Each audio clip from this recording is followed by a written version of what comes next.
show off Japanese games or games related to Japan. So a lot of it was just redoing trailers for things that had been announced elsewhere, but reiterating that it's on Xbox now. The absolutely god-awful Gungrave Gore remake announcement. Who the fuck remakes a game from 2022? That still pisses me off. And like the only original new reveals were they're updating the map for Japan in Microsoft Flight Sim 2024. One of the maps in Black Ops 7 will be set in Japan, and Forza Horizon 6 is set in Japan.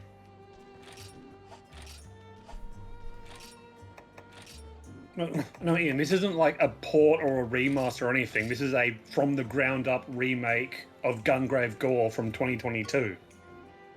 Completely rebuilding it in a new engine. Is this like Last of Us remastered to remake? No, this isn't just like... Oh yeah, well, kind of, yeah. They're rebuilding the entire game in a new engine to add new mechanics instead of, you know, adding those new mechanics and features to the existing game. The existing game, which was overwhelmingly horribly received by newcomers to the series and longtime fans alike. Like, what do you mean the first new Gungrave game in 18 years is this bad?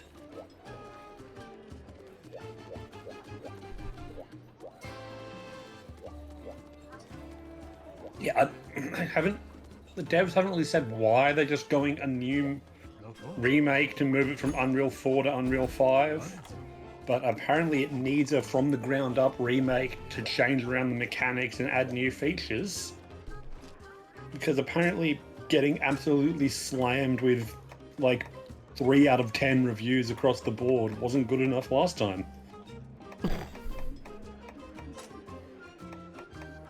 And, like, if they're going to do a full remake, the original 2 games are sat there on the PS2 waiting to be put out available for current audiences. Why not do those? I would gladly buy a remake of Gungrave 1 and 2. But I'm not buying a remake of Gungrave Gore because I have Gungrave Gore on PlayStation 5. Why would I buy a remake for it on PlayStation 5? Yeah, that is a questionable, questionable strategy.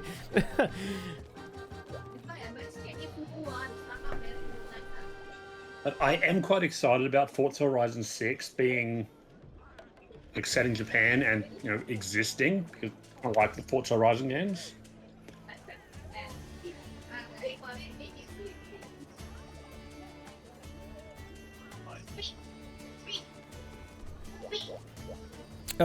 Needs that's what I'm trying to make sense of. That's what I'm trying to make sense of, Ian. Why do they feel the need to redo all of this in Unreal Engine 5? Yeah, what's specifically on Unreal Engine 5 that they would possibly want? Because some people still use Unreal Engine 4, like still. I think a lot of the HD 2D games, for example, are made in Unreal Engine 4, just because you don't need all the extra stuff that 5 provides.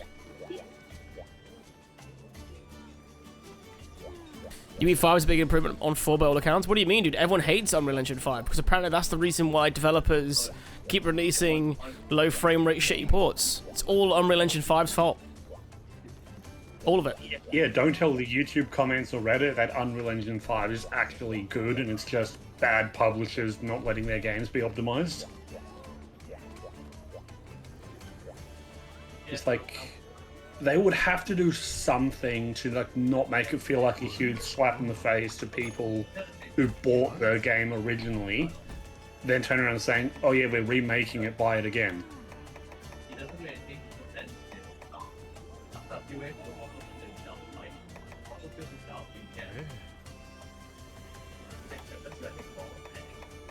Like, I did buy Gungrave Gore on PS5. I played through it all.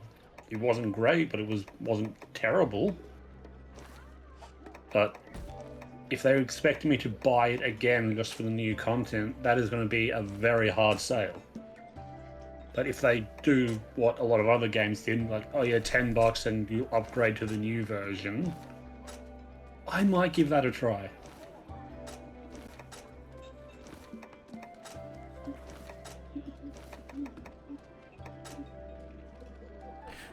Did we fail against the Dread Queen, or did we succeed? We passed. We succeeded. We got absolutely destroyed by the Dread King. Oh, right. It didn't actually mark the Dread Queen as done for me, for some reason. Because you have to post it for it to progress for Oh, dang. Bollocks. Okay.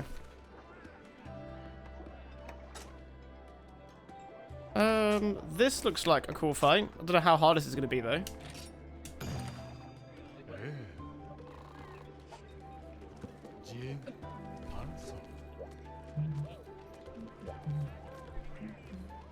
The bad optimization could well be why they're going from the ground up. If stuff made in 4 and port to 5 runs badly, then a line 0 rewrite in 5 makes more sense. That's true. This isn't like Game Engine did Game Engine 2, where they basically release the same thing with the new version, and the only change is to the README file. Yeah. Could you imagine if that's the reason why it's been so bad? A lot of these Unreal Engine 5 ports. It's because they built it in 4 and then just like transferred it over.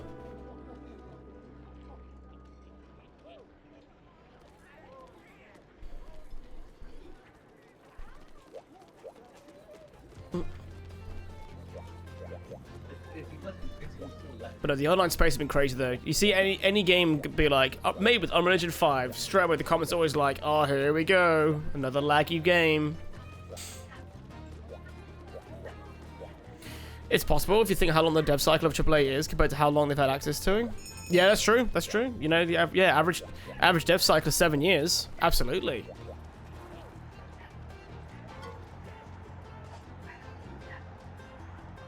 No, it makes complete sense, Ian.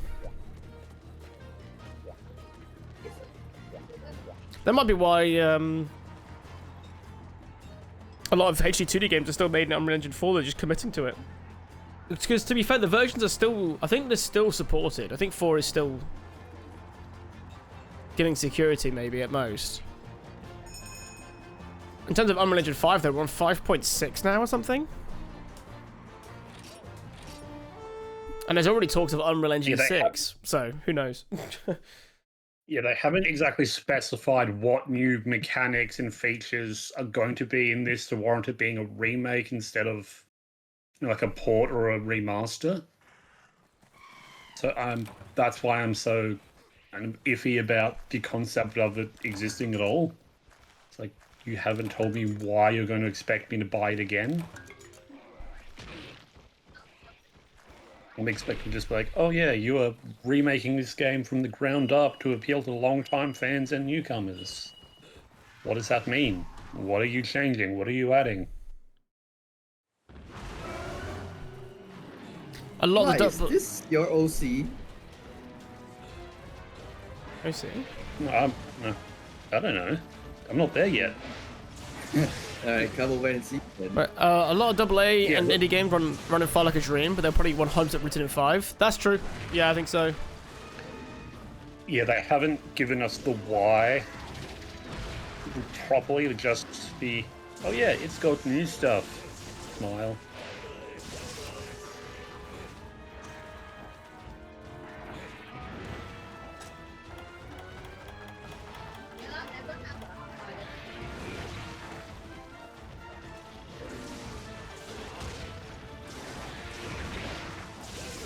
Oh, darn fucking cat thing. This is just a recolored Nagakuga. That's not my OC. I don't know, it kind of looks like your OC. It gives me Sly vibes. Does it? I guess it's grey and stripy, so.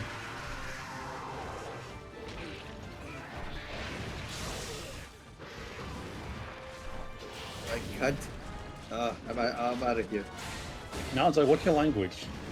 Yeah, bro. Come on, man.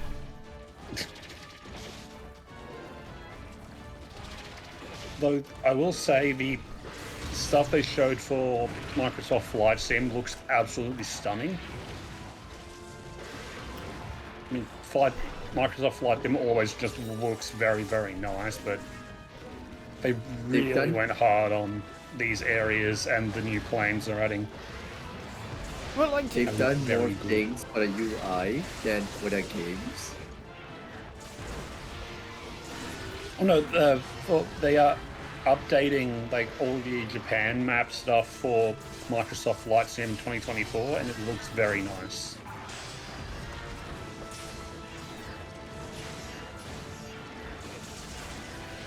but the question is, can you get a HOTAS for PlayStation? Like, I'm curious about like how people would actually play a flight sim. I just assume most people who play flight sims like to play with a throttle, but am I wrong? But most people play with just a standard controller. Yeah, I'd assume you'd be able to get one that works on consoles. Most of mine is like USB interface or something. Yeah.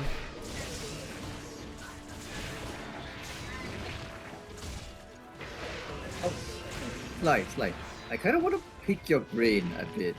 Oh no. Oh no. About what? It's the new Yu-Gi-Oh Here we go. format. Another No, new no, Yu-Gi-Oh so- format. Yeah, it's another new Yu-Gi-Oh format, but this one is trying to be good. You might like this though, thing. So they're taking away Format is trying to be links good. and well, they're unbanning every single card other than the sun.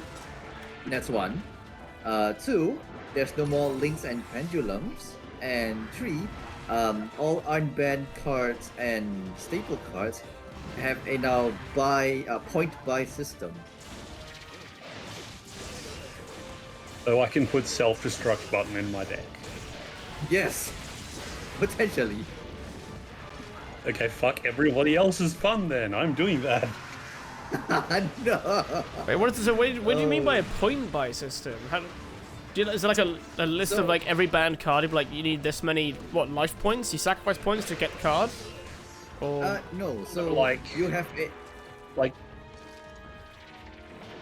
go on, Sly. I assume it works like the point system in Canadian Highlander for Magic, where certain like really powerful cards are ascribed a point value, and you have a limit of how many points you can spend on your deck.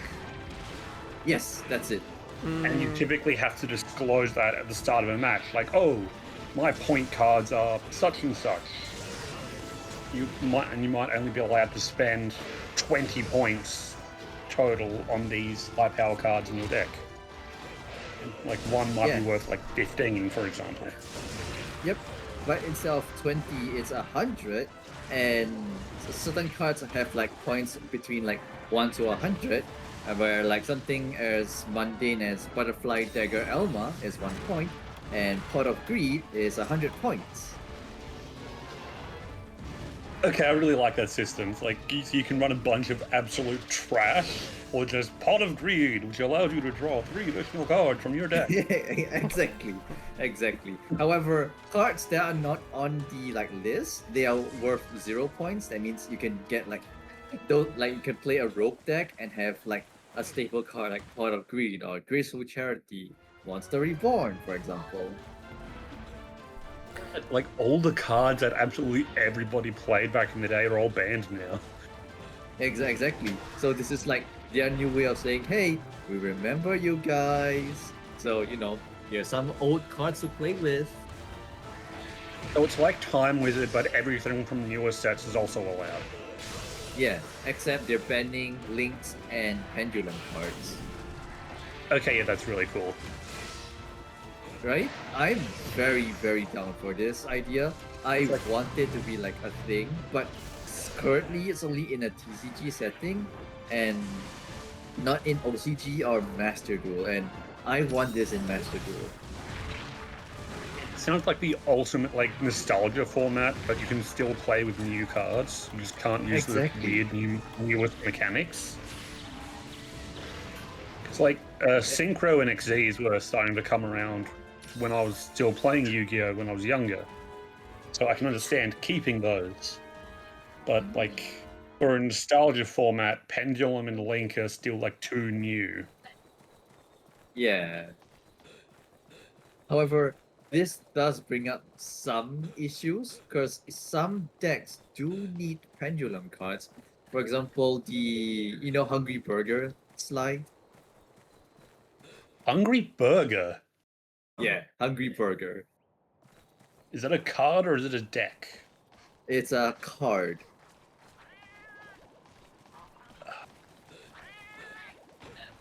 I can picture the card art, but I don't think I've ever seen it. It's that 6-star ritual monster back in like 2004, and it's like this like weird Hungry Burger monster. Has like a Japanese flag on top of it. It's like a mimic, but it's like just a burger. Okay, then I can Yeah, picture the so- art, but I don't think I've seen the card. But yeah. Okay, so that card has spawned a new archetype. A burger has spawned an archetype. Yes, and what's Is it- hilarious is Is it all Yeah. fast food creatures? So can I have like a hot dog, a milkshake, and whatnot?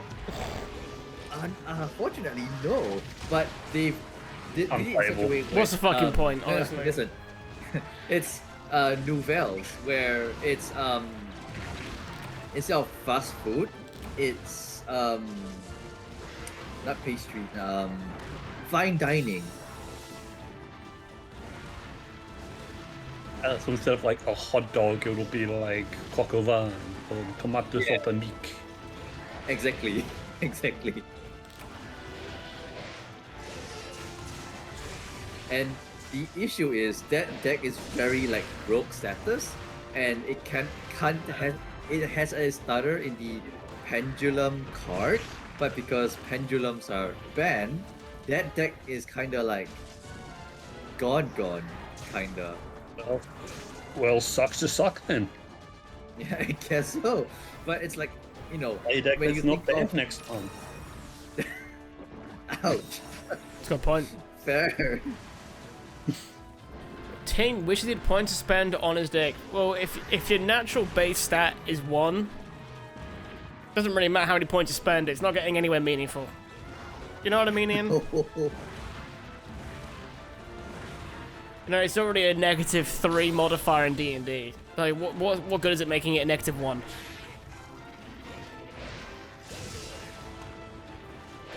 The man speaks the true. I'll just make it up with my clearly overwhelming charisma.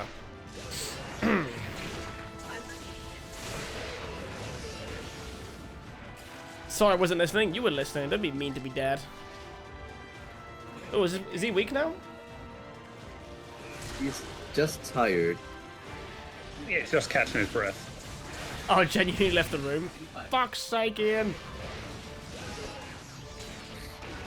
I was saying, if your base stat's already a 1, what's the point of putting loads of points into it? If you're already a -3 in D&D, what good is being a -1? Hey, when's that Star Wars? D&D you're cooking. I'm busy, I'm unfortunately. taking place. I'm too busy writing this damn documentary. I'm over Fuck's sake. I'm over 20 plus pages deep in a script at this point. This is ridiculous. Thing, stop. It would have. Stop doing Star Wars so you can do Star Wars. Literally. Don't know why I thought this would be an achievable video in a reasonable time frame.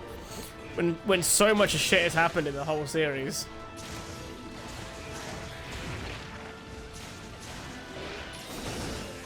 On the bright side, You though, need to condense like 25 years of.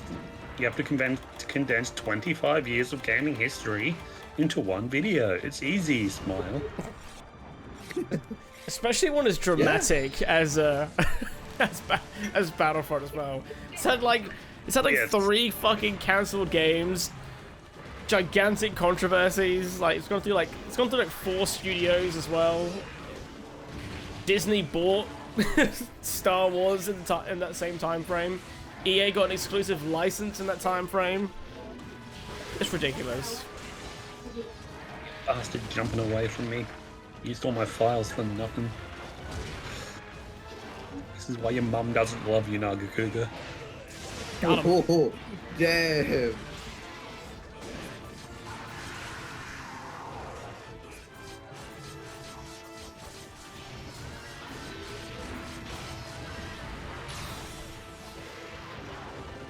Damn He's it. yours, Sig. He's yours. Couldn't get him. For fuck's sake. Wait, D&D for Ting is digs and decisiveness, and it's just a part of his list of things about him that never quite developed. I was gonna say, I was like, whoa, we're going on with decisiveness here. But you reaffirmed that, yeah, I have no decisiveness. That's good. Ooh. Dude, You're not decisive? You should see me at the fucking game store, dude. It's so bad. I'm just stood there staring at the games going, which one? I'm incredibly indecisive, yeah. Nazo. Like, I was gonna ask, have you tried Mystic Heroes? yes, I don't think you have. I have. Oh, how is it? How is it? I bought, dude. I bought it. I know. Yeah, I've seen it I've on only, the shelf. I've only played like the first like 10 minutes because I want to make sure it ran. So, because I have a really basic SCART to HDMI upscaler. It's not the best picture, so I just tried it out to make sure the game actually works. And then I'm hoping when I get my hands on a retro tank, I'll play it properly.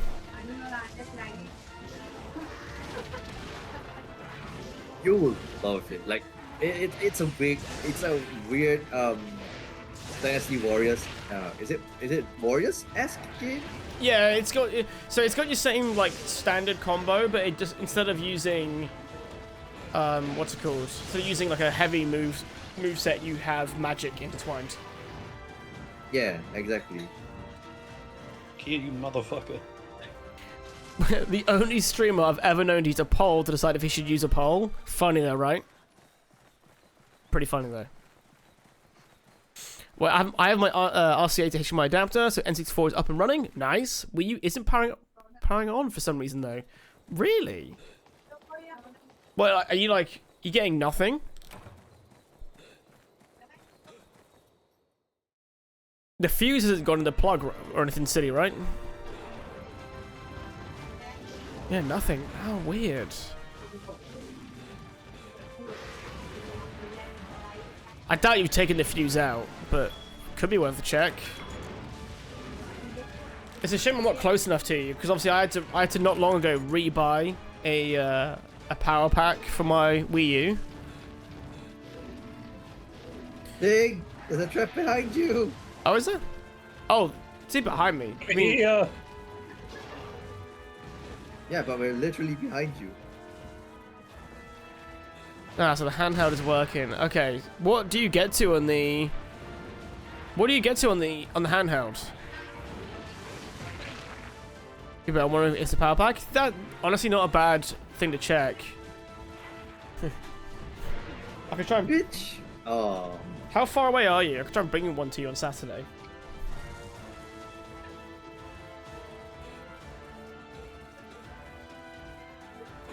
The only thing annoying about trying to buy, I went in the wrong one, guys. The only annoying thing about buying a power pack for the Wii U now is that there's no official one anymore. So like all the ones you can buy are very clearly cheap Chinese knockoffs. Like, do you know when you pick up a power pack and there's just no weight in it? It's a no bueno. Yeah. So when you get a power supply and you're like, why is that so light? You're like, because it's made with like the shittest things alive. Oh.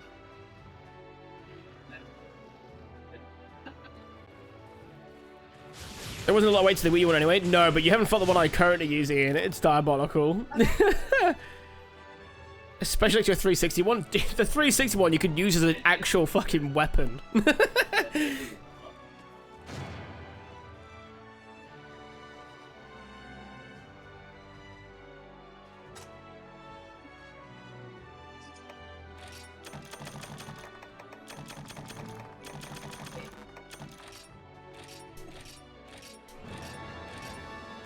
Hell yeah, nicely done, boys. That was quite easy.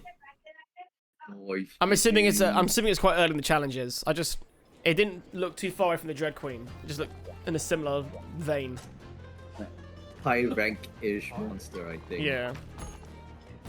Yeah, our one feint was from me just getting like quadruple tapped, Oh, trying to heal, and it kept dashing at me. I tried to heal you, but then I scrolled too far, and I'm like, oh. This could just be a cool one just for looks. Just gonna queue it. It might be. It should look pretty cool.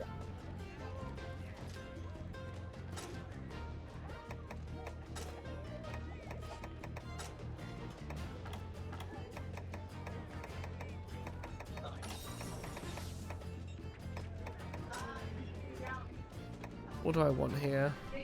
Medic and Lucky? Fuck yeah, give me that.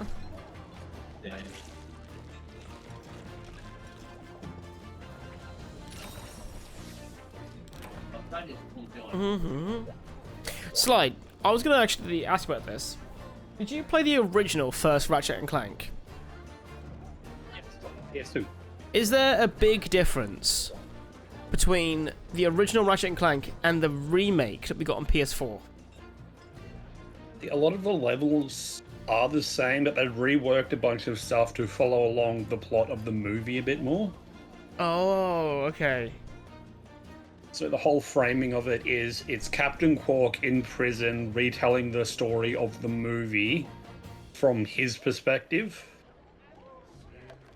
Oh yeah, of course it is. It's like he's narrating it, isn't he? Yeah. Guys, the poll's up, answer the poll. Yeah, should Ting do a poll to do a poll to do a poll for Retro Ting? Asking the real questions. You know what? I've actually not checked the leaderboard. What's the leaderboard right now? Ah, my balancing works. Look at that. Love it. Well done. Yu-Gi-Oh's in first place? You guys now in first place? Oh, did it? I knew I had to change it as soon as I saw Ironclad, Casper, and Slime the same team. I was like, that shit has to fucking change now. I was like, there's no way I'm keeping that. Just because we're not on the team doesn't mean we're not on a team. Collaborating from the other sides. Conspiring against that. Yeah. That was literally like Athelion and Funblade's entire story arc was just Sly working behind the scenes for Athelion. Don't look behind the curtain. I mean, we very rarely won, but we basically never got overtaken. On me, guys! I'm immediately getting attacked. Someone bring a paintball. Oh, it's a Crystal Beard Oregon. Sorry, I thought we were fighting the Droll Tusk Quetzalcabra. I just heard like the crystal thing, and I was like, that sounds cool. Let me whoop-pa! Get paintballed, idiot.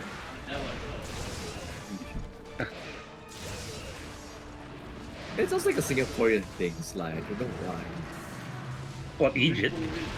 Yeah, Egypt. That's an Irish Except- thing. Yeah, I I was know, gonna say. but we would pronounce it as Egypt. Yeah, Egypt. Yeah, it's definitely Egypt. that's definitely an Irish thing. It's definitely an Irish thing. I don't doubt it. But like when we pronounce it, we go Egypt. Oh, like a Y. Idiot? Yeah. Yeah, I can see that. What the- Come on. Oh, don't stand up again, you prick. I was gonna mine you. Oh, Sly, things on it. I'm unga-bungering it to hell. To be when he unga bungas it makes the bar move quicker for me. It's a good thing to do. It's only awkward when they sometimes Like thrash it. about. Oh yeah, Ian, question. So what are you looking forward to playing on your Wii U then? So obviously getting it all set up again now. What's the game you want to play the most? I want to give Zombie U Fatal Frame a go 4. soon. Oh, maybe I'll play for Horror Month for a little bit. Oh, Zombie U. I feel like no one appreciates how much me and Sly think it's a good game for the Wii U. So I'm just gonna have to show him it instead. Yeah, well, the Wii U has no games. No, wrong, the Wii U has like one game. see, I agree with y'all, and only because you for some reason my customers back in my old job would always ask us, "Hey, do you have that game where you're like playing like cat and mouse?" You'll say, Like, what the actual fuck are you talking about? Cat and mouse? yeah, I didn't know. Yeah, so it's basically one person's on the Wii U, and 3 persons are like trying to catch that one person. It's what's that? The Nintendo park game thing. Nintendo Land. Yeah, Nintendo Land. Thank you. Oh, Nintendo Land was Yeah, sick. Nintendo Land is pretty good. Yeah, I loved the well, they had a game mode for like all the franchises. So like you could do a multiplayer Zelda mode where one person would be a sword and shield, and the other person would be the bowman with the gamepad.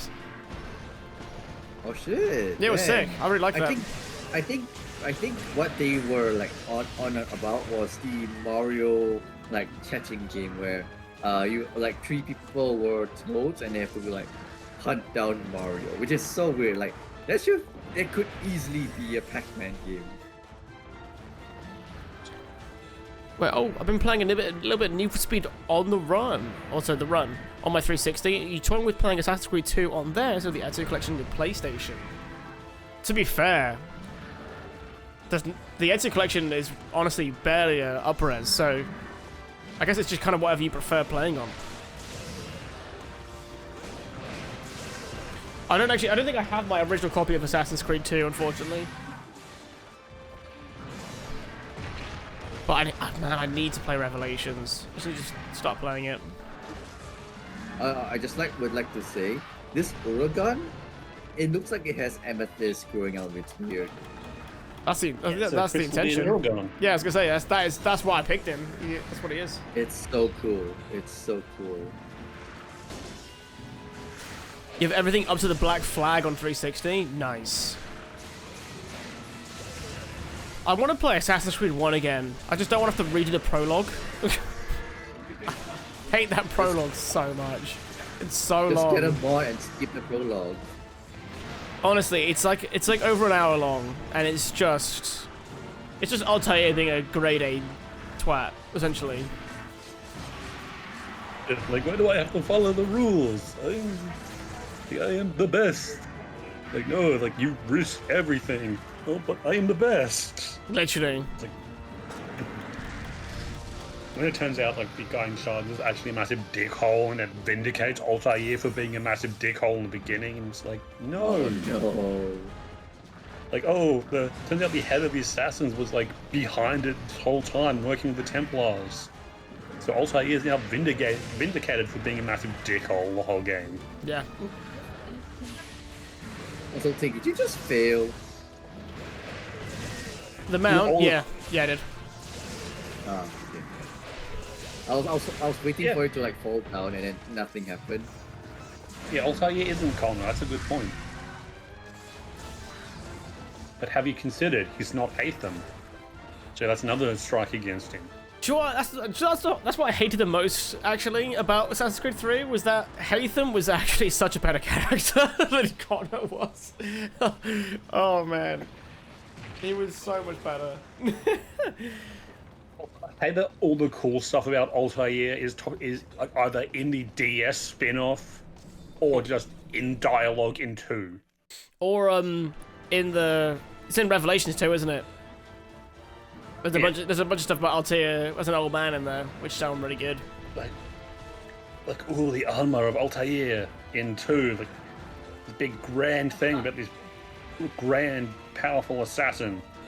Then you come to that immediately after AC1, it's like, are we talking about the same guy? Why didn't I get that? That's cool as fuck, I want that. Like, why did Altair not get the cool armor that is apparently his in AC2? Why did we never get a game that expands on Altair being really cool? 2 includes Brotherhood and Revelations to me. 1 is Altair, 2 is Ezio, etc. Yeah, I can see that. Yeah, if you play them as like one gigantic game, it does kind of improve the experience a lot to an already fantastic group of games. That is the unfortunate problem. They kind of peaked with the Ezio trilogy, and then just struggled to make a really likable protagonist ever since.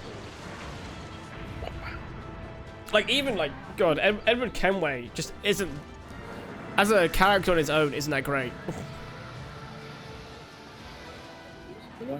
Someone heal Zero.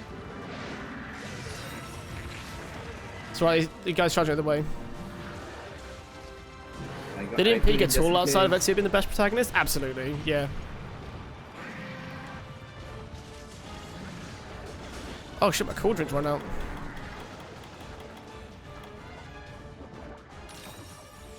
Like, the gameplay was oversimple and hasn't aged that well. Yeah, I had that problem when I played, oh, cool. When I played Black Flag again, I realized that what I liked about it so much was the vibe, rather than the actual game itself, because I tried... The combat is awful. It's so bad. It's just one giant murder simulator.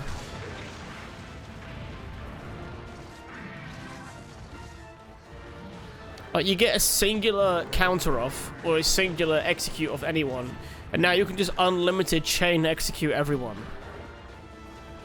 Fuck.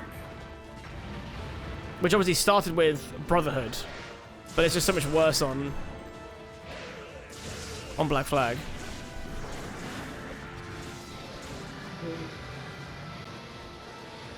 Zero, wake us up. Sorry, Zero. Oh. Thank you. Thank you, Zero. Ting ting.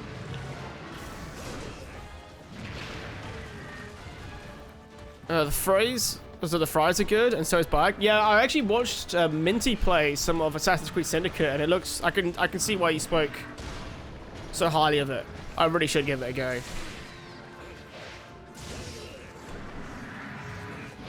Syndicate's the one that was set in Industrial Revolution London, wasn't it? Yeah, yeah. You play as the two twins. Yeah, that one's good. Yeah, that by that point, I think that was when I was Zero. Assassin's Creed it out, because I think I played Assassin's Creed 1. I bought the pre-owned copy, so I got it late, and then went straight into like pretty much every time they released a new one. Was it yearly at that point? Assassin's Creed. I think it was, yeah. Yeah, so every year I played the next one and played all of them. So that by the time Syndicate came out, I was so burnt out on the franchise that I just never gave Syndicate a go.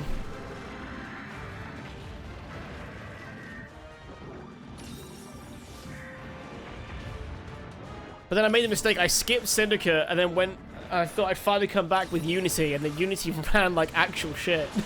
Then I was really done with Assassin's Creed.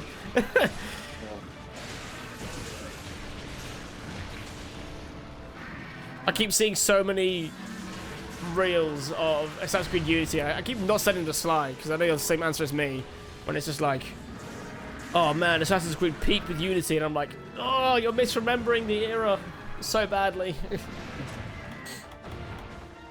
Assassin's Creed Slightly. Unity parkour versus Shadows. Also, Sly, can you stop dying? Wow. No. I like how the gonna implication die here is that third he's time, just choosing like to you. die, though. I mean, I'm Sly gonna die. died twice already. Yeah, I'm gonna die a third time just to spite you. Oh no, can you do that when come on. can you do that when Nazo posts the quest and not me? I didn't shame you. Yeah, okay. That sounds good. Alright, bet. No, come on. You see all these words like, oh, Assassin's Creed Unity parkour is way better than Shadows. What happened to this series, man? Like, Assassin's Creed Unity parkour was hot garbage to actually play. It just looked nice. It just looked really good. Right, Nazo, we're trapping for damage, as Zero said. Okay. Yeah, it just had really nicely done animations that felt like hot garbage to actually play. Oh no, but my animation. But my smooth animation. Oh no, Nazo, I'm on fire. It's things I don't have any Stop stamina. dying. I can't roll. You want some No. cool meat for that? No, I've got cool drinks. I'm just being a bitch. Okay. I'm sorry. Can we be friends again? Oh my god. How long has this thing been trapped in here for? Now I've mounted it as well. Jesus. Wait. This thing must be weak because the bar was almost full when I mounted it, which usually is a sign it's weak. I mean, we've To my been attack. attacking it.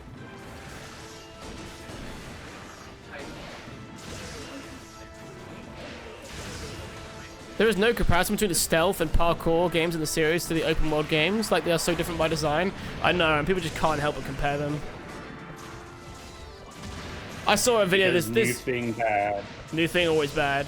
But you find this funny, and I saw a video, someone was complaining. To be fair, this person just is... I use this term lightly. They just are a grifter. But they just post negative things about games all the time. And they were playing Shadows, and they were like going on this huge rant about why the hell was Ezio not listed in the like lineage of assassins. And then when you actually look at the list, all the ones that were listed were all the open mod ones because they're based on someone who isn't a Desmond genetic assassin. That was the whole point. And they just, but too busy just going new game's bad to just recognize that's the real reason why Ezio wasn't there. Like, oh, they're just trying to avoid mentioning Ezio because the new games just don't compare. It's like, that's not what's happening.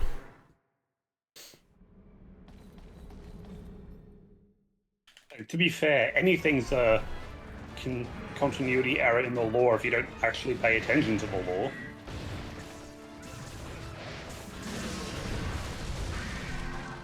Yeah, Desmond is only with the Black Flag. Yeah. Well, no, wait, no, isn't, yeah, because is it the same person for Syndicate?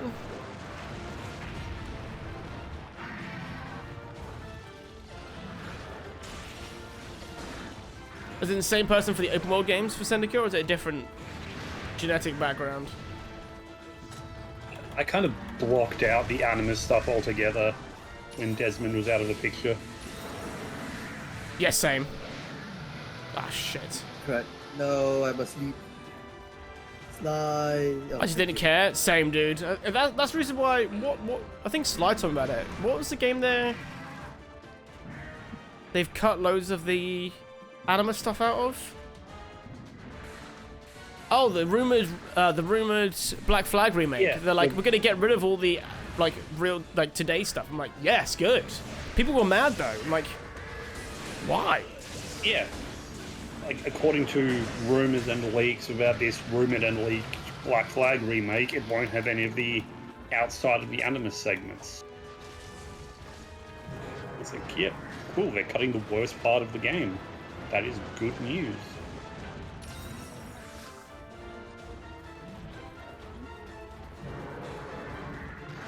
I think it was exceptionally weak by the time of Black Flag. Because it was like, you're now a game dev. We're using your memories to make cool games. You're like, this is such a stretch.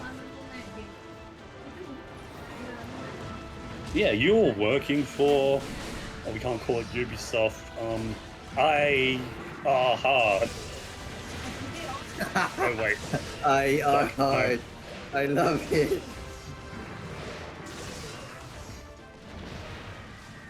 They be pig. Do.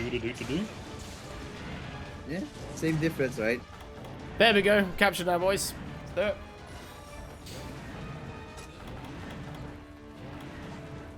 Get back here, you bastard.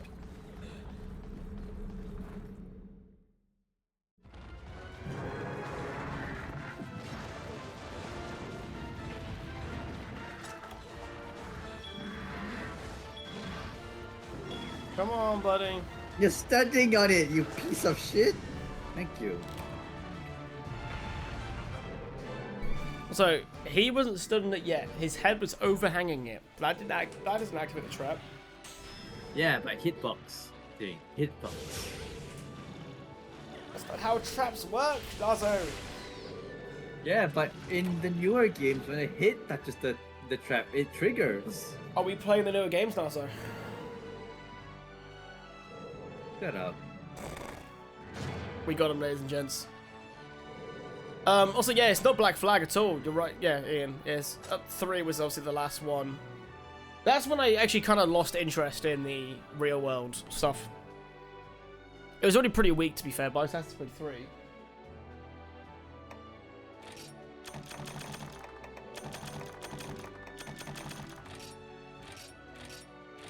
Time for me to post, I guess. Yeah, you post, then me and Sly can throw, and then we'll get Sly to post the quest. Okay.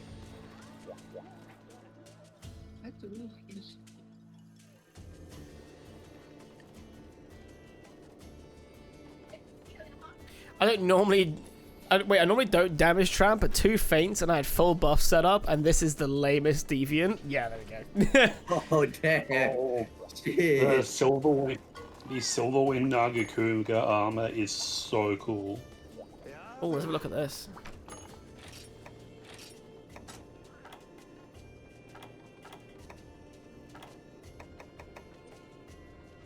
Oh, that is a sick armor. I like that. That's cool. It actually reminds me of the Odogaron armor.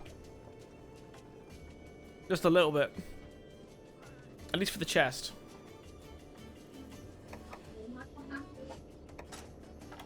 Yeah, the mask also, like the helmet has the Oh like, shit, yeah. mask from the Nagakuga armor, but with the mane, like the Odogaron. The Silverwind armor is low defense, but one of the best skill sets in good fashion. There we go. Yeah, the defense looks. Yeah, then you look at like the Crystal Beard armor, and it's like 70 defense, 40 for the Silverwind. Actually, the Crystal Beard one does look kind of cool too. It's got like an Optimus Prime vibe.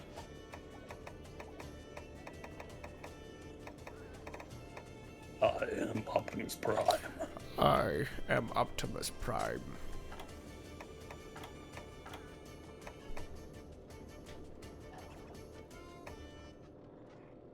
Oh damn, I need a... Ori no Nama Optimus Prime des. Minasan konnichiwa.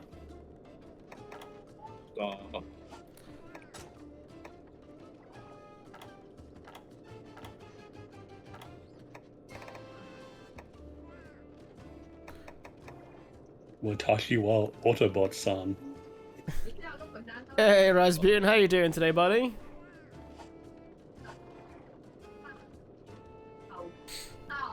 Loved your most recent thing, by the way. It was great. It was a very good listen this morning. I liked it a lot. Unrelated. What do you guys think to games where you have a time limit for no reason whatsoever? I think it like Majora's Mask, Persona, that kind of thing. Like, is there an example of a game that you know's done it that you love?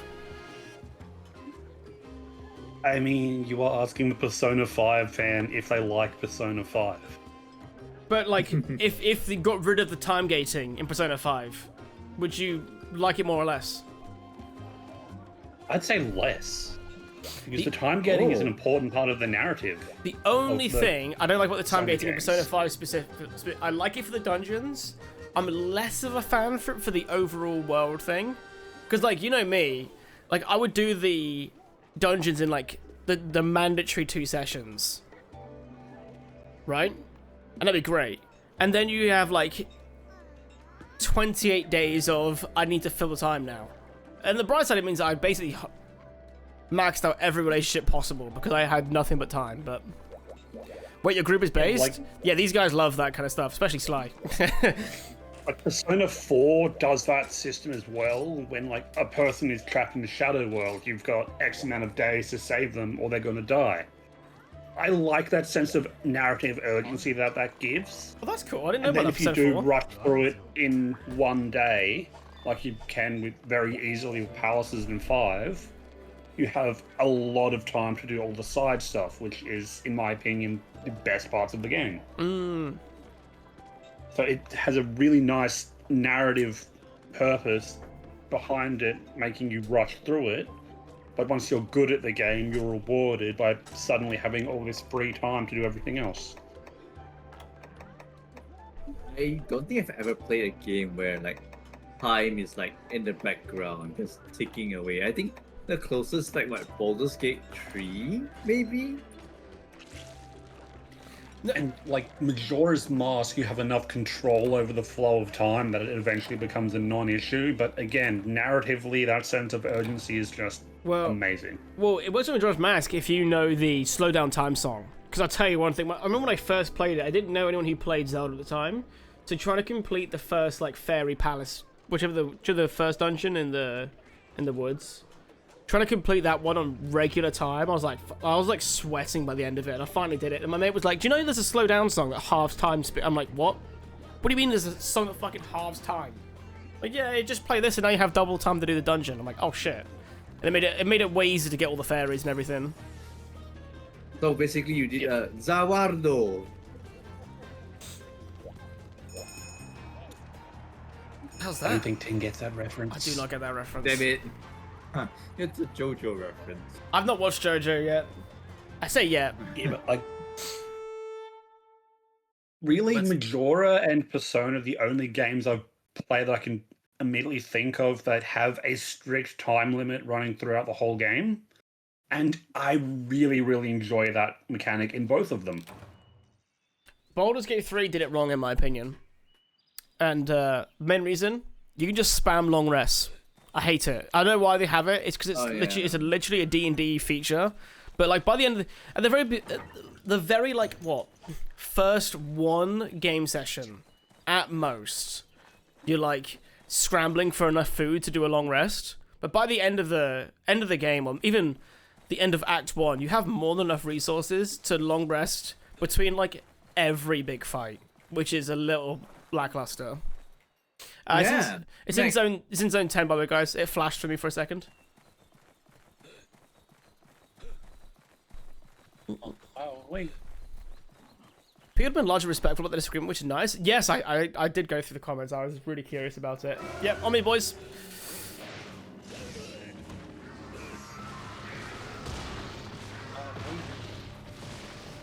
The time rush is annoying to a completionist, but it absolutely makes Persona work. I played another RPG that tried to do similar things, but didn't enforce the timer.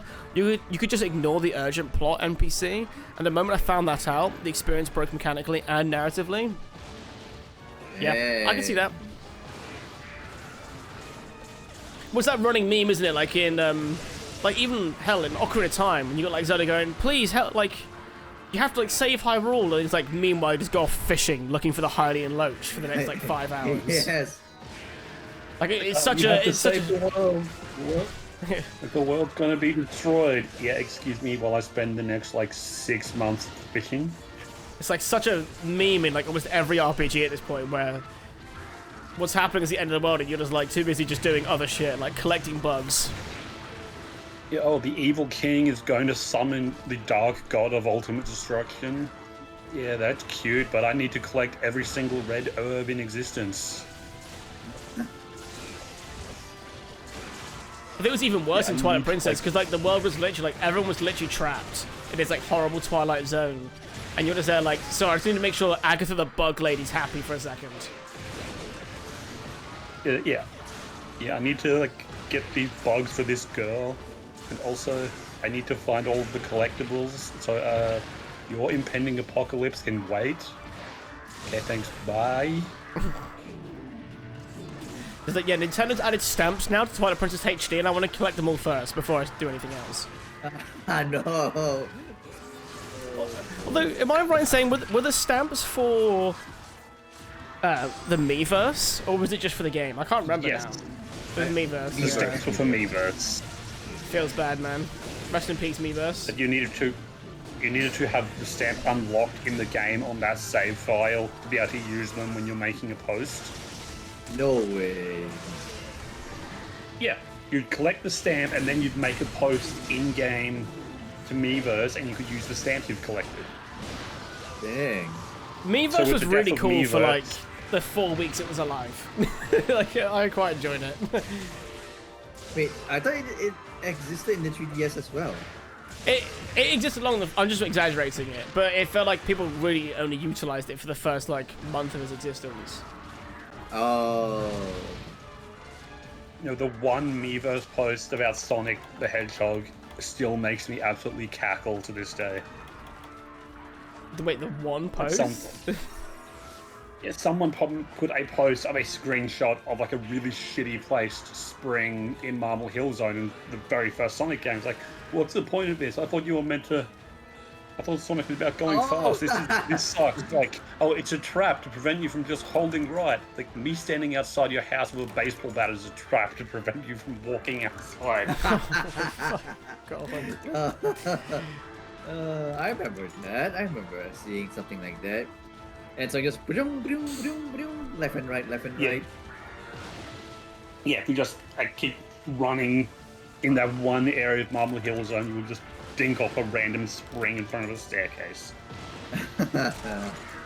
Absolute bullshit level design from Sega in the 90s. I can't believe you thought this was acceptable. 2 out of 10. Bad game.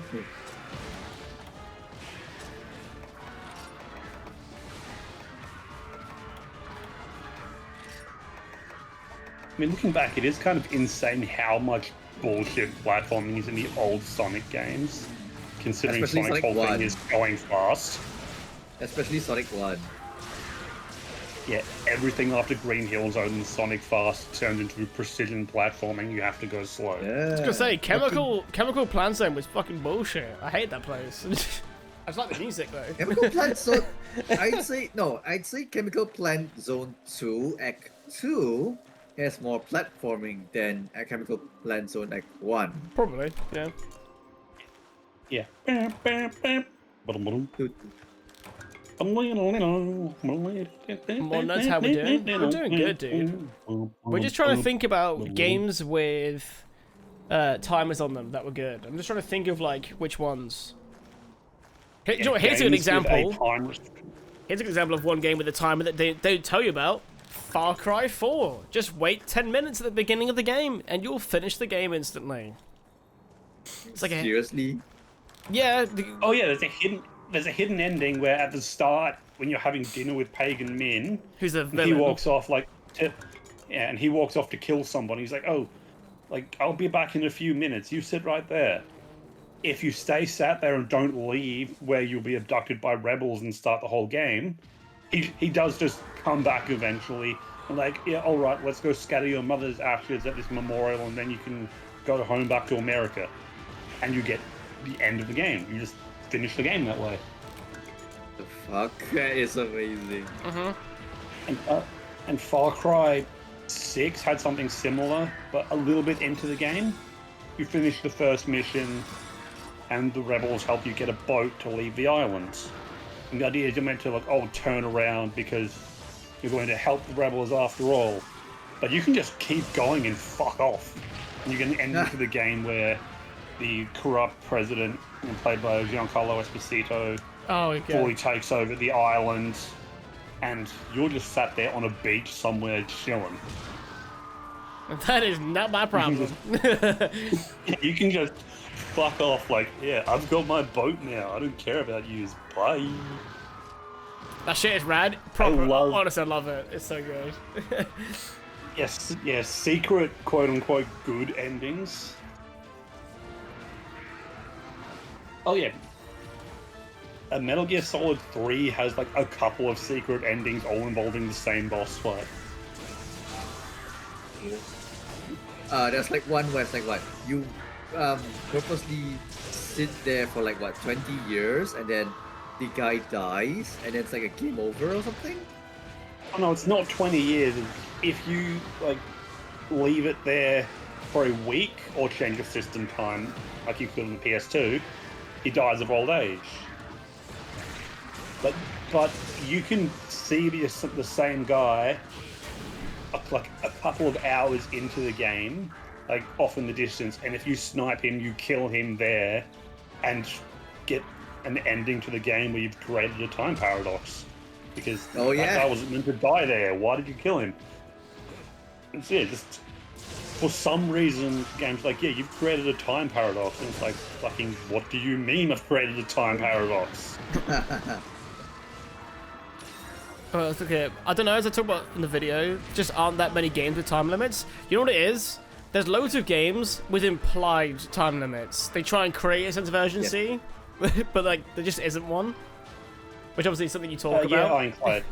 Persona does the whole time limit thing, at least in my opinion, very well, because of the way it integrates it into the narrative. And, you know, I'm a big story guy, so I eat that shit up. But I didn't know that the Blood of the Dawnwalker is going to have a timer on it. But I guess that makes sense, because is that like a whole vampire thing? Dawnwalker? Or am I wrong? I think an actual impactful sense of time would be good. I think the reality is though, like, the problem with sometimes you get this like weird thing where loads of games want to fill up with side quests. So you have this awkward line of they want to make sure that they want to give people who want to play more of the game more things to do, but they also want to make the people who only focus on the main story a sense of urgency. But like the two just don't come together very well. Oh, nice, got to tell. Like the Siege of Kvatch in Oblivion. Like, oh no, this city's under siege by the Oblivion Gate and the Daedra, we have to stop it. You just fuck off for like 50 hours doing all the side quests. Like, oh, you're here just in time, hero. Like, oh, okay. It's like, really? It's like, I've been gone for like 4 days. Like, everyone's still alive? Yeah, like, I have been gone for the in-game equivalent of a year. The fuck you mean just in time?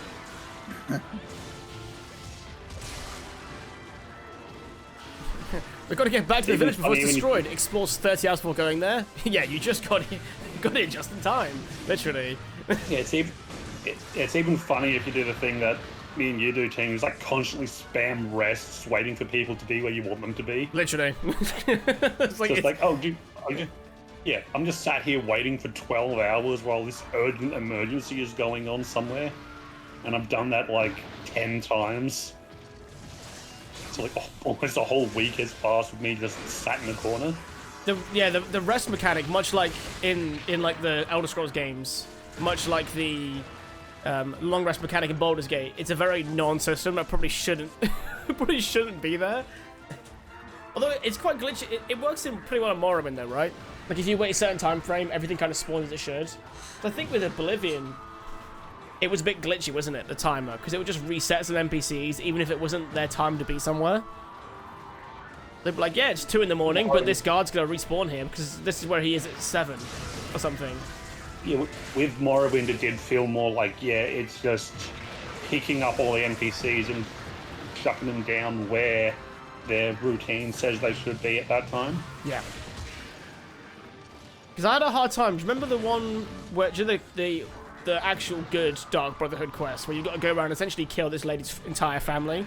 You go around like looking for all her kids, and like one of them's like a guard, and I was just in that room just spamming rest, and no matter what happened, it'd be like 2 in the morning, she's just sat on the chair eating breakfast.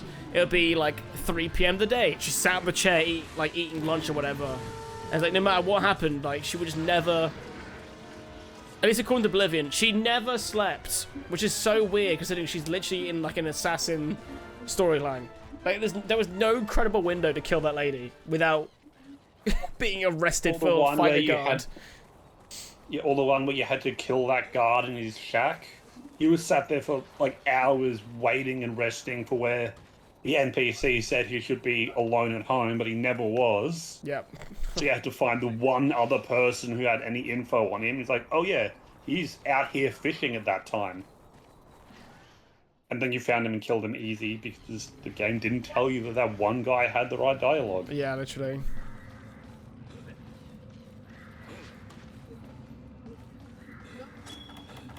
Yeah, time constraints I really like when they're done in a narratively interesting way. Yeah. That still gives the player freedom to do all the side stuff.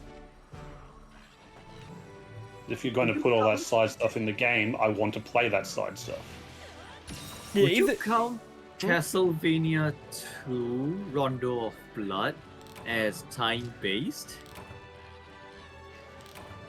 Rondo of Blood isn't Castlevania 2, but yes. Rondo of Blood's not Castlevania? No, it's not Castlevania 2. It's not Castlevania 2. I forgotten the name. I remember Castlevania 2 having like a weird day-night cycle, and I think it's kind of timed. Well, a day-night Simon's cycle. Quest. A day-night cycle doesn't Yeah, necessarily Simon's make Quest, it thank you. time-based, though. Yeah, no. You don't- But it Like you don't have adds an a as certain element. strict. You don't have an as strict like you have to get it done by X date because it was still an NES game. They didn't have the Oh, to make it as mechanically deep. But there was a day-night cycle where it's like certain things just physically cannot happen during certain times. Which, still for the NES was really good mechanical depth.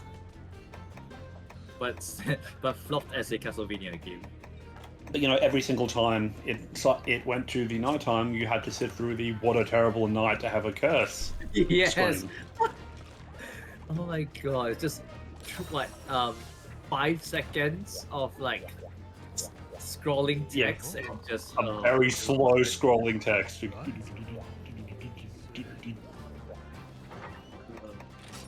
Yeah, Simon's Quest was not a good game. No, But, it was. it's an era where, devs were just experimenting with everything, and the idea that a series had to have mechanical cohesion didn't exist. It's like, oh, yeah, this is Castlevania 2, and it's a side-scrolling RPG now because that's what we wanted to make. And, that is still fun. Oh, why are we... Oh, no. I would argue that Castlevania 2 Simon's Quest paved way to Symphony of the Night and other Metroidvanias. Oh yeah, it absolutely did. We wouldn't have the RPG mechanics of what we now know as Metroidvanias without Simon's Quest. Just Yeah. that Simon's Quest is not very fun to play on its own. Yeah.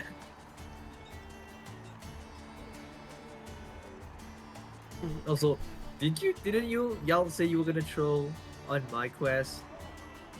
Yeah, we couldn't actually bother to throw in the end. We just wanted to. I think, at least I need the money. I need the zenny. I'm a broke ass boy. I didn't realize it was you posting. Yeah, Nazo posted the last one. Oh shit. Who Zelda posted 2 is this kind of one? similar boat, although I would argue it's a lot more fun to play than Simon's Quest. Oh man, Zelda 2. Yeah, Zelda 2 was an actually enjoyable game to some extent. But yeah, it's just the same idea of just a completely different mechanical game to the last one just because they could. I tried to play Zelda 2 a year ago. I think I got past the You first did. two palaces. Yeah, I never got to the down thrust bit. That was my problem. Yeah, most people quit before then. Yeah, it wasn't even like a matter of like. This is the problem with like streaming games in general, which you probably get as Rasputin. I know you're much more of a YouTube than stream, but like, it's on one zero. it's one thing when you're sucking at the game and no one's vibing.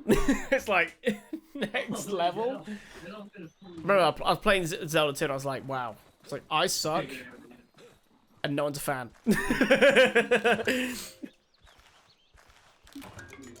Yeah, I actually wanted you to finish Zelda 2 just so you could meet I got Shadow Link. I got stuck in this annoying cycle where I was effectively just grinding damage. Oh yeah, it was like a weird death loop, I wanna say. It wasn't even like a If you want to meet, Go on. Dark Link, just play Ocarina of Time. Yeah, but Shadow Link is the first time you get to Shadow Link's first appearance was in Link 2, Zelda 2. My advice, don't do what I do. Go super completionist before the water temple, because whatever hearts you have, Dark Link has, and there's nothing more annoying than fighting a Dark Link with 13 hearts. It is so annoying. Wrecked. Lol. Like, you don't even lose, it's just the fight takes so long. It's like, yep, he's got the same health as me, and for some reason I have double defense or whatever. Like, whenever I do like a randomizer run with my mate, and we usually have like, we'll have 10 hearts, double defense was like having 20, and you're like, oh, here we go. time to face Dark Link. That goes like 20 minutes of my life. I never did understood 3D Zelda much, but I love 2D Zelda like a lot. Didn't think yeah, that's how it works, Rasputin. I'm pretty certain it does anyway. Yeah, whatever hearts you have, Dark Link has. It's going to be like a perfect copy of you. Which is the reason why some ways of getting like past him on damage is to like use the Megaton hammer, because he doesn't use his items. But also the Megaton hammer does like such horrible damage.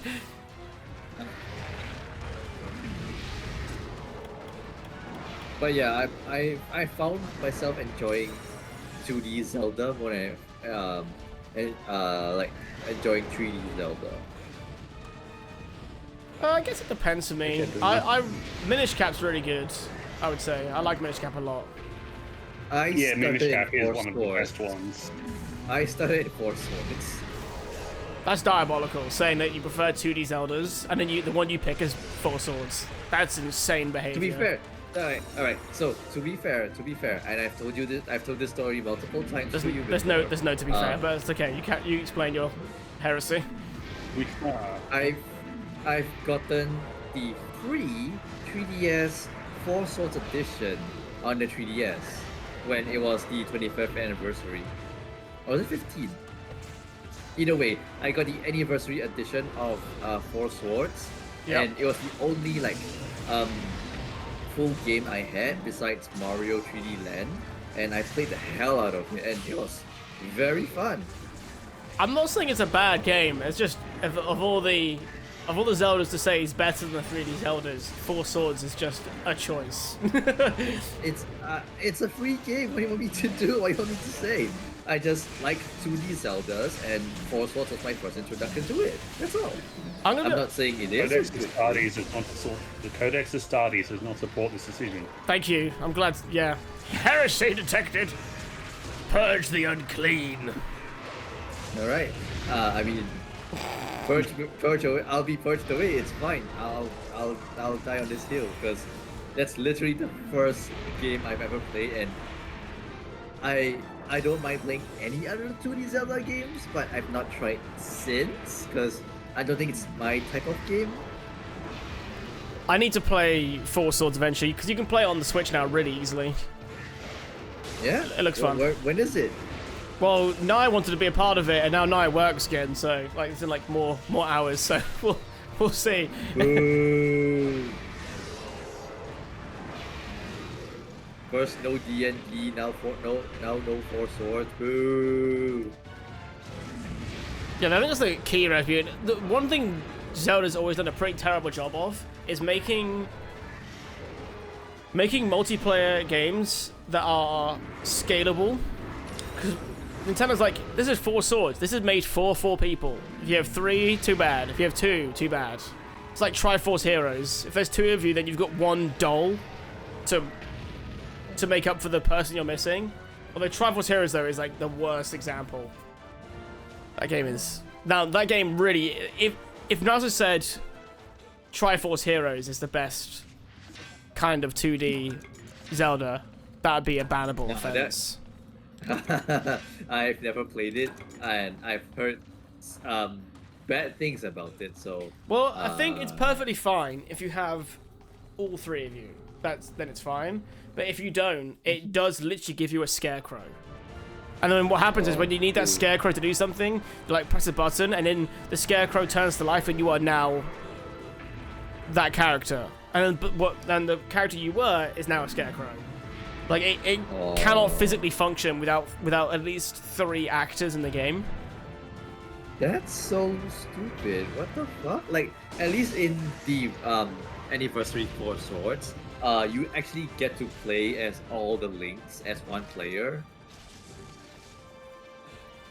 So it feels like you're playing as one link, just separate into like, you know, locations, but you only actively play as 2 links, which kinda sucks. Yeah, 4 Swords at least kind of doable with 3 than 4, exactly. But yeah, it is not. Oh, Rasputin, you're a From Software fan, right? This is a game I picked up. You're What back. does this button do? Wait. Fuck. Fuck. Botfat, thanks so much for the 31 months, dude. Rasputin, what do you think of this game? Actually, you could have probably be squinting now just to look at that. There you go. I've never played this before. I've tried out the first little bit. I saw it was published by From Software. I think Sly told me about it originally, or Nazo. I It was have never Nazo. played it. What? Me? Oh,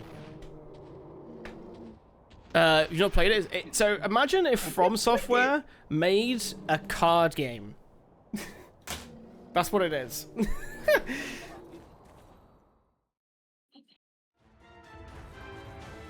Could you let me borrow that game thing? Borrow the game. You want me to ship it to Singapore? Yeah. I mean, I don't have a GameCube, but Wow. Just dude just wants to look at the disc. I mean, I mean, if I ever find a GameCube, I'll definitely play it. It's a card game. there's a solution for that, Nazo, and it comes in the form of an aquatic mammal. Oh shit. Help me, guys. True. Yeah, You're good not shit. Thank you very much. wrong. Does he lay eggs, Sly? No, it's a fully aquatic mammal, not a semi-aquatic mammal. I've yet to play any pre-Demon Souls From Software game. To be fair, the earliest From Software game I've played is Dark Souls 1. So I want to give that a go, and then, is it called a King's something? Kingsfield? No? Kingsfield? Kingsfield, yeah. King's Quest? I think it's King... No, King's Quest is different. Yeah. Kingsfield is the FromSoft dungeon crawler. Oh. I told myself I wouldn't be a I'm Souls curious. guy, and I've become a Souls guy, and I don't know what I think to myself anymore now. It's not good. I got friends telling me, they're like, let's play seamless co-op in our own time. And they were like, let's play Elden Ring. I was like, why don't we play Dark Souls 1? Why don't we play a good Souls game? Look at the what? You heard what you wanted to hear about that. And Casper, what's up, buddy? But yeah, the thing is though, like seamless co-op, I have a really hard time because everyone like wants to play Elden Ring because it's just the newest one and it's got like a nice feeling movement. But honestly, I'd rather have the tank controls from an early Souls game more than Elden Ring. Just because like the first playthrough of Elden Ring is like, oh cool, look at all these different locations I can go into, look at all these different bosses I can fight. Then after a while, it's like you realize how many bosses are repeat ones. You realize that to actually progress the game, you only need to like explore like 20% of the map. So instead of like going around and just seeing what everything does, it turns into, hey Google, like what does this do? Like how do I get this specific item? Like, oh yeah, this thing is only available in this one region of the map. So then you go from this place to there to get your upgrade. And it suddenly shrinks the world down way more. And at that point, I'm like, just give me Dark Souls 1 or 3. Hell, I'd sooner take some friends to Dark Souls 2, to be honest. That'd be quite funny. Yeah, that's why I always say that the only way to play Elden Ring is the first blind playthrough. Because after that, it just becomes check the wiki to remember where you got certain weapons. But when you're playing through it blind the first time and you don't know what anything is, it's fantastic. But then on future playthroughs, it's just like, alright, where did I get the sword for this build? Okay, I've got the sword. What bosses do I need from the story again? Okay, I'm done. Oh. And all the magic wears off because you either know where everything is or are checking or double checking where everything is. So you lose that sense of discovery. Yep. Yeah, because like I've been playing Seamless Co-op. So anyone who's been playing Elden Ring in the last like month or two, it's me playing Seamless Co-op with my friend, and we're like, okay, we need this better weapon by this point, and it's just usually because he's played the game before, he doesn't want that feeling of like exploring everything again, so he just Googles it, and which to be fair, again, makes sense. But then it just means we're just looking at Wiki, going, well, I'm on the map, I'm in the right area. Why can't I find the specific bug that gives me this item? And it's just it just kind of ruins it. For me, anyway.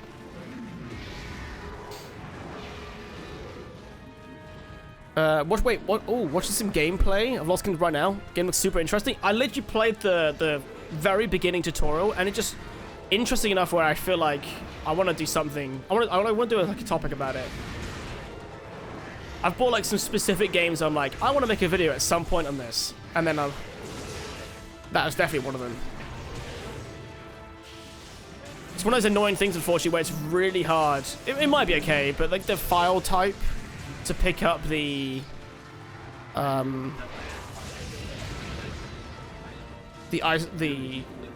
like emulator of it was a bit sketch. So I just said, then I just happened to see it in my local game shop, and I was like, ah, fuck it, I'll get that in a RetroTink rather than risk emulating it.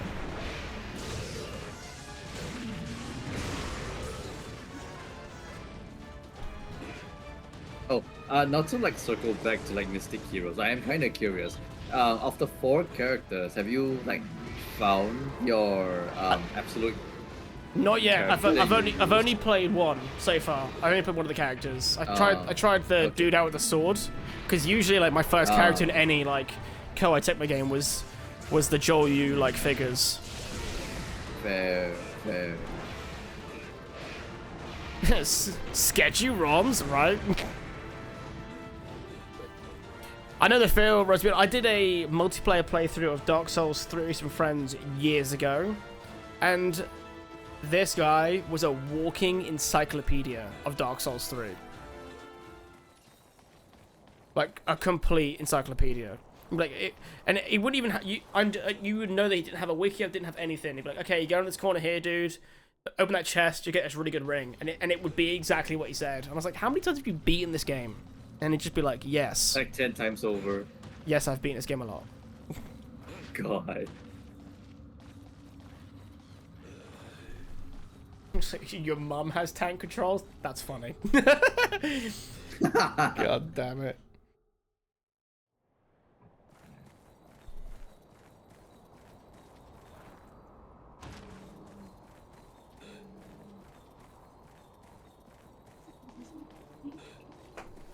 Yeah, the file type for Lost Kingdoms, at least on emulate, was like an RVZ or RVZ, as the Americans say. And they're just prone to crashing. I just didn't want to. I tried to. I think I tried to play Paper Mario 1000 Year Door, and there was like a certain bit I just couldn't get past because it was crashing. So I didn't want to have a repeat of that issue again. Hey, good tail. Hey, Nicely done. nice. I'm gonna guard you guys. Oh god, watch out. I will hold this. Fuck! Wait, slide didn't work? Rathalos Ruby. Yep, you saved me. Thanks, Sting.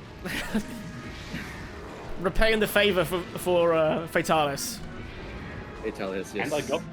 And I got the ruby. Oh, good shit. I got the plate. Ooh, that's good too, right? Yeah, the plate's Yeah, like. plate. Yeah, the ruby and the plate are both the really rare drops. And I got 1%. Medulla. Oh man. Oh wait, I got a double card Back here. Holy over. shit. Ah, shit. Oh, scale. Oh, Never you mind.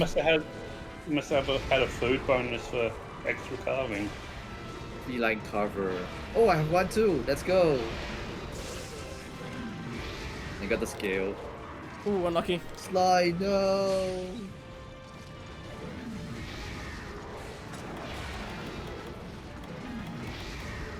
So above that, we gaming later, my dude? We haven't played Jump Space yet, or the new stuff of WoW. You've not done Jump Space? I thought you'd be like eating it out alive right now. Eating it out alive. That's an incredibly dodgy choice of words. I was gonna do a Brooklyn Nine-Nine thing, but then I forgot how it went, and it all came out. Someone say Jump Space the boys? Absolutely, dude. Absolutely. No, like Ping Pod, but Jackpot's better, but I was like in the middle of the sentence already, so it got too late. Okay, well, what phrases were you combining to make eating it out alive? I don't remember, that's the problem. I think it was like eating the heck out of it and then eating it out alive or whatever. I don't know. I mean, at what point are you just making words up and not quoting Brooklyn Nine-Nine? Right, just then I wasn't Yeah. quoting Brooklyn Nine-Nine. You're like, oh, I just merged two quotes, and you're just saying a sentence. You just- Yeah, exactly. Exactly. You got the second ship? Oh, fuck yeah, dude. I love that.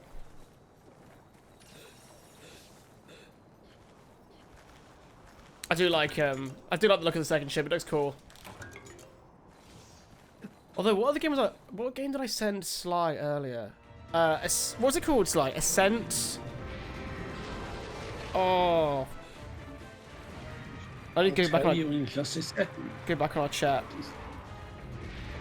Ascent Rivals. Ascent Rivals. If you guys want to see a modern pod racing game with shooting and everything in it, look at a game called Ascent Rivals. The demo, it's currently on like I think it's on a free, like test, like open test at the moment.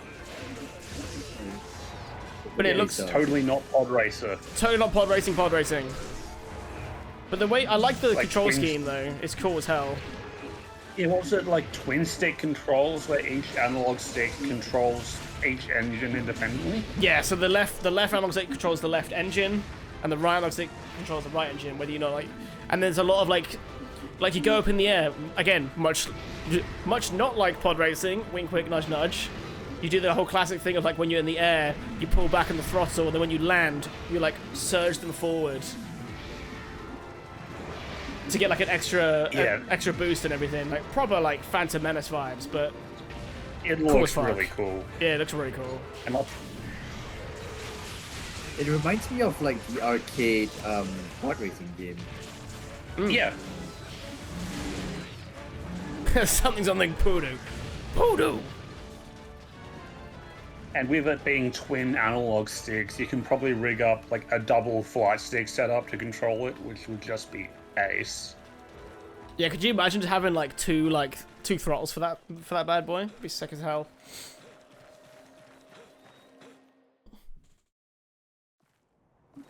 Let's face it, pod racing was one of the best parts of Phantom Menace. So why wouldn't you want a game that is just that? Freaking the Lego one is already so fun. That was good. But here's a question, Ting, for you. You've played Lego Star Wars, right? Yeah, yeah. Have you played the original? Yeah. Like Back in my day, I played them before they were called the Complete Saga. Because they released them separately originally. They did the prequel trilogy because the films just come out. Then they did the original trilogy, and then when the PS3 came along, they released the Complete Saga, which just combined the two of them. yeah. Land, you little what- shit. what- There we go. What I find hilarious is that you can actually have a peek into like episode 4, episode 4, chapter 1 in the first game, and I was blown away. I was like, oh, what? There's more? It doesn't end in episode 3. Your first exposure to Star Wars was the Lego games, wasn't Yeah, it? literally. That's Yeah. what's funny about his realizations. Like, wait, there's more films? Like, yeah, the 4, 5, and 6 released first. I told you, everything I know about Star Wars is through Lego. And I'm not lying. It's diabolical. It What I hurts will me when say, you say though- these things. It Nigel. does. As good as the original Lego Star Wars games are for their kind of like old humor, that is an insane way to learn about Star Wars. Yeah, I'm sure Nazo agrees, but Lego games were better before they had voice dialogue. Yes. When it was just like the noises. Well, now they became the movie games, didn't they? They're like the in quotes good quality movie games. Yep. I'll be right back. Oh wait, the Medulla is arguably better than the Plate Gem because you need more of them. Ah, let's fucking go. That's true. That's very, very true. Because the medulla drops like what, just as rare as, and I don't think we use the gems or plates in this game. God, let's not talk about The goddamn Tylenol situation, but fat. Jesus. Or as we Brits would call paracetamol. Oh. I didn't understand what Pato was saying until you said paracetamol. So paracetamol is a painkiller, and there's some recent political events that claim that it causes autism if you have it while pregnant. Although See, this is if why I may I'm still Twitter free but fat. Okay, this has been the most chill I've been in like a week, honestly. Alright. So I have a somewhat like boiled level story from my past, if I may share, and it's kind of triggering, and I feel like that little thing kind of made me kind of autistic, I guess. If I may share, of course, because it's kind of triggering. Well, if you think it's relevant, go by all means. Yeah. So basically, my mom had me in her tummy for like a long time, and on the way back home, this was when before my dad had a car, he had a motorbike, and basically what happened was, he drove my mom back home, but then I think it was a rainy day. His bike skidded, and my mom just flew out of the bike. My dad then dove, caught her, and just saved her and me in that little accident. And Yeah. apparently, some people have lost children through things like that before. And Oh yeah, my was- dad was born yeah. premature because of a car accident. Yeah. He was born And after I was, like 6 months, I think it was. Which is like, if anyone doesn't know, Oh. that's really early. That's like, It's very early. it's yeah. really early. Yeah, same thing. But yeah, my granddad had a car crash, which made they had to have like an early pregnancy, like an early birth. But I had a late birth, if you can believe that. Even after the accident, I was supposed to be born in '97, but my parents waited till '98 in January. And I'm assuming That's my whole because story. you were due in December, because you were like, I was Yep. in there for an extra year. You know what I mean? I was just vibing. I was just comfy. Yep. Had my TV. Yep. Yep, exactly. So I do sometimes equate that crash accident to like some of my mental illnesses, like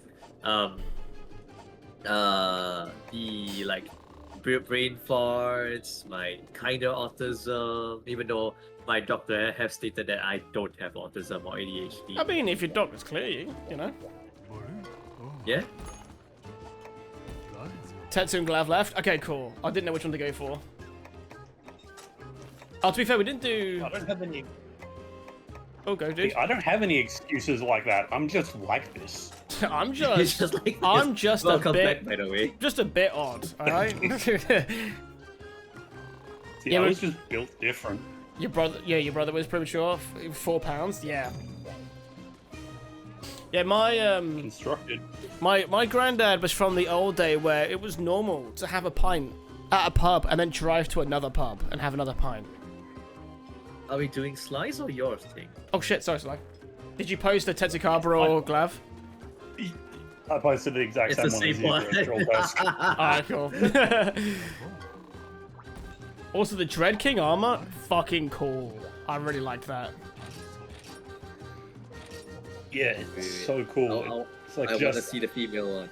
I want to see the It's female like one. it's like the Rathalos set, but just more. A pint per pub only gets sketchy after the 3rd pub. I won't mention how many pubs are involved in this story. But it was way I beyond mean, dodgy. if you're doing a pub crawl, single digits doesn't cut it. There used to be a very famous pub crawl where my dad was from, and it was 25 pubs long. You see, that's more like it. And it got to the point where they had to start banning people who if they knew like a group of lads were doing that pub crawl, they had to ban them from the or like not serve them, because there's just no telling what state they would be in. Yeah, at that point it's just like alcohol poisoning. Because I mean, even if you had half pints, you're still gonna have like 12 or 13 pints of beer in you by the end of it, which is just ridiculous. Even if it is like 5%. And if you're doing half pints, that's a waste of money as well. I'm just saying, if you're gonna be drinking, drink. And there was this one place did its own, like, they did their own cider, and they called it Loopy Juice, and the pub had a half a pint limit on it. You weren't allowed to have more than half a pint of this drink, which means you just know it's just stupidly strong. Ridiculous I mean, it's called ABV Loopy for the Juice. sake of it. It's called Loopy Juice, so yeah, I'm inclined to believe that. I mean, a proper pub crawl is less a full day It's not a and day, more it's like a an couple evening. of hours. Yeah, in the UK, like if you say the pub crawl, it's usually like a half a day, like not in half, like an evening affair. Yeah, you'd start the pub crawl around 5 and 6, and ideally be done before midnight. Especially because in the UK, in a lot of cases, pubs were shut by 11. Yeah, so you'd have to like full send it. Actually, wait, did I? And it was typically more like a Friday after work thing. Oh, I didn't eat. That's a Like- good job. Like the one somewhat famous pub crawl in Glasgow is you go on every pub that is near a Glasgow metro station. Oh wow. So you'd have a pint, get on the metro, get off at the next stop, get a pint, get back on, get off at the next stop until you've done a full circuit of the metro.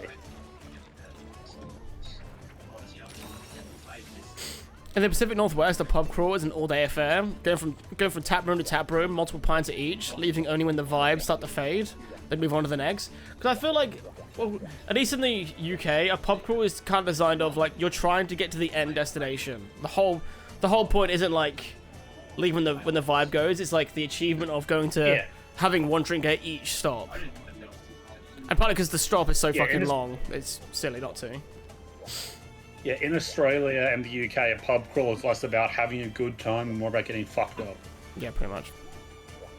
You'll get a drink at location A, then go to the next place for another drink, repeat until you've run out of pubs, or until you've passed out.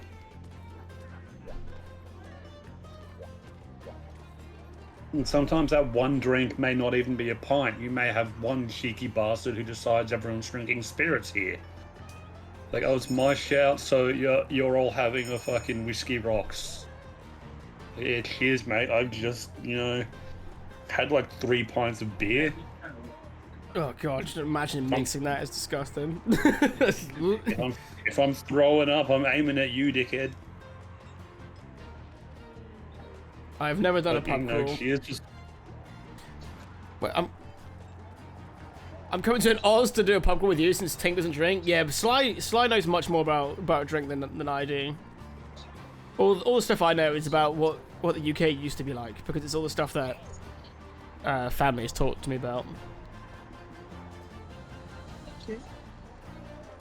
What are we waiting for? Slide already up. waiting for me to pick what food I want to eat.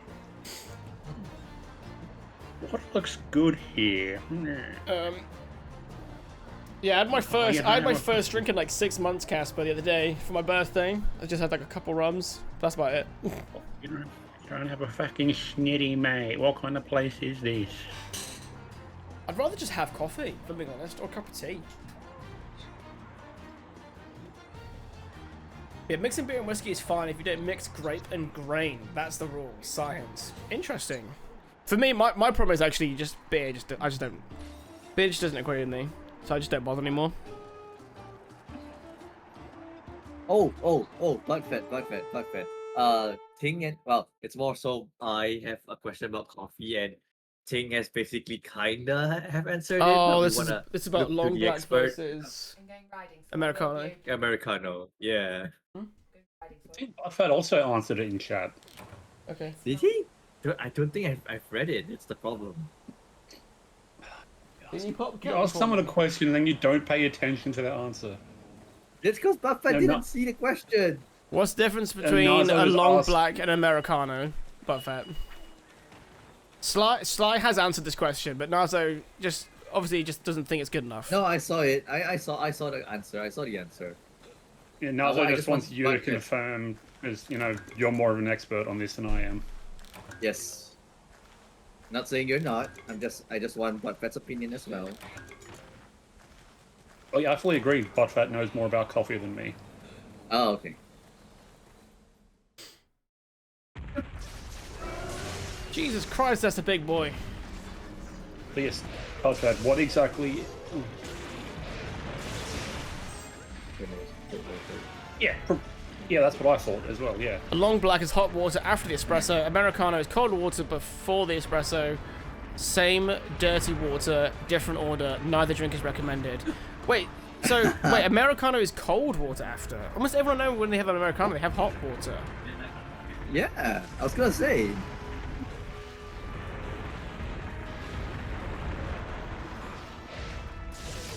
Cold water before, but then you can add hot water after?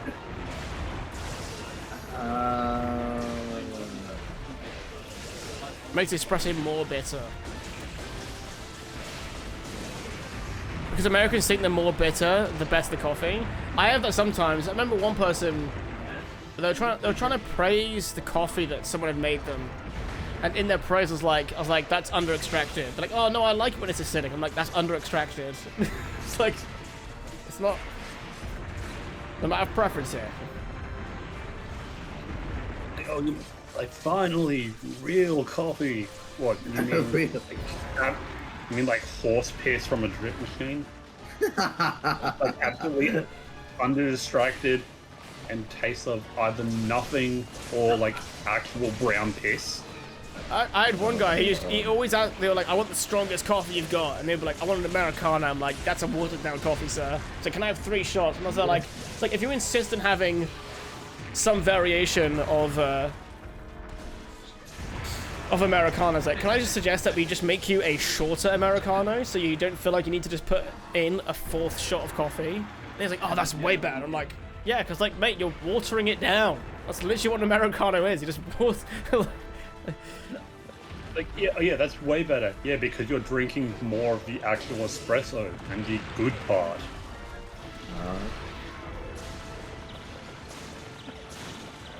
Uh-oh. Someone heal us. Oh, yep. Yep. I was getting hammered in that corner. Jesus. I actually brought Max potions though, so I'm good. Alright, sweet. I tried to heal you, but I was staggered and stunned, so my bad. Wow. I think now in today's coffee world, long black and Americano are interchanged because no one cares enough about those drinks to preserve the process. Yeah.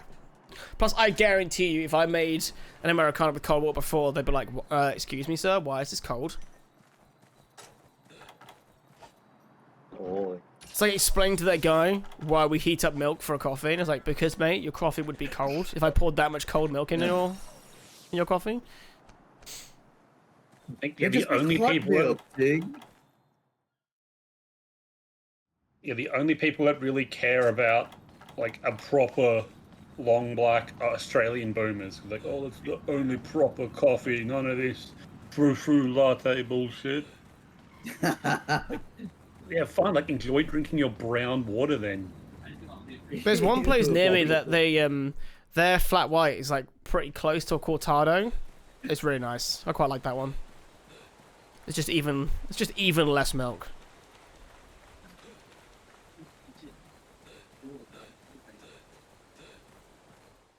So yeah, when I was in Italy, I did a study abroad. The barista near my host family's house showed us the way. I feel like it's really normal in America to do the study abroad stuff. I always hear about these stories, like Americans Yeah, going same. away for the for a semester. It's like 10 weeks, right? Is 10 weeks a semester? Fuck knows. No, we're full. Actually full.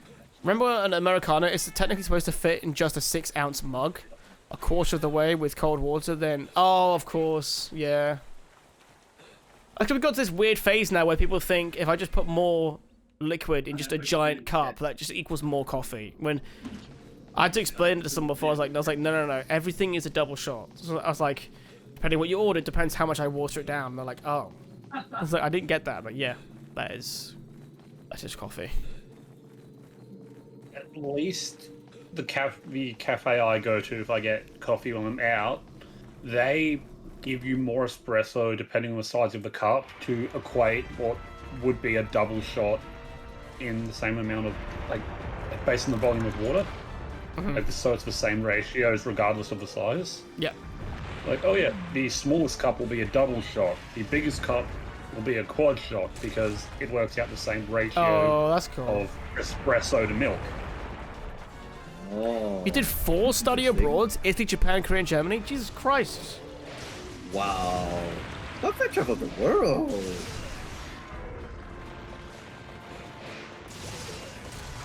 A man of culture. Man of culture. Yeah. Very Oh, privileged. Well, Love it. Japan and Germany in the fall would be beautiful. Oh, I agree. No, ain't nobody want to go to Japan in the summer. Nope. I don't know anyone who says I anything good live about near Japan this Japan. summer. I live near Japan and I hear stories like, oh, did you know that our weather is so hot it melt the fucking plastic in the like ramen shop that we like, you know, display our foods in? Like, what? No, you just want to get off the rock. Those opportunities just weren't really available, at least in my county. Yeah, like when you tell, like when someone who lives somewhere that gets a hot climate in the summer, like tells like the most basic stories about like how hot it can get, it sounds like the most insane bullshit. Wait. I kind of want to hear this story now because I've never heard of like insane BS hot weather, like fake hot weather story. Let me know. Let's hear it. Let's hear it. I know that because like here in Australia, it can get so hot it begins to melt the tar in the bitumen on the road. Oh, that I've heard. Yeah. I've heard that. And you know, people getting like second-degree burns from their car seat belts. Like children's playground equipment beginning to melt. Anyone, every summer I question anyone who gets like a black leather interior in their car. I'm like, you can't. If your car's been in the sun, you just can't sit down without scalding your ass on it. And that's in the UK when it's like 30 degrees, let alone in Australia when it's like 45. Oh yeah, like, all leather interiors in your car in the summer is hell. But when it's winter and it's been like really cold out, it's so cozy. Hey, Oh, we killed Or it. if Shit. you, that was quick. or if you know you're able to park in like a covered car park in the shade, so your car's not in the sun. That nice cool from the leather interior is very refreshing. I was young, dumb, and thought there was a better world away from home.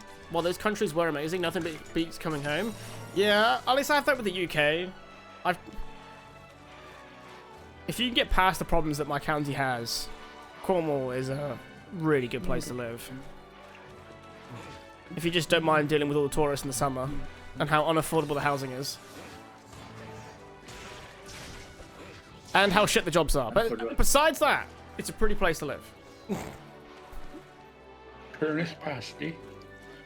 Get some pretty good Cornish pasties. Being in Hawaii is a great way to insulate yourself against the problems the rest of the US has. Yeah, because it's kind of like its own little thing, isn't it? It's far enough away. Kind of. Kind of, yeah.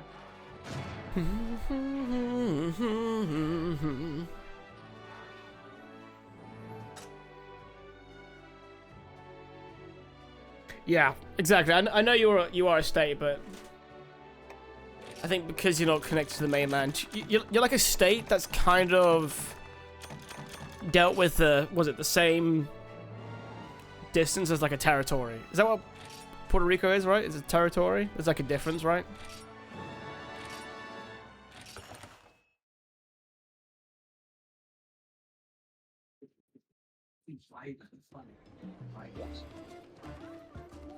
Not quite 24 hours since I deleted all my social media apps from my phone. I found I'm listening to a lot more music and reading more. It is weird to pull it up to a fidget scroll and realizing that's not an option. Dude, I did the same thing, man. I fidget pull up my phone to go on like Twitter all the time, which is the reason when I said I've been off my phone for like, or off Twitter for like 17 hours, because when you think anytime you have like a quiet moment of the brain, you go, oh, what was happening on here? Like, you just out of habit.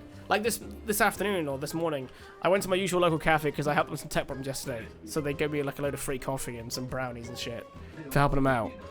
And I was like, Nice. I pulled up my phone. To go, I was like, oh, I can't actually do my usual scroll. So then I was actually like writing my next video just on my phone. I was like, this is a way better use of my fucking time than looking at the insane takes that I see on Twitter or anywhere.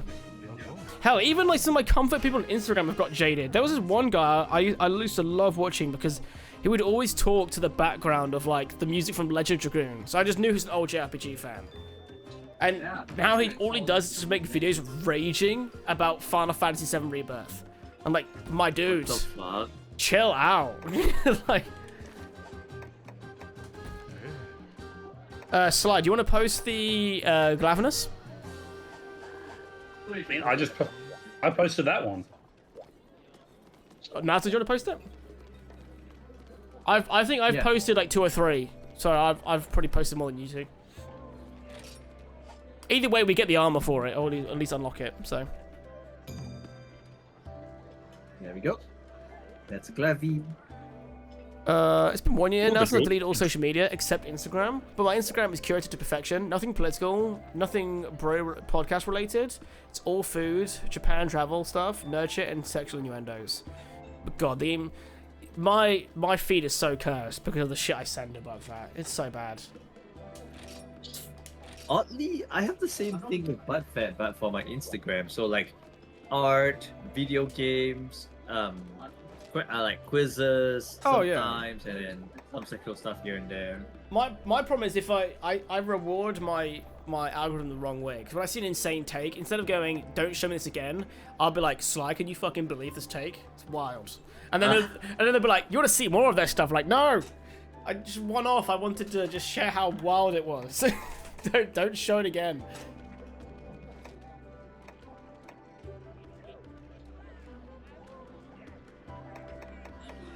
Oh god, ButtFed.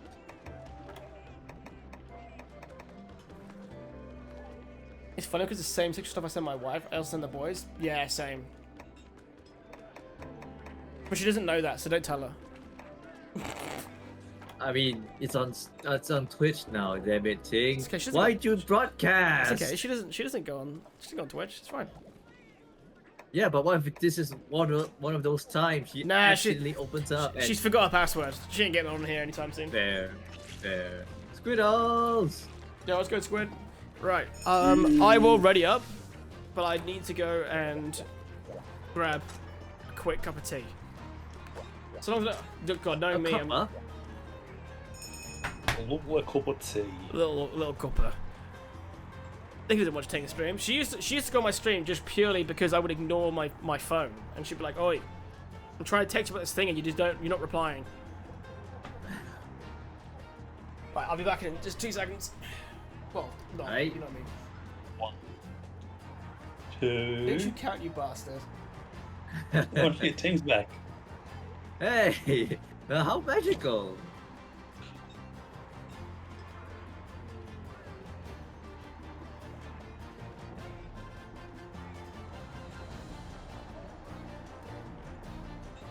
Have you done more Silksong, but Sly?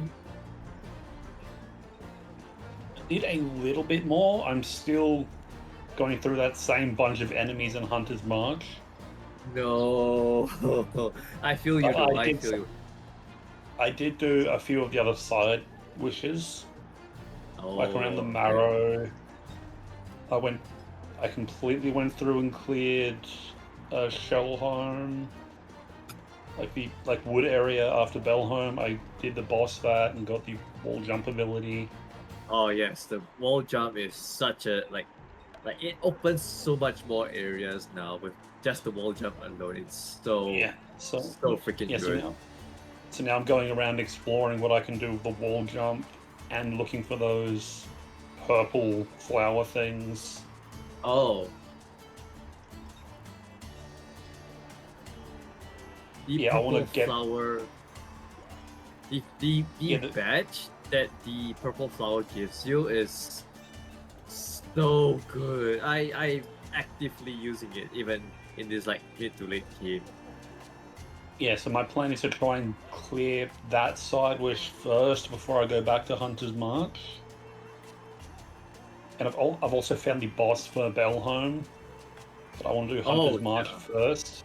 No. You want to do that one first. Oh, okay.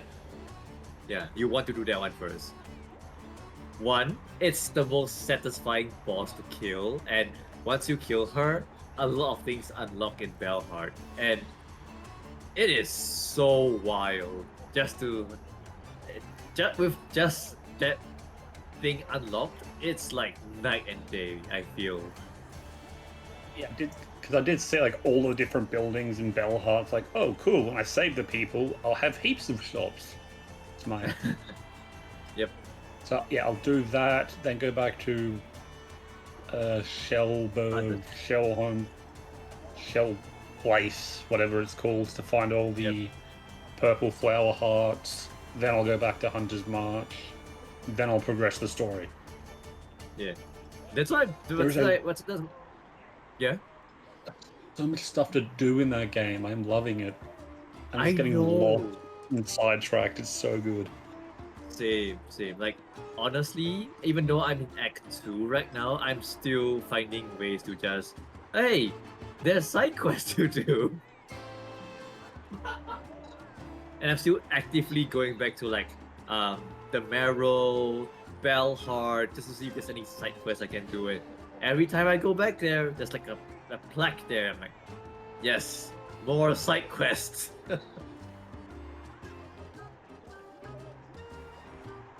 Like I did the flint beetle thing.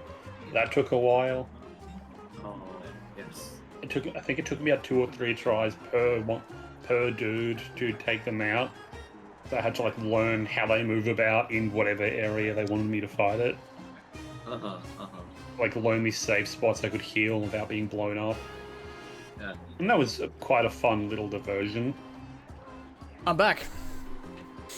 Welcome back. Thank you. Welcome back, good sir. Like even though some of the fights in Silksong can get really frustrating, it's the rewarding kind of frustrating.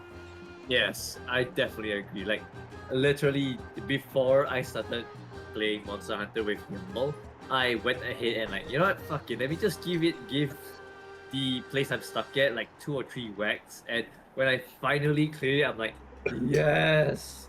Yeah, I saw you talking finally. I saw you talking to Nye about that in chat. How you're like just Yeah. stuck in one area of Silksong right up to the start of stream. It's like Yeah. cool.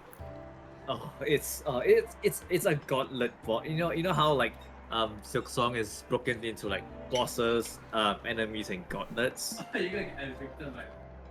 Yeah. Yeah, the place I was stuck at was a gauntlet fight, and that one they threw everything at you. It felt like it's a test of skill, that just pure skill.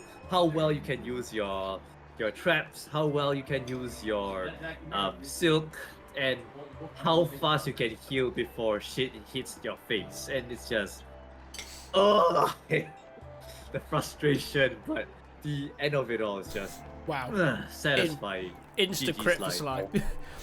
Wait.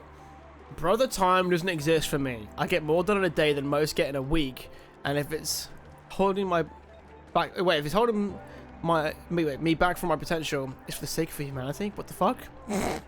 What did I just read? What did I just read about that?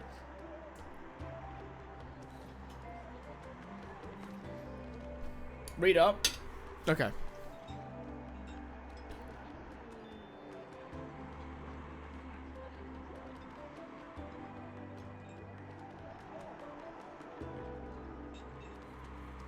Oh, wait. One day people will realize that coffee and tea only hold them back from their true potential. The thing is, we know that caffeine actually isn't bad for you. Just don't. Yeah. Like, the amount of caffeine you'd have to be like a bad dose is just so insane. What's hilarious is back then, coffee was actually thought of as a drug. Was it a drug, or was it I just mean, caffeine is technically a drug if you want to be a smarmy chemistry bastard about it. Yeah, fair. Was back to coffee are actually gym bros? Yeah, the guys who have pre-workout. They're like, I've had the equivalent of 10 cups of coffee in this one pre-workout so I can lift this one dumbbell. I'm like, my guy. You are speed running to a fucking heart attack. Yeah, I saw recently, like, it's like it was recommended to me, I think, in Instagram ads, like, oh, this sleep aid energy drink. It's like, oh, cool, this company must make sleep aids. I'll see what they make. They mostly make ridiculously unhealthy levels of caffeine pre-workouts, Yikes. but they also make a sleep aid to balance it out. That's so fucking Like, oh, we have like the most caffeine ever in a pre-workout. Something like hundreds of milligrams of caffeine per serving. And fucking most of these gym bros aren't having a single serving; they're double scooping that shit. So you're having over 1,000 milligrams of caffeine per drink. That's the shit that even kids can buy. What? It's like, oh no, you don't understand. I need my heart to be beating faster than a hummingbird's for my gains. Honestly, That's weak. so wrong. Pre-workout is a crutch. Music is You a can't- crutch. If you can't get them gains from drinking water, you don't deserve those gains. I will have thing. just the standard There flat you go, white Nazo. Enjoy your before 2,724 points. Jesus. Hey, nice. GG. I'll have just my standard like flat white basically before I have a workout. Not because I actually need it for the workout, but just because I like coffee in the morning. That's about it.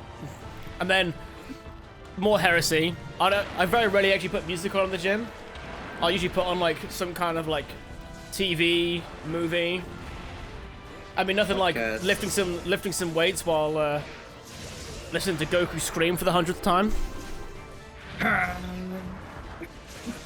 Where are you at in Dragon Ball Z, by the way? I've not watched it for a week or two, or a couple weeks actually. So I'm still at the bit where what bit is it?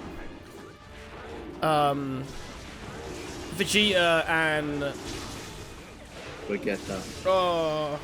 Vegeta. Who's the guy that was with Vegeta? It's not Raditz. Who's the other dude? The bold one.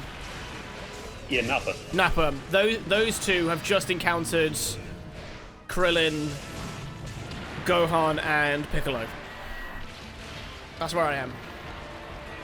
Oh, They- cool. they've Same just- saga then. So they've just like looked at their power rating and they're like, this is unreliable because we know that they can change their power rating. Has it been over 9,000 yet? No, but I'm assuming maybe like I don't know. This is the bit where Goku has that power rating or not. I don't know. Vegeta, what does the scholar say about his power level? It's over 9,000! I would love to see that What? moment though, 9,000? just for the memes. There's no way it can be right. Actually, fun fact, it's not actually Fuck me. 9,000, but 8,000. I healed you both! How did you die? It wasn't anywhere near enough. Yeah. But yeah, fun fact, it's not 9,000, but 8,000. Yeah, I'm looking forward to getting past that bit, because I've been Oh, wow, I- just blow past my info like that. Oh, sorry. Okay, I see how it is. I got to I started catching up on One Piece again, and then Sly was like, don't catch up too quick. They've like kind of cliffhangered it. So then I stopped watching One Piece Oh, until the no. next one comes out. Yeah, like 2 episodes ago, there was a huge cliffhanger. It's like, Yeah, if you get caught up right now, you're going to be frustrated waiting for the next one like I Oh am. no. Oh, bless you, Slide. Oh, I do think Ting's um, only like 5 episodes behind. oh. Yeah, I'm not far Not too behind. bad. Yeah, I'm not far behind at all. I'm trying to keep relatively Yeah, caught I up was now gonna because say. I let too much of a barrier build up before. Like I think I had like 20 or 30 episodes to catch up on. And I was like, I think being within 5 is pretty good because then if I get in like a little binge hole, I've got 5 episodes to watch. But also I don't want to be caught up weekly, so that if I get really excited for an episode and then it's a special recap and I'm like, fuck's sake. Fuck's sake. Oh. Yeah, Dr. Chopper presents, like we had a couple weeks ago. You heard what you heard what you wanted to hear about that. Don't blame me for your big dream, my dude. Give me some party. 僕はドクタートニトニチョッパーウンシェフの最高シャラピーマイフレンあ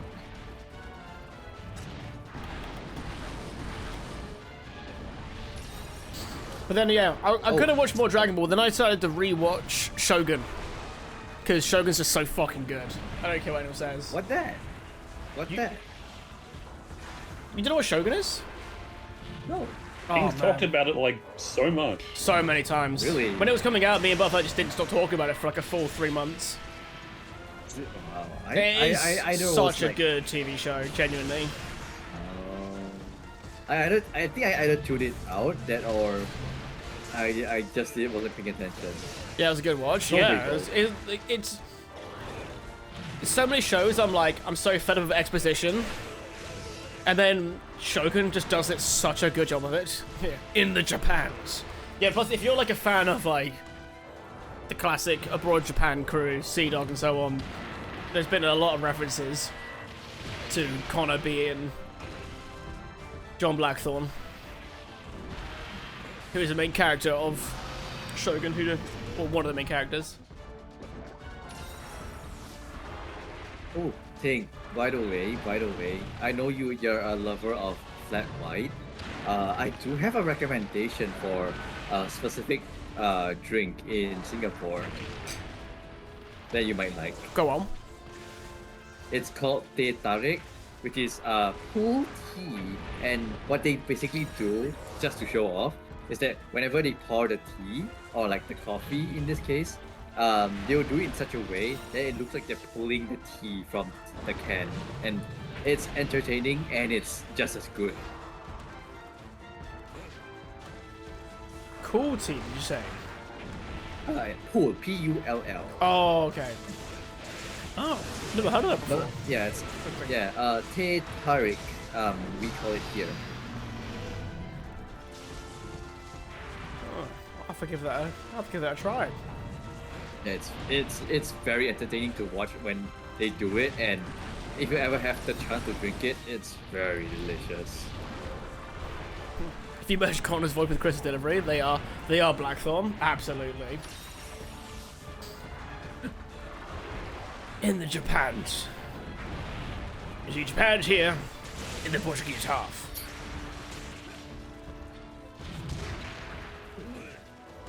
They're working on a season 2, which is like a bit sketchy. I just hope it's good because obviously the book was only season 1, so I do wonder what they're covering.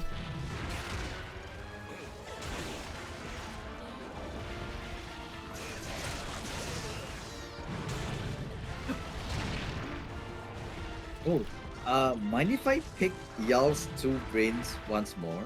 Oh no. Sly, what do we say? Do we say yes or no? related. It's One Piece related. Okay.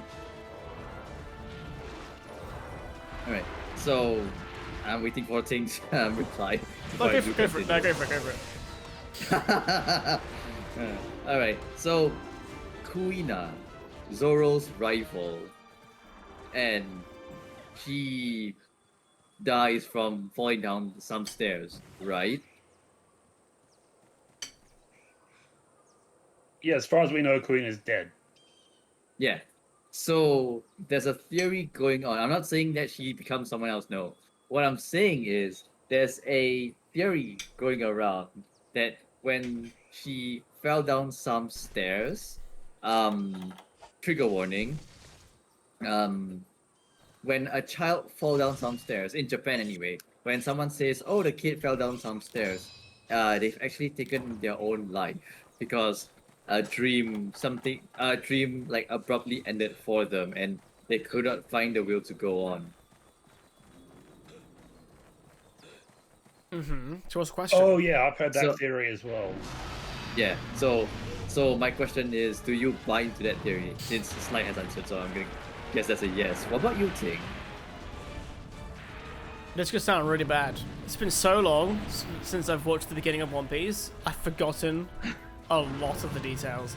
And when Mike said it to me, when I was catching up for the first time, that you forget the details a little bit, I thought he was chatting bollocks. He was not chatting bollocks. I see. Well, So basically, I remember core I'll beats, give you but the- some specifics about certain characters I struggle to remember. Yeah, so basically Zoro is, wannabe swordsman and does the two sword style. The one in his and- origin story, right? Yeah, the one in his origin story. Yeah. And basically he fights Kuina in a one-on-one battle. But before that, his father has told him, no, you can't be the, greatest swordsman in the world because that title only belongs to men. And Zoro basically says, well, I want to be you. You're my model of perfection. Then later in that same episode, Kuina dies because something happened because So she fell down some stairs. Yeah, so the theory is it's the other one instead. I mean, it wouldn't surprise me. Japan has been known to censor itself like that sometimes. Yeah. Yeah, because like Kuina was always like better than Zoro at everything. But she wasn't allowed to continue training as a swordsman because she's a girl. Yeah. But also she was quite sick as well. I was gonna say, wasn't she So sick we too as theorise well? that- Yeah. Yes, it's theorized that she took her own life because, she's never allowed to like be the greatest swordsman ever because girl. But also she's not allowed to continue training because sick.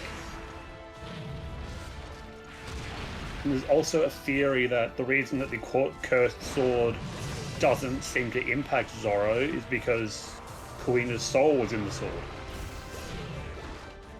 Oh, that I I don't never necessarily- heard. That I don't personally buy into that theory, but it is a cool theory. It's a cool theory, yeah. it is a very cool theory. I just like it. I just like the like my headcanon means. I just like it that Zoro's just such an idiot that dumb luck just says, nah, we'll cut you. Yeah. I mean, I do also like the theory that the sword's curse is responsible for Zoro's poor sense of direction What's my excuse Because he then? doesn't- Shit.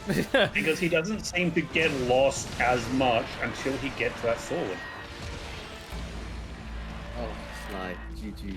Oh damn.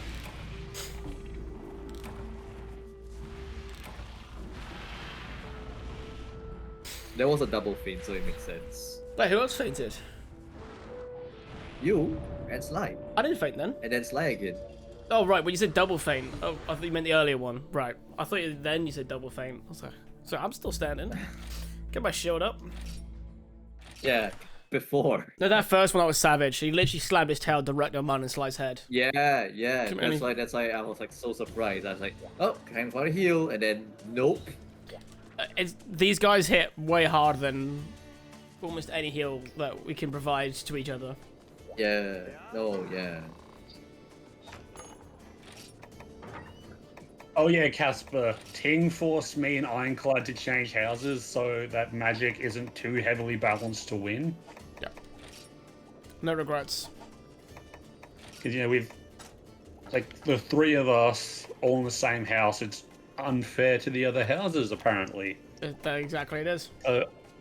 So Ironclad was moved into Yu-Gi-Oh! Whilst I was moved into Magic. Well, so I was moved from Magic to Pokemon. But But Who Oh, says we right. have to follow? Who says that we have to strictly follow the hierarchy we've been ascribed?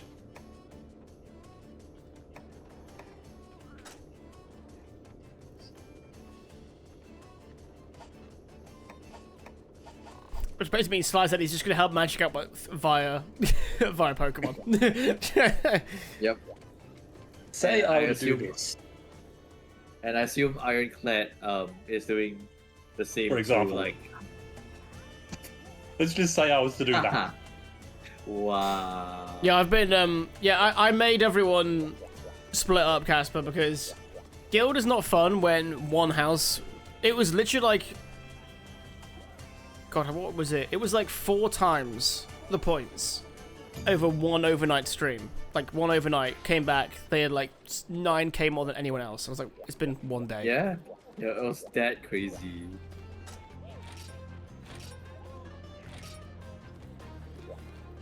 There's nothing stopping you from doing that, for example.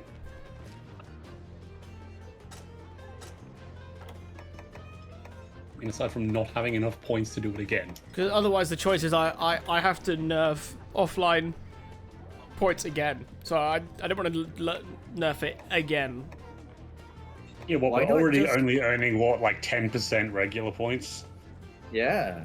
Like 3-1, right? No. You earned more points while I was offline than you would earn in stream. Oh, Why do that? Why That's not that's the what opposite? that's what the default was. You didn't earn like 10% of what you would normally earn if I wasn't live. You earned more points than if yeah, I I mean, was. but you've nerfed it too. But I had to nerf it 3 times because it was way above before. The default is quite high. But the problem was because this game still considers people in the game, even if they haven't actively chatted for a long time. The offline lurking was starting to affect every boss because people weren't active, and it had like a 9k health pool, and it because like Casper sat on like 7,000 points, but the stream just started. Casper's not actually been here yet, and so on. Yeah. Or like when Ironclad's on like 10,000 points and hasn't come into chat yet for that stream. Like, oh, this dragon has like 20,000 health. Like me with my like 10,000 points alone, if I haven't been spending any, can't handle that. Because I like to spend all my points when I work. It's funny. It's funny. We had one person originally. I won't say their name because they're not really active in chat. They're not really around chat anymore in general. But they would purposefully hold on to loads of points to ruin the game for people. Which is the reason why I've been trying everything I can to hamper any efforts to do that again. That happened? Yeah, Was because it like the first? Was it the first time? Of, no, like, it was a little Guild bit or early on. something? It was like a anti-pay to win protest. So like I'm just gonna hoard points and just like skew all the bosses. And I was like, I really hate that system. So I think one time when they weren't looking, I just took loads of the points away, just to get rid of it. I was like, Nice. get off the high horse. Offline lurking, in my opinion, the original system was to try and like nerf pay to win, and then but then it skewed too much in other favor. So now I've kept, even now, offline lurking still gives you a good amount of points, but you're also not punished now for subbing now as well, because subbing before Yeah. this didn't get you many points. So I want people when they resub to get a nice chunk of change, like for their house. Yeah, that's fair. I also don't reward it. I also stopped the extra reward happening specifically during live events too, because then you're telling people, oh, save your resub for an event, and you kind of like hamper their enjoyment for their resub, because then you're too busy focusing about the fact they got 600 points against Hog Daddy or whatever. Yeah, that's fair. That being said, I do want to make a bunch of mod bosses, so I need to try and find ways of not skirting around DMCA. I want to do a boss for all the mods, so they all get their own boss. So you two need to message me what kind of thing you would like and how we can not copyright anything. And that's my way of saying, don't pick Blue Eyes White Dragon. Nazo. Hey, not pick Sly Cooper, got it. Well, there's a bit more of a slower franchise, so you might get away with it. But I'm just gonna like slightly change the wording of it. Although Naya's not a mod, Naya's like a mod in spirit. then one of the bosses I'm going to make specifically for her, I'm going to call it Naya's Bane. And it's going to be like a 16-bit Sephiroth or something. Oh, like it can be Sephiroth, no? Or Astarion. Well, that's how you get around it. You go, it's not Sephiroth or Astarion. It's Naya's Bane. You go, what? Exactly. Just slightly. I'll treat it how China treats making a knockoff or something. You just slightly change the words around. That's true. Azure Eyes like- Silver Dragon incoming, right? See? There are that many Azure silver-haired anime swordsmen that you can just kind of do that.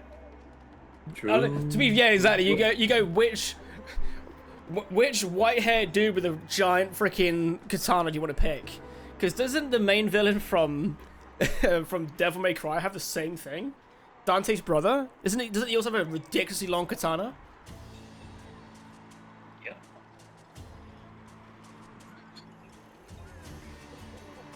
I'll be right back. Of The course, cats are Okay. doing something. Oh no. Yeah, it was used as sort of a balance for people who had the extra money to pay for events back when the houses were started. Exactly. But the thing is though, with the streak system now, with how like far on it goes, it's more than equalized it. If anything, I'd say it's gone the other way a little bit. That's it, Virgil. Virgil's katana is pretty average. Not compared to me, dude. How dare you? It's not like way huge, bigger than the normal katana, but not excessively. It's I feel like in Devil May Cry 5 it was huge. Am I wrong? I need to look it was huge. It is huge. I need to look it up now. Because otherwise, a slightly bigger katana is just a Nodachi, right? That's what they call it. Yep. Yep. Virgil, Devil May Cry. Virgil's katana, and Ting just finds a big. Virgil's dick. extra long sword. Oh no! To be fair, actually, in this one, it is just like a Nodachi. Actually, I thought it was bigger than that. I think in 5, when he held it up from his head and then it just goes to his like legs. That's the impression you get, but it's pretty average to be honest. Yeah, I'm looking at it now. Yeah, it's like a Nodachi. Yeah. I don't think I've got any extra boost to the point farming after day 100. Yeah, I know, but even then, just having a day 100 streak is insane for like a thingy. If I had $1 for every time I heard that, what? I thought it was bigger. I thought it was more than that, you know?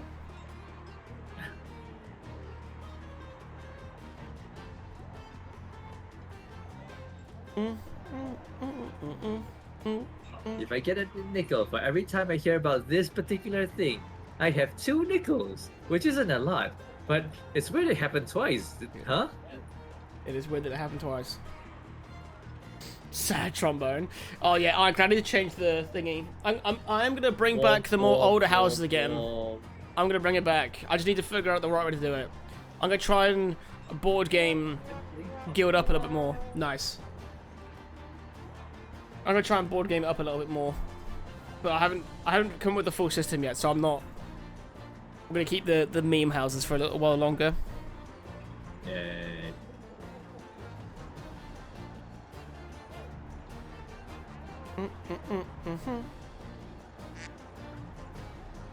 You having fun with the soundboard there? I didn't click it. Only did the one thing. I heard it. Oh. It's Sly! Oh, I see it. I just clicked on Discord. Sly, you little bastard.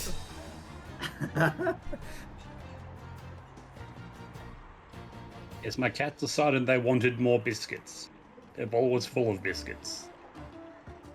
So I put like 2 extra on top and they are now content. So wait, I've gotta go. Want to launch a monster fight so I can get these points? Of course. Of course. Let's start. Well, no, we'll do a feud. A feud. Yu-Gi-Oh versus Magic.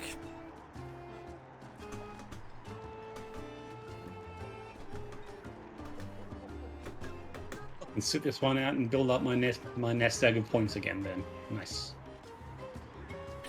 Sounds good to me. And yeah, just looked at the website. I have a 140% point boost from my 100-day passive buff and being sub and following. Yeah, exactly. So then, what you could try and balance, Ironclad, is that Hey! you want people who just started to be like, wow, this guy gets over double me. Like, my only way around this is to wait 3 months or 4 months. And this is Twitch. You'll be lucky to keep anyone past the first, like, month, let alone 4 months. How do you have a level 6 stash? Oh.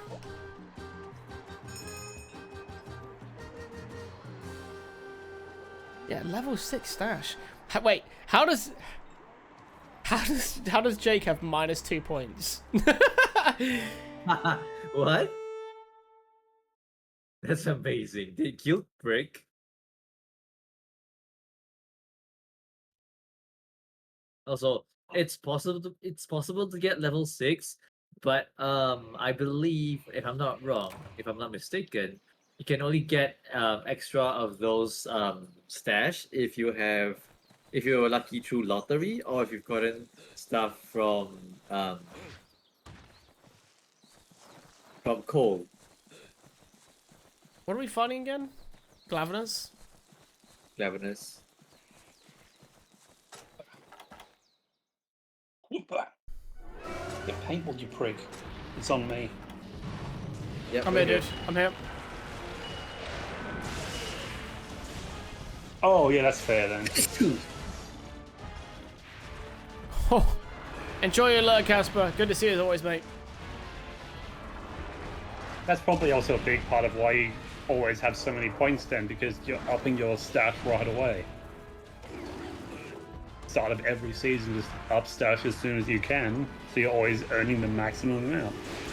Yeah. Genius. It's genius, really. I Was like it to if- sit on a maxed out stash for a while to get a lot of lottery tickets. If you're active in the guild Discord as well, Slaw will do like giveaways from time to time as well.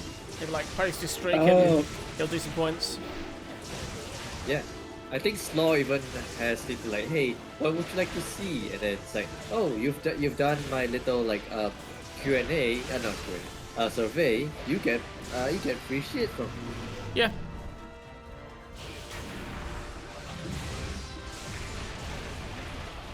I suppose a lot of other people wouldn't be resetting as often as we do as well.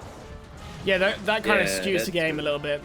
But to be fair though, we end up getting that classic MMO like point below if we keep it too long anyway. So I kind of like that it ends Oh, weekly, yeah. because if I leave an event for like 2 weeks and I just reset everyone's points instead, but keep the leaderboard as high as it is, you end up with bosses with like 20k health. It just gets insane. Yeah, freaking! I think the first few, the first Fumble Blade and the other two, we had like 100,000 points in each of the, you know. No. Fuck. Fumble Blade, Athelion, and Demandal.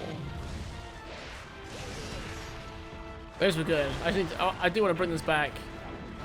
I was gonna take Fumbleblade out of it though, and what I was gonna do is I was gonna make Fumbleblade like the Emperor, so everyone's like trying to be the Shogun instead. There was too many members in Fumbleblade before. It was a little bit skewed. Yeah, it didn't help that Athelion was also allying with Fumbleblade 90% of the time for the memes. Yep. If only the leader of Athelion took it easy in Demandalore just once. Do you know? But memes, right? Sly? I mean, to be fair, sometimes we allied with Demandalore when it was funny. And then we immediately stabbed him in the back anyway. Like, oh, you know, oh, Fumbleblade just took some of your territory. Oh no. Now we conveniently are the last place house and Fumbleblade is taking something from us. How sad. Oh no, now we've conveniently just taken a place from Demandalore. Now suddenly the Alliance is two locations up. Then we go back to just dumping onto Mandalore again. Plus, to be fair, the Mandalore attacked the same territory like 6 times in a row. I think I lost all 6 times. Yep.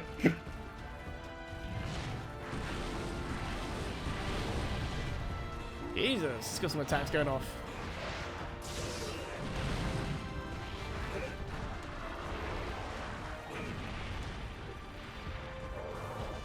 I really was the little Grimmer Wormtongue of that whole guild season. Yeah, you were. Because even I didn't know all the trickery you were doing. I thought at one point that Filling and Fumbling were actually beefing. I was like, sweet, the competition's gonna get really hot. And then you're like, if only we were allies. You're like, oh, fuck's sake. Like, according to Keikaku.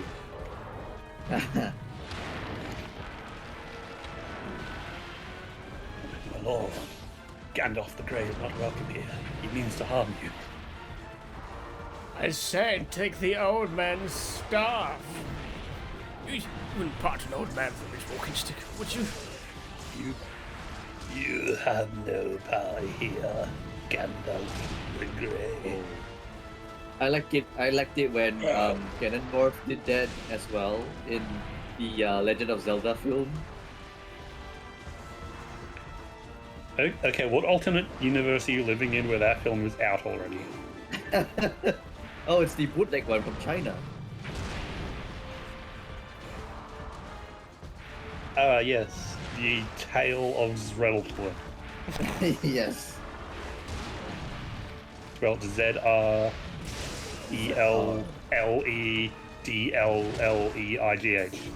Zreddle. Yeah. Zedler. Yeah. Except it's like Adventures of Zredler, not Legend of Zredler, because copyright. Oh, I see. Yeah. We're back. Yeah. Gonna walk to McDonald's and Didn't get some you know? lunch. Oh, enjoy your lunch, buddy. Oh yeah. Yeah, give me some Macca's too, mate. I'll take the chili cheese bites, please.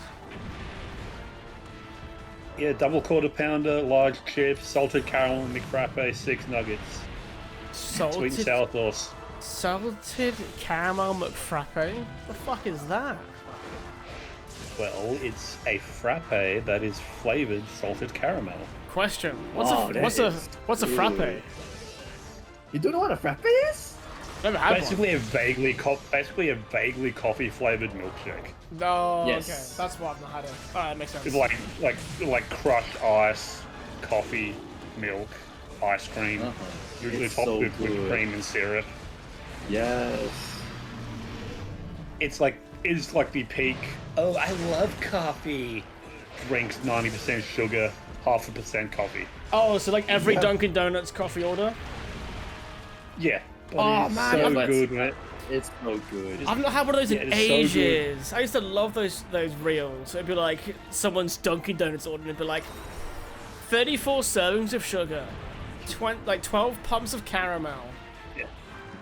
1 shot of coffee. It's like, what are you fucking drinking? My Yeah. God. I love them in the context of it's not a coffee, it's a milkshake that just so happens to have a little bit of coffee in it. I'm glad you're not afraid to admit that.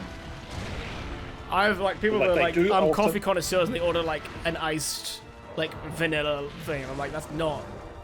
It's okay. I'm glad you like it, but it's not coffee. They do also make a coffee flavored one that does use like actual espresso in it. But I would even hazard to call that coffee. It's just It's coffee flavored milkshake. flavored. Yeah, exactly. But the salted caramel one is my go-to because it is just Wow. a slightly coffeed up caramel milkshake with whipped cream and chocolate syrup on it. It's so good. Oh, Sla, you would love Tim Hortons' salted caramel latte then. I thought Tim Hortons, like, they said Tim Hortons in Canada is really bad now, isn't it? In Canada, anyway, they it used to be quite held in quite high esteem, but they had some changes. I think they sold. I think they that's sold, really- right? Yeah, the whole just ruined Timmy's, eh? Can't even Jeez. get a double in 10 bits. Well, that just put Yu-Gi massively in front. Look at that. Ting, I want you to know I'm sorry. I doubted my own clan. Yeah, oh, well, I'm gonna lose then. I mean, to be fair, if I hadn't balanced it, you would be losing. Yeah? But at the same time, Sly's still helping out Magic, so it's not fully balanced. I mean, yeah, I mean, Ironclads could still be doing the slide thing, so. Nah. Well, if they are, they've done a very poor job of it, because they spent all their points on winning that event. It's only week one. It's only week one. They're just making me happy for the sake of it, and then afterwards, the ugly heads will be reared. No, wait. They'll rear their ugly heads soon enough. So don't worry, I know what you're trying to say. Curse your sudden but inevitable betrayal. What's that meme? If you know you could, you would. If you could, you know you would. Yeah, have you ever have a dream where you could, where you did, where you would, where you will, you will, where you could, you would, where you wanted to do you so much you could do anything? Poor kid, man. Poor kid. How you fucker. What's with Oh, this you dog? fucker. They did it What again! the fuck? They did it again, dumb- Sly! Yeah, I was just stun locked trying to roll away that whole time because I knew the tail was coming. You got stun locked, I got hit to where you were stun locked, and then he slammed us both. It's like, oh no, I'm really low. I should get out of here and heal. Get hit. Nope. I can't move. Like, oh fuck, I really need to get out of here and heal. Can't move. And what's worse is Can you that fucking leave me alone? I've ran out of No, I'm max dead. potions, so I can't really renew my For fuck's sake. my health. That's not good.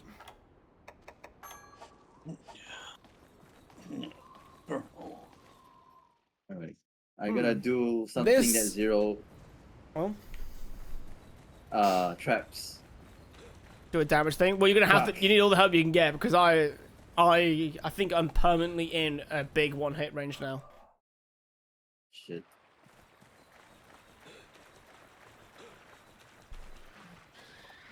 Did you guys? What? I saw footage of the new Monster Hunter thing from Final Fantasy 14. The great sword that they give you looks fucking awesome. See the weapons or armor from the I've stuff yet. only seen the great sword because I followed Joe Strippin, the Sam Strippin, the part of like, Oh, the whole yeah. like original like Jesse Cox and all that crew. He tweeted it was like great sword eaters are eating good, and it showed like a footage of the great sword. It feels very like Berserk inspired. It looks good. Come on, buddy. The great sword is.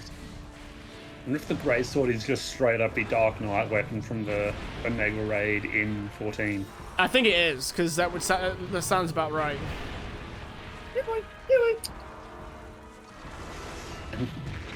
How dare you walk away?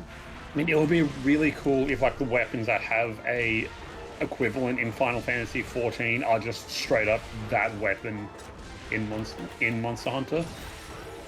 Yeah, Like the great sword is just the Dark Knight sword, the sword and shield, the paladin gear, dual blades, the ninja weapons, etc. yeah, exactly that. But we're talking about the Wilds 14 crossover. Do you know what the sword is? Is it the one that Sly's talking about? Yeah, are they just like straight up like reusing the design of the Omega weapon raid gear for the Omega gear in Monster Hunter? Because it would be so sick if they do. Like you can make like the gun lance, just like the gun blade with the shield as the paladin shield, I guess. You haven't seen it? Stuff that doesn't have a direct equivalent might be a bit more difficult to translate over to Monster Hunter. And likewise with, like, what was it called?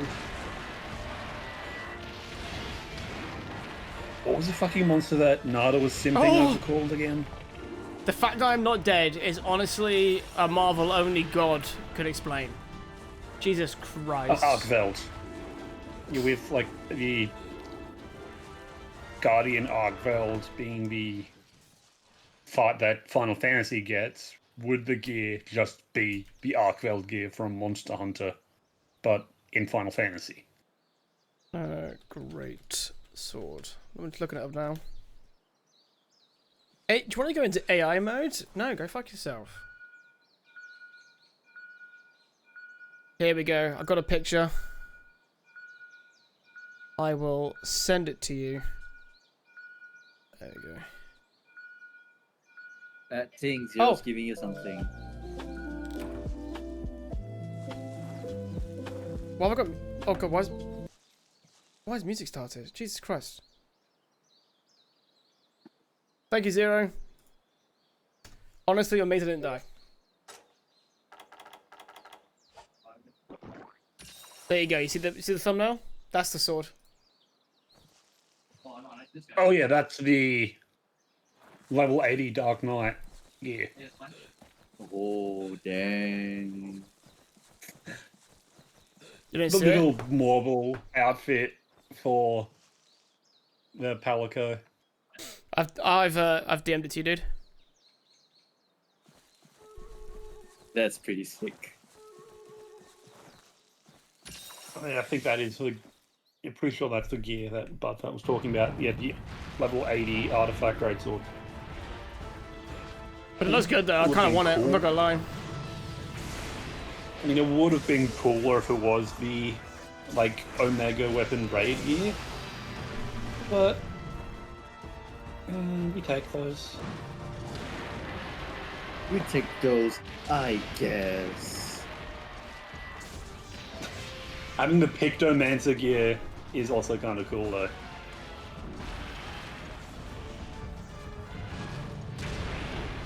Oh, thank you, Shield. Fuck! Like the fuck do you mean it's spells?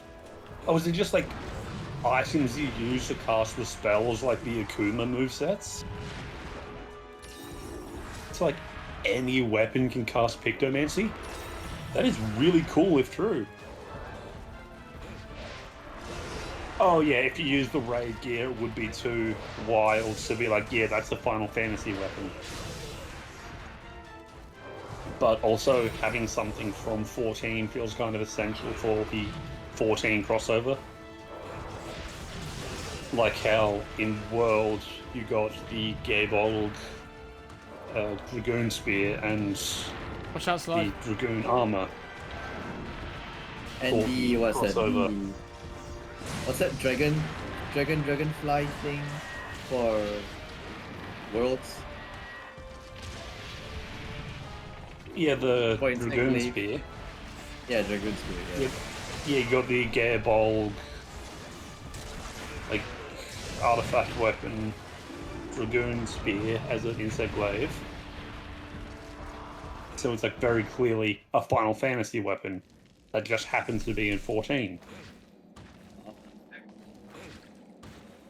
So you like kind of need something that's at least in 14 for the 14 collab, even if it is something from elsewhere. They should do a 10 crossover Ooh, and give yeah. us check sword. Oh.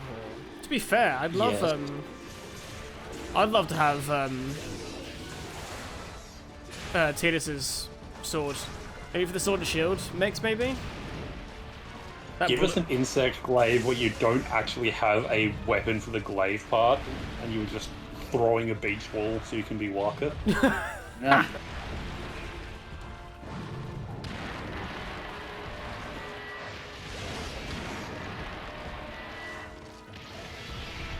The score to 10, the aesthetic, the world were great. Wasted on the ensemble. Not the best characters, but I liked the story and the world and music. I routinely listen to Final Fantasy X ambience when I'm playing, when I'm like writing anything. I just put like a 10-hour mix on of like Besaid Island or something. Fucking great. Is he limping?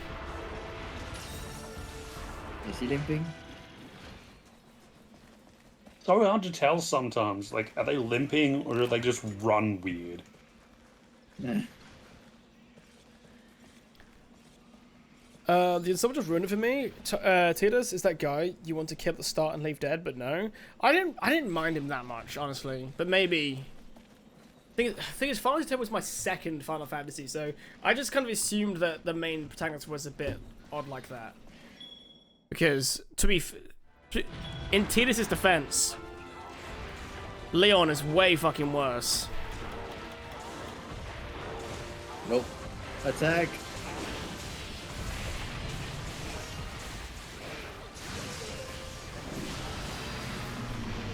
You raw me out of my fucking special attack, you bastard.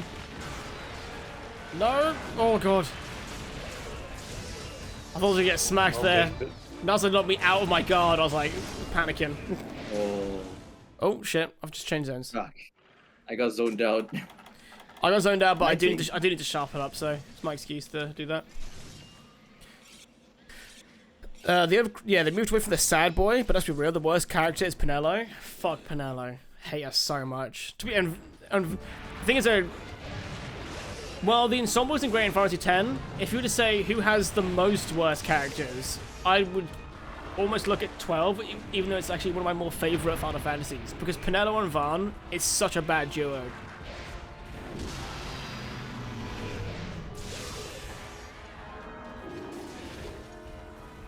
There's actually a good portion of the game where you have to have both of them in your party as well. Didn't someone say that Final Fantasy 12 or something was basically Star Wars or something?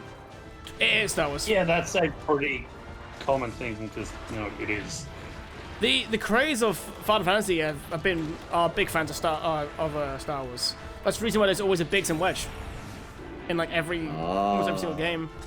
They're the I keep forgetting you've not actually watched Stars, have you, Nazi? Because you just know the films, the No. Lego things. So Biggs and Wedge are pilots.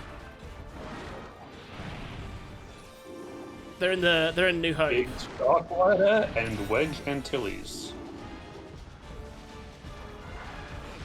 So as a result, they've always been characters in there. They're almost always like a very small role. They'll be like guards or something like that. The only time they finally got more of a role now is because of Final Fantasy VII Remake, but that's because they were minor characters that got massively expanded on. But otherwise, they were always just someone that you would see like one time. I think in Final Fantasy X, they're guards to the Blitzball Stadium. The Biggs and Wedge are pretty important in 14 as well. Yes, they are actually. Yeah. And Wedge is like one of the best NPCs in the whole game. I love that little onion dude. GG, guys. Eat them. Thank you, Zero, for giving me that stuff at the end. I'm amazed I survived that long, if I'm being honest. Yeah, Wedge is such a great little onion. I love him. Yeah, 12 is full on. Both is Han Solo, Fran is Chewie, Vaan is some shit, Ash is Leia, the judges are Vader. Yeah, absolutely. Yeah. Come grab your shit from McDonald's? Fuck yeah. You done my soul?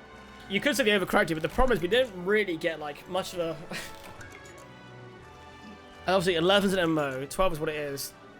I've never played 13, but I've heard so many bad things I don't want to touch it. I can't be asked. I'm like a pretty adamant 13 defender, but don't play it. Oh no! Is that because you Like, know what the with game's how- like, or is it because you know how I will feel about it? Both. I know how you feel about games with really slow, bad pacing, and Final Fantasy 13 is that for like 90% of the game. Oh no. What? You don't actually get to the good bit of the game until like the final couple of hours, and that good bit of the game is like 4 hours. Oh, that quintessential, it'll get good, and then like insert time frame here. And it's usually like a horrible number that's really Yeah. far away. 13's characters, story, and soundtrack, and the visuals are all absolutely fantastic. The gameplay is god awful. Yeah, 13 was a don't get to the PS3 actual- game. I played a demo of it back in the day when it first came out. And I was like, this game looks fucking amazing. Like, you see the graphics, you're like, this is ridiculous. At least at the time, it felt like shit couldn't look any nicer if it tried. Yeah. 13 is like just very linear hallways for like 100 hours, and then the last 4 or 5 hours is more open-ended. So by the time you actually enjoy that bit, you're done with the whole game.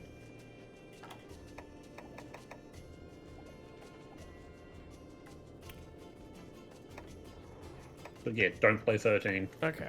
Oh, that's a cool weapon. The Dread King lance is pretty sick. Oh, I can make the Dread Queen one though. Why is the Dread Queen one so much weaker though? The Dread Queen, right, starts at. Oh, we fought the weaker Dread Queen, didn't we? That's why it's like. The Dread Queen starts with a low rank one. That's it. You got to level your whole way up. Forgot. Yeah, the dress-up mechanic in Lightning Returns was at least interesting. The combat did feel pretty good.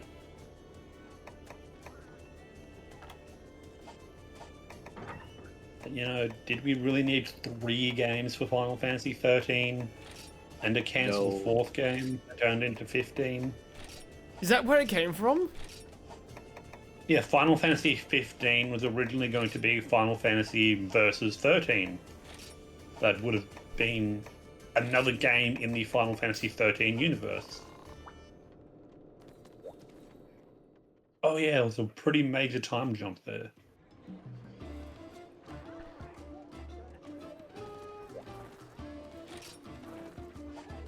Let's look here. All these demons require 10 missions to max out, so not doing that on stream. But if you have a specific demon you want, we can try and progress over the week. Oh, okay. I'll have a look at all the sets. I was tempted. I like my current armor set a lot, but the Dread King is also kind of cool. There's so much cool stuff they could do with giving us more games in Evil East, but they just do not. Because they don't appreciate having my money, I guess. Like, we want all the money in the world, but not from this one person. So, do you want to post the next one, my dude? Because I know we won't be doing. We've done all the deviants now, right? Actually, that's a good point. It's getting late. Hey, you guys got time still? Yeah, I've got time for one more. Yeah. Facing the monsters. It's fun time for G progress. Let's fucking go. Wait, let's go. Ain't Yeah. nothing but a G thing, baby. I'm looking forward to playing Tactics because it's more Evil East based. It's gonna be fun.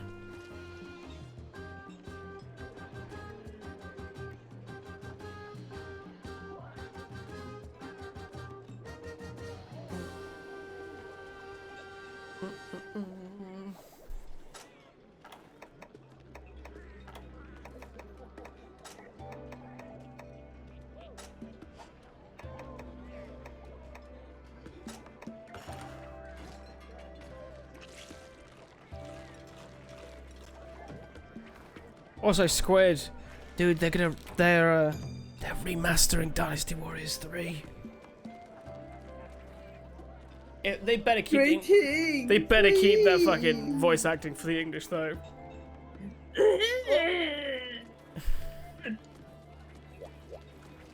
Great King, flee! Oh, peak, man, absolute peak. I don't believe in magic. Onward! What is this? Flaming idiot!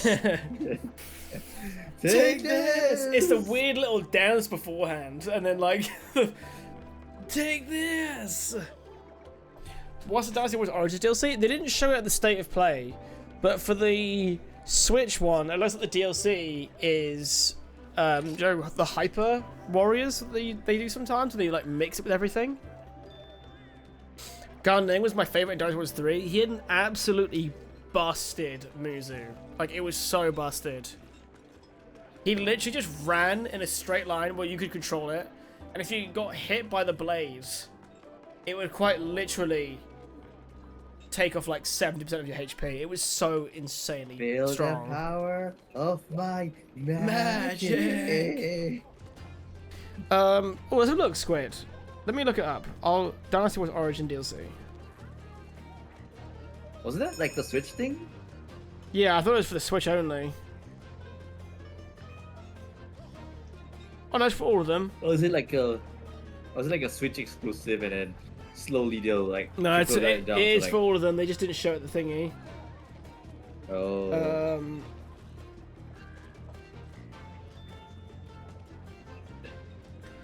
Large scale DLC. Here we go. Oh, this is an old article because they're like, oh, which game would they remake it? To be fair, I think I remember saying this that if they were going to remaster any of them, it'd be 3, 4, or 5. Hopefully 3, and then it's 3, which is nice.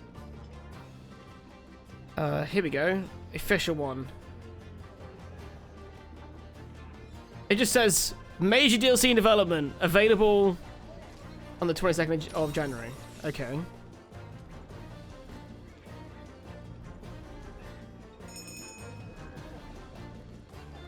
Yeah, here's the character, because right now, on the website, I just see a picture of Zhang Jiao, which is the mage from the beginning.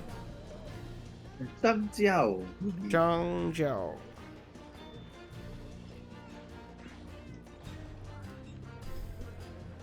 I remember you sent me that was it me or did I send it to you? I was like this Malay guy's like, oh don't say don't say no. How did it go? Oh, here we go. If you know Don't know you how could, to say you would. don't If you say could. don't know. Shut up. I'm trying my best here. You don't know how to say don't say, bro. You don't know how to say don't say, bro. Son, bro. What the hell is that? You know, it's basically a comedian who's like, who's like flaming his Chinese friends, and he just picked up Mandarin himself, and then he basically said the word for umbrella, which is 雨伞, and he mispronounced it, and he's trying to pretend to be like this asshole of a friend. It's like, oh, it's 雨伞, so it's like, bro, shut the fuck up. I can't find any news of this DLC. Squid, have you got a link or anything that you know you'll recognise from it? I can't find anything. It's all the articles talking about the DLC from like... Oh, sorry guys. From 2 months ago. Where you just walk into, Mandarin jokes. Yes. Juke Milk, thanks so much for the follow, buddy.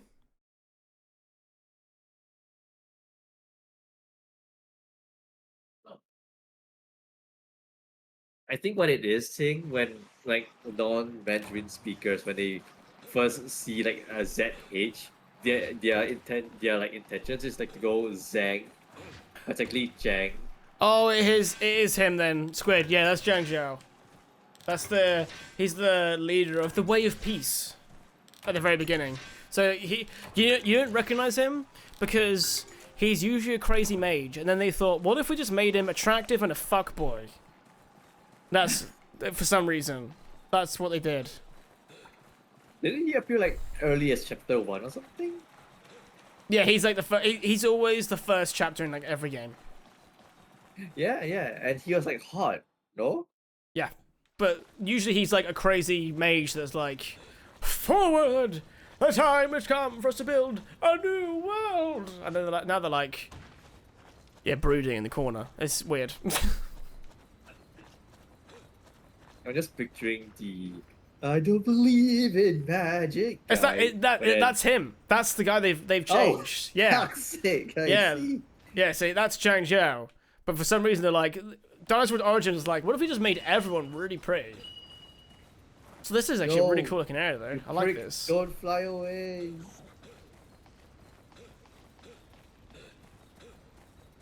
Did you at least paintball at first, Nazo? No, He you didn't. flew away No, you before I could didn't. paintball. You got Aethermancer at Lobos game? What the hell's that? I got it Well, this time. nice. How is it, dude? Alright, I'm gonna go as much north as I can then. As per your recommendation. Hey, Nicky, welcome on in. How you doing? Nicky. Yeah, you haven't got to play Origins yet, so no, Vincent. Well, no, yeah, you'll the thing with Origins is that in terms of Warriors games, it ends really early, right? It classically ends at what's usually considered even before the halfway point of the big story, but it's so long that you kind of forgive it.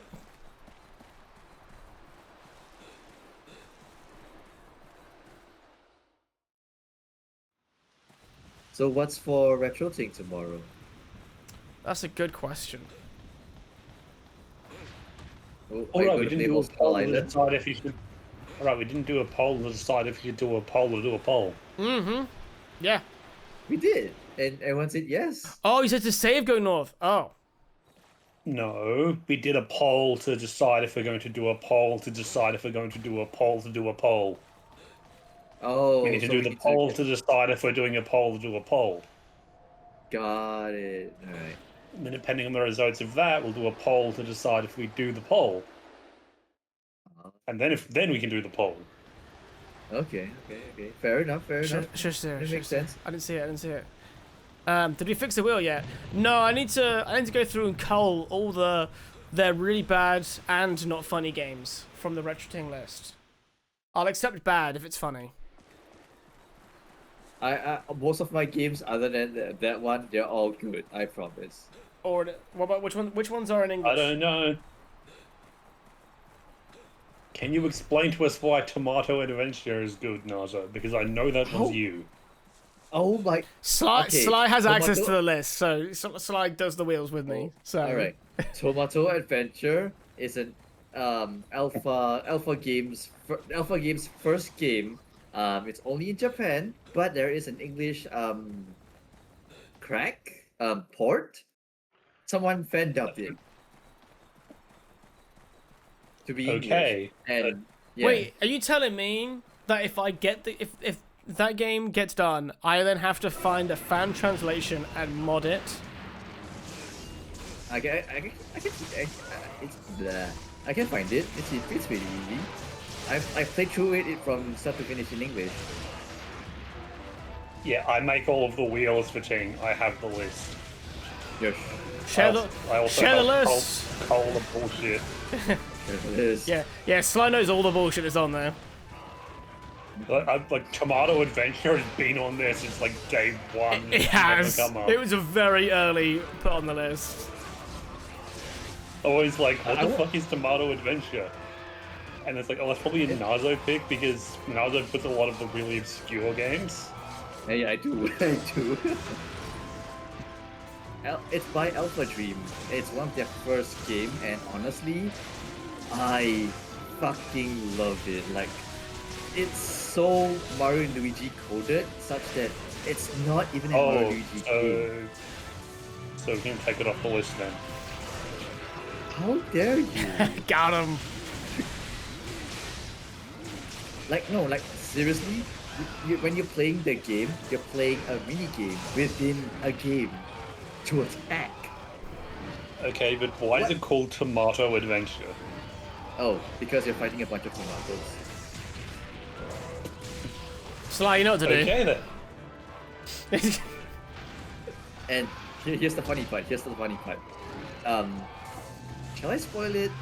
It's technically not a spoiler because it's just them being funny. But basically is at the end of the game, something else happens. But instead of fighting tomatoes, you're fighting eggplants.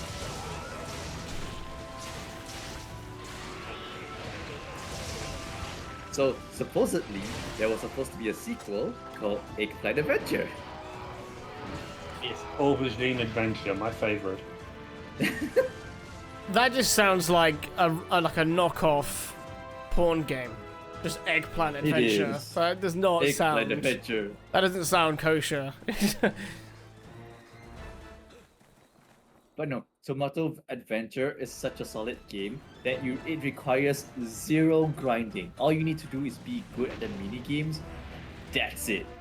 Like if you want an RPG that has zero level grinding, Tomato Adventure is that game. And I've told Squid multiple times, if you want to play something that has zero grinding, this is it. In Nazo's defense, I'm looking forward to playing Tomato Adventure. Good. Squid, Hell I yeah. mean this nicely. Naza has lured me in with these words before. Okay, if it has the Squid seal of approval, it can stay on the list. I don't think Squid's played it though. He hasn't. No, but if Squid is looking forward to playing it, that's enough to let it stay. Yay! I'll help Hey. you cull down the list and like look up what platform year each thing is, just so all of the entries are formatted nicely. Oh yeah, of course. You played more of Naza Games, I And for think? stuff- Yeah. Sorry, it's like And for multi-platform yeah. stuff, I'll have a look at like what the recommended best, what quote-unquote best platform is.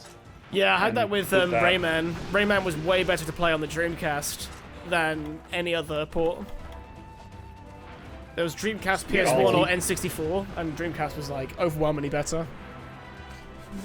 Yeah, I can I will get say. that done I will say. easy. I will say. Squid has actually played the Tom and Jerry game that's currently in RetroTing right now.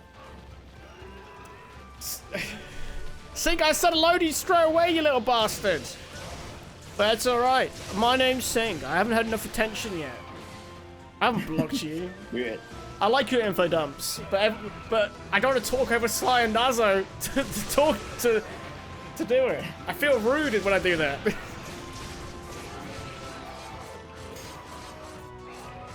Yeah, so I can quite easily like look up the games, see what's Garbo, what's not, what's the best platform for each game, and make sure the list is all formatted nicely. Sweet, thank you. Bishibashi is on there. Tink called me and Sink yesterday. Sly, I you- did call you Sink, but I was just annoyed at you. I was like, look at this thing I've done. You're like, yeah, well, I've just done way more. Which is, to be fair, it's not a Sink move. Also, you're enjoying King Kong, so that's 2 games now, Ting. I mean, to be fair, I also put King Kong in the list. Yeah, Let me have this, please. yeah. You, believe it or not, I actually had to delete King Kong off the list like twice because it was already on there. I think I put the original Xbox version, because that's the version I played. Oh, I've Despite played the it PS2 not- one. The one I think kept on there had no thing on it, but Xbox emulation in general was really awkward. Yeah.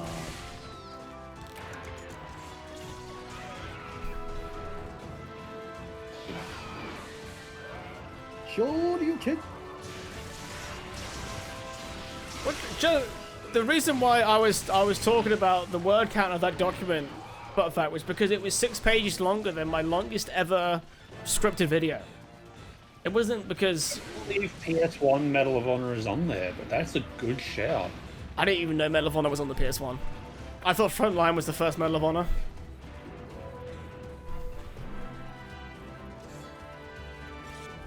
What's wait? I used to buy weed in California for a wannabe gangster named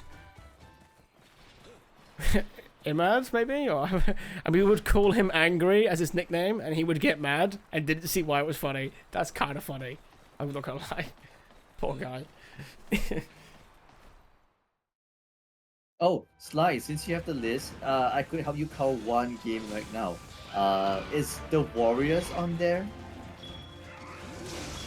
The Warriors for PS2? Yes, PS2. Oh, it was Yes. pronounced Imad. Oh, okay. The Warriors. Is that game made by Rebellion? Rockstar. Oh, I thought it was a Rebellion made game. What am I thinking of?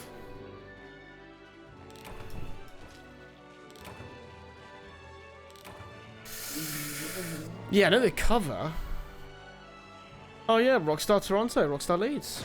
Right, so let's look at Yeah. this. What's this? Smart. What's this Medal of Honor PS1? I could play it tomorrow, but if you're around. Oh, it's not on the list. It is not.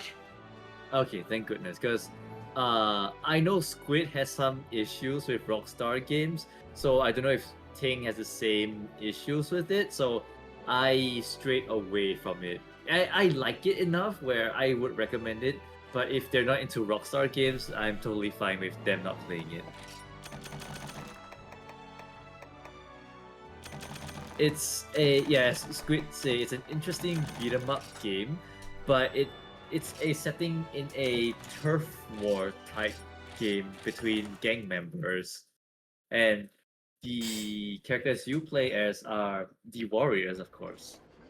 Yeah, based on the movie. Sing. Yep, based on the Could movie. you send me a recording of you saying that copy pasta, and I'll make it a random alert for something on stream. I've not seen the movie. I've only played the game, Sync. Is it bad or is it good?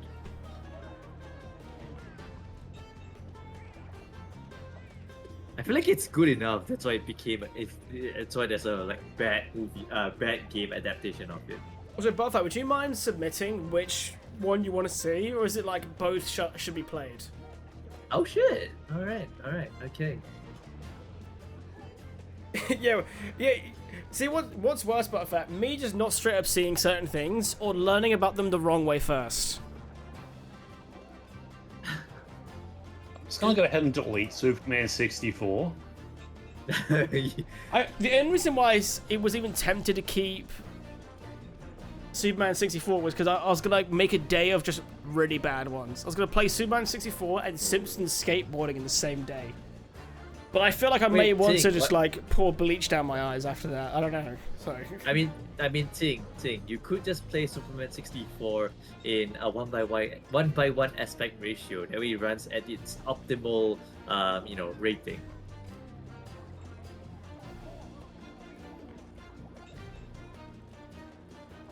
What does that even mean? Oh, you. So, you wanna? Sorry. Do you want me That's to better. explain, or do you want? Oh, yeah. Hey, Do you want me to explain it, Hello. or should I explain Yes. it? You explain it. All right. Ting.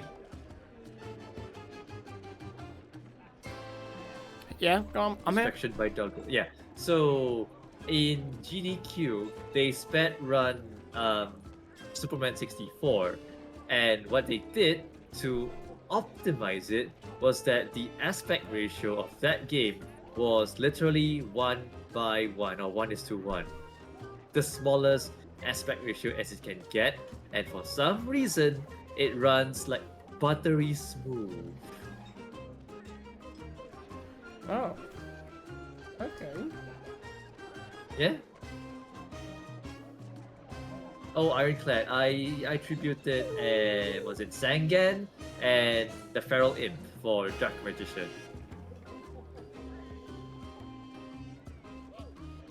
Technically speaking, I actually sacrificed maybe Zangan, and I used Soul Reaper to tribute my opponent's Blue Eyes White Dragon to get Dark Magician.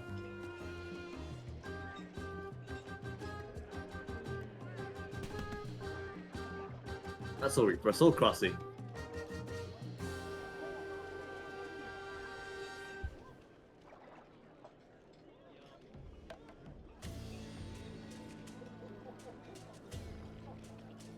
Ting, do not get the sword in shot. The sword has been in shot the whole time, bro. I keep fiddling with my sword on stream. Ting, that's an innuendo. You can't say that on stream. Mate, it's obviously not real because never in before have I ever had a two-handed sword before. Now I do. It's great.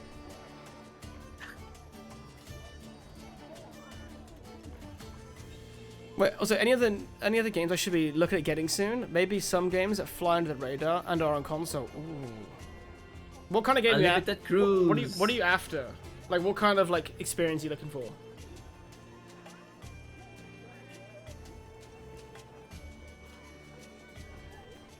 Ting should put the sword in his Switch 2 box, make sure everyone knows he has both. That sounded so sassy, Ironclad. Right? I keep my boxes because I just have an everlasting fear that I'll have to pack my stuff away. Alright? That's just the way it goes. Puppy Treat Fund. Oh, of course, Nina. Yay! For puppy Doggo treat fun. Muddy. Ting has never put his sword in any box. See, that's funny because that's an innuendo. I like that. Of course, Nina. I know that. I will buy them some. Do you know what? To be fair, I'll get them some dentist sticks. I get them these yak chews that are usually really good, Nina, but they both get so obsessed that Toby will not fall asleep. Like he'll just hold it in his mouth, and he'll just stand there like just falling, like trying to keep his eyes open. I have to physically take it away from him.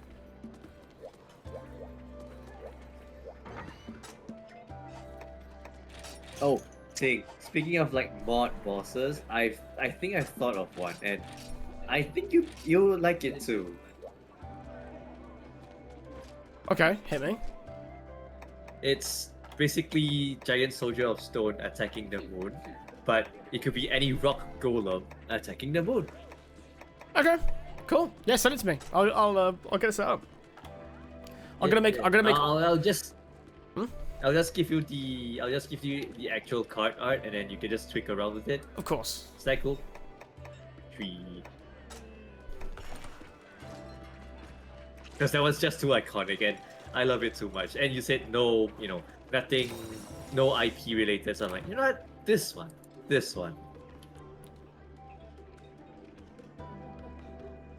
You had the same problem, Nina. They'll just go town and not stop. Had to stop giving them cow femur bones because they would just make themselves sick.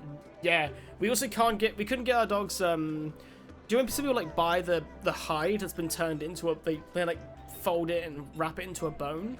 Because one time our old Labrador Robbie, he literally like threw up something. I'm like, what the fuck is that? And it turns out he'd like unraveled this whole piece of hide tree and just swallowed it whole.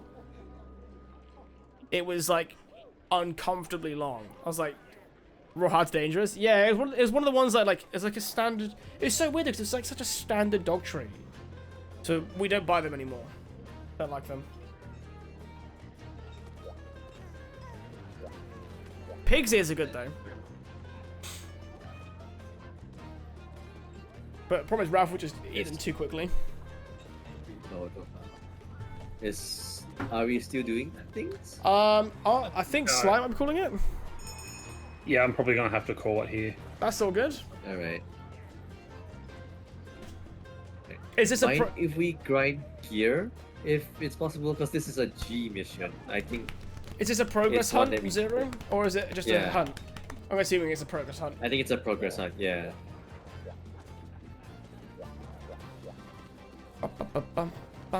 Bum. Talk to you guys later. Yeah, Sly, thank you so much for carrying as always, dude. Bye. Thank you, Sly. I'll see you later, man.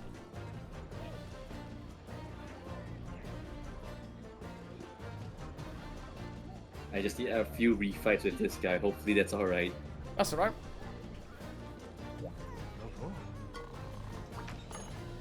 Oh wait, one thing. There you go, over here.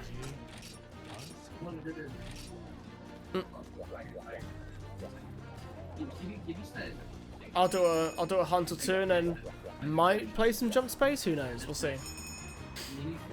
How is Jump Space? It's good. I'll be honest. I really like the core gameplay. It's fun. It's the problem with Sea of Thieves that you sometimes end up with like an hour of like dead time, and there's just no dead time in Jump Space. Because you go out for missions rather than just exploring the open world, which I think is honestly the better way to explore that game. So like if No Man's Sky had little to no exploration and just mission after mission after mission. No Man's Sky, I wouldn't say it's not a good comparison. Yeah, it's not a good comparison, but there's still. But it is a space like. It's literally faster than light, but Sea of Thieves in space. Do you know FTL? I don't think so. But Boggy was a big fan, I think, of FTL. If you look up FTL on Steam, you'll recognize it because it's quite popular. Oh hell yeah, with it. Oh, we're in the arena, are we? Okay. Yeah.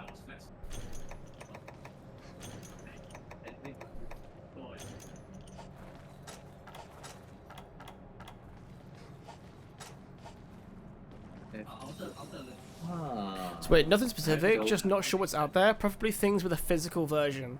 Okay, I'll have a look at what I've recently got, Squid. To be fair, actually, It's not a physical version. I mean, you can, but it's just not cheap because it's like a rare physical collection. Have a look at Detective Dark, what it's called, a Dark Detective, the Secret Salami. That was there is a physical Switch version, but it was like a limited one, so it might have been good. Go Jenkins.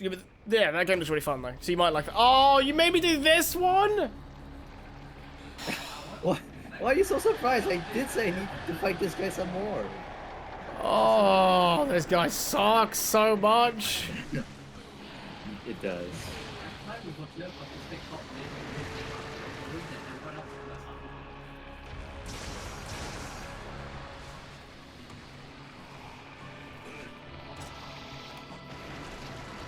I hope you enjoyed Jedi Survivor though, Squid. I'll be very curious to see what you think of Survivor.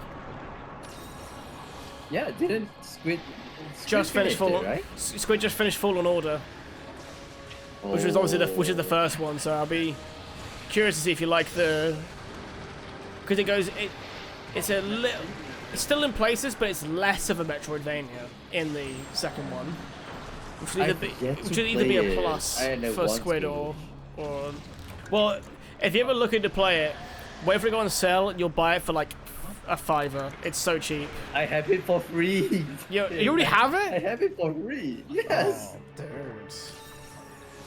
Like I think I started up in my old laptop in the first place, and it ran so bad. And I'm like, nah, it's just not working out. But I have a new PC now, so like maybe I might want to start it up again. But it's like I have so many other games to play. It's not a very big game. Like I know I did it in a Death setting, but that took me 11 hours. 11 hours, yeah. But obviously that's with me knowing it. When I 100%ed it on my first route, it took me about 30. But I did like all collectibles, all exploration, everything. See, I would do that. I would be like, oh, it's a new location. All right, I'm just gonna backtrack and then do whatever I can. Look at my Steam account. I only buy good games.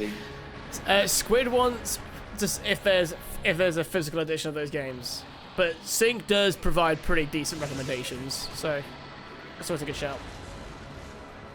I will say, I think I got it for free on like Epic? a Twitch. Or something?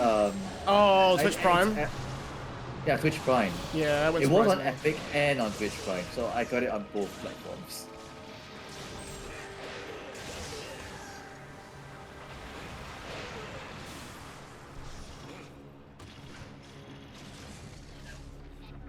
Oh, is that what it is? Squid, do you unless you've got the physical game that you can put aside somewhere, do you forget about it?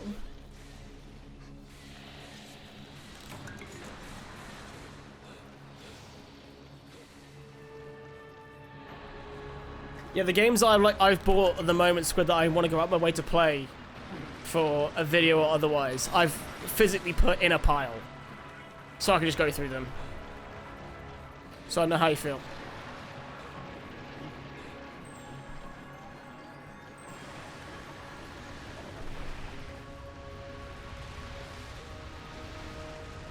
A man walks into a bar with a poodle. The bartender glares, "Hey, no pets allowed in here." The man smiles. "Ah, but this dog is special. He talks." The bartender rolls his eyes. "Oh, sure he does. Prove it." The man turns to the poodle, says, "All right, boy. What's on the very top of a house?" The dog barks twice. "Roof, roof." God damn it. Oh, I love that. That's so bad. Thank you, Super Jack. Oh man, that's good shit.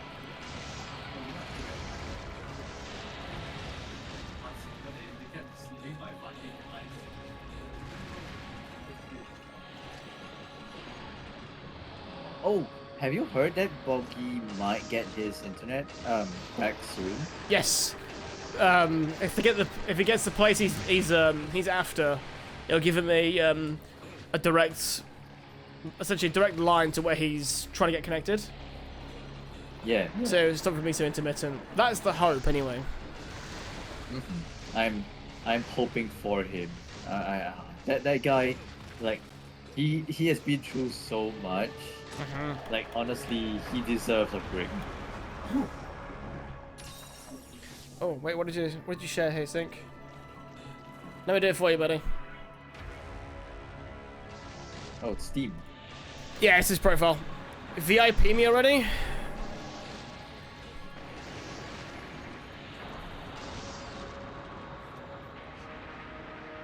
I don't know if VIPs can send links. Yeah, yes, they can. Try it. You're now a VIP, Sync. Very important penis. Is that every VIP to you now? Very important penis. Yeah, it's because of Naya. Naya's got the biggest penis of all. Hey, it God works. damn it. To be fair, Sync is the one that actually ever posts link.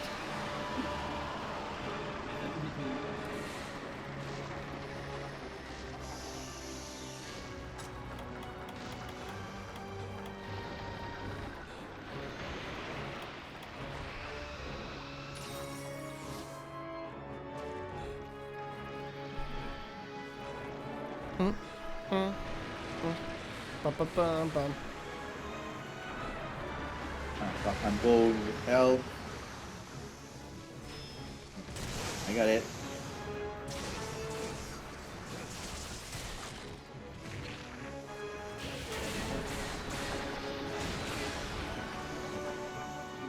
One roll take.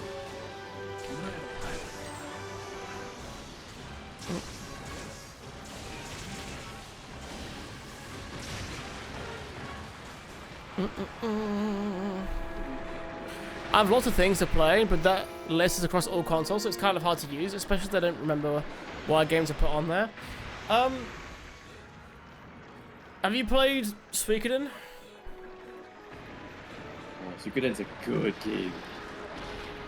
I've not personally played it, but everyone says amazing things about it, and I want to play it.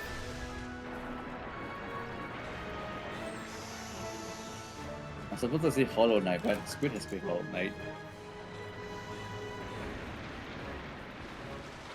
Oh, I've got loads of VIP slots left. The reality is, Buffer, I'd give way more people VIP if the channel was a little bit bigger. It's just so it isn't just a giant VIP wall.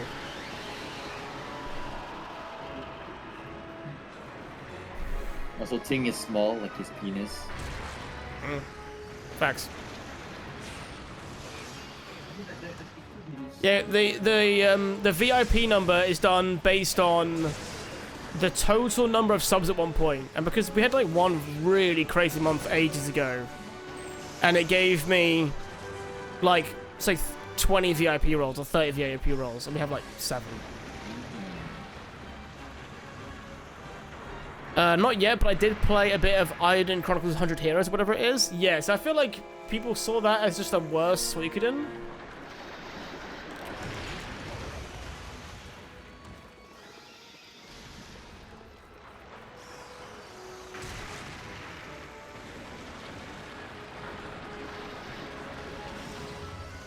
That game is good though. I mean, to be fair, people hold Suikoden as one of the best JRPGs, so saying it's worse than that isn't saying much.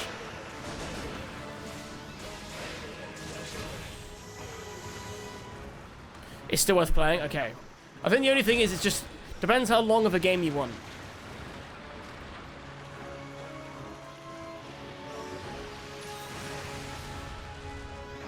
The DLC is cool? They made DLC for it? Shit. What? That's surprising to hear.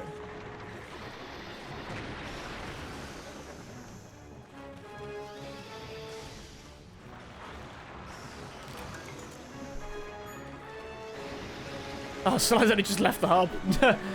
Yeah, I was like, oh no, it's just like, I instinctively thought it was 0, because, you know.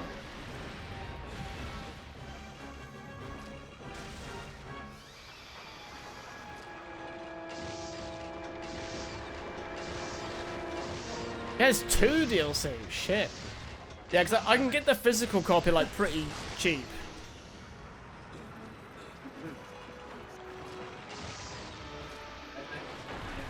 Damn it, fall, you piece of shit. Need to mine you for materials. Ask and you shall receive.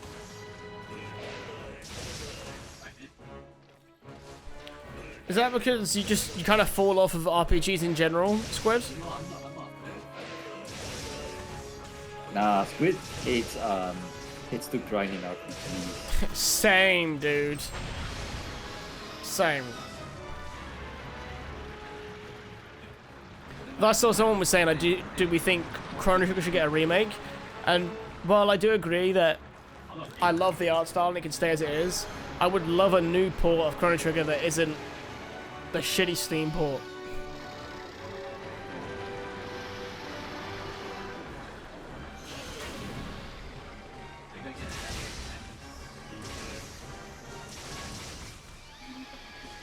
Someone I know is actually speedrunning through Chrono Cross right now, or not right now, like this past few weeks.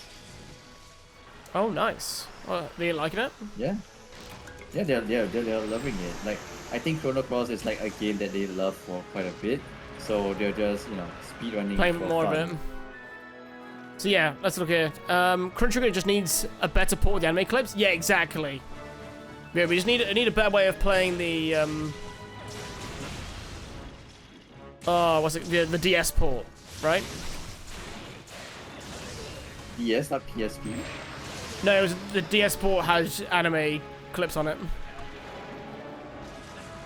I don't think was it on PSP? I don't think it was.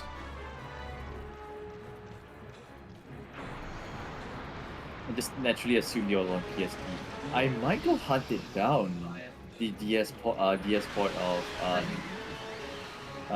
Trigger, because I've seen you play it. I've not seen it close enough where I got spoiled, but I actively want to like find the DS port of Chrono Trigger and just play it for myself. Yeah, the DS is the best way of playing it, just because it isn't broken. Oh, Oh, my friend. Huh? Hey, go on. No, you go. I was gonna say, my friend did like sell me his like DS from the DSi, the big Oh, one. I remember the and it has, like, DSi. a cool, yeah, and it has a cool like Mario like skin to it, and he sold it to me for like dirt cheap, and I feel bad for just to let it like stick around and just not collect dust. So I want to find more DS games to play.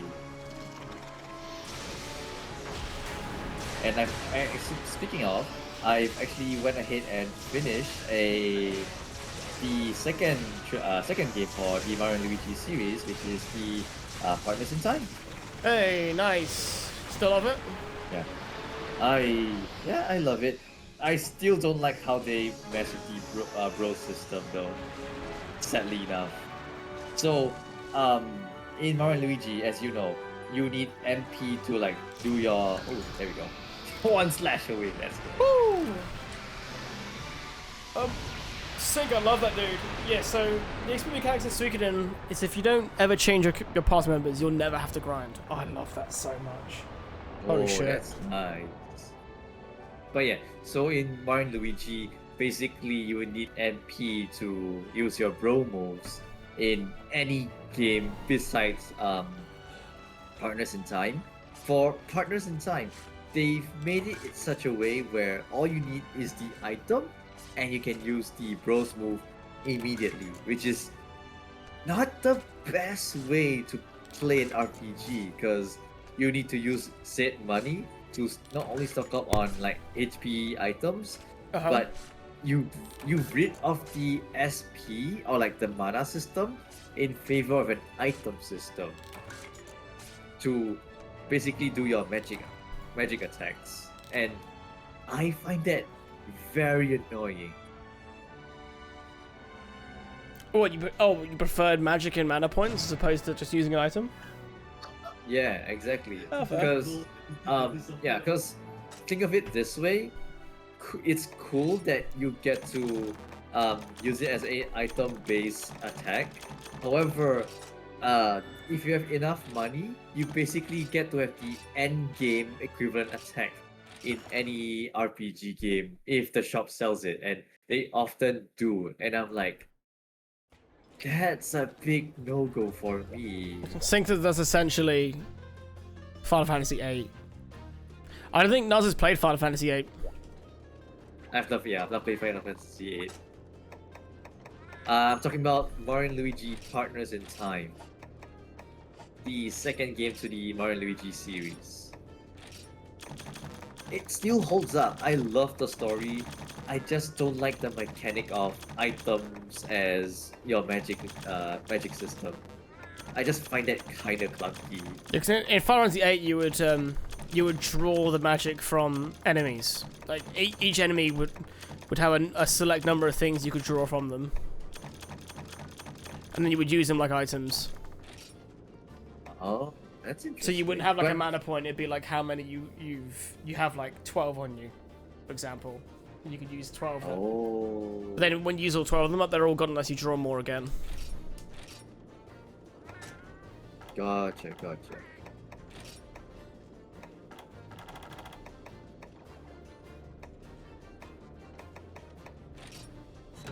Like, don't get me wrong, I love it. I would say that it's a good Mario and Luigi game.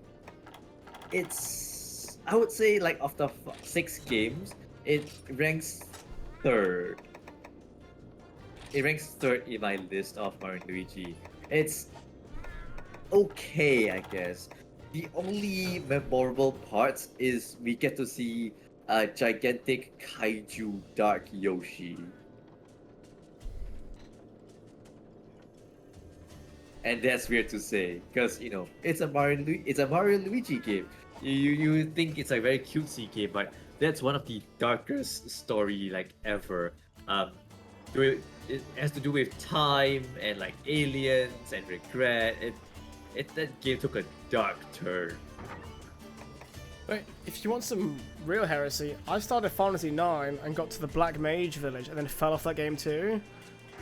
Oh no. But also wait, Final Fantasy 6, I got to the point where Terra goes Super Saiyan, they've got back to playing it. A 6 right there, that's when it got good. That is when it got good. And if you're like me, Squared, you would just turn on double XP. Way nicer. And then we're all grinding, baby.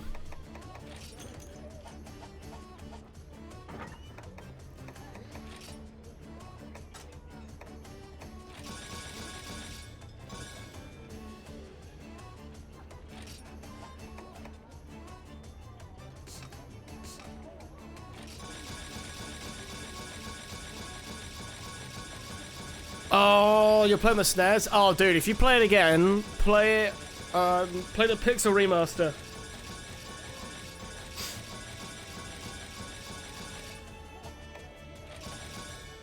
Oh, FF6? Yeah.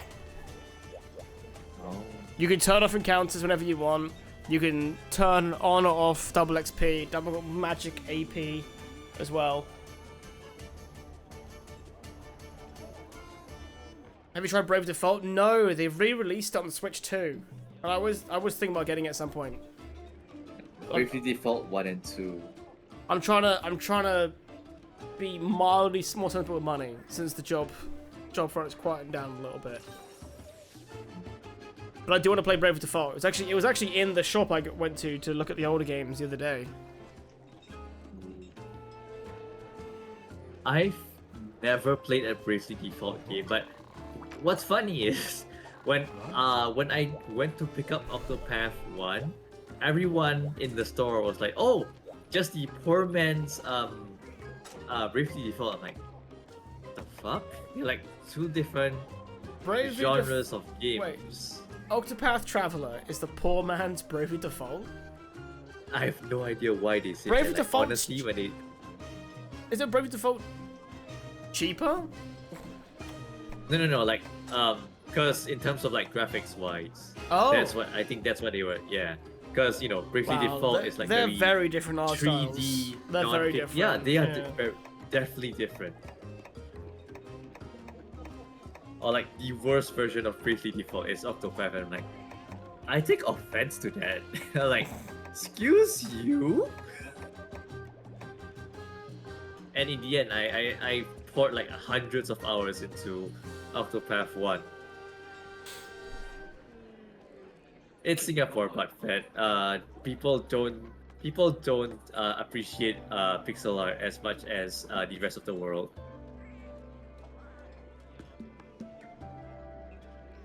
That sounds like the person who said that doesn't understand how shit works. They think pixel is poor man's. That's what it seems like. Yeah. People here don't appreciate pixel art. To be fair, you go to any country, I think there's a good amount of people who don't appreciate pixel art. The people who love pixel art love pixel art. The people who don't really don't. Yeah, there's no in between. Because you'll be like, oh wow, we just don't get any new RPGs anymore or JRPGs anymore, and then you'll be like, you'll point to all the plethora of like Live Alive and fucking Project Octopath 1, 2, 0, all the Dragon Quest remakes, and they go, oh no, but I mean 3D, and then you're like, oh, okay. One could argue that pixel art is more impressive. You have less pixels to do shit. Yeah. Yeah. I finished Life Alive and that game was fun. Oh my god, I am in awe with how they played and with how they did that game.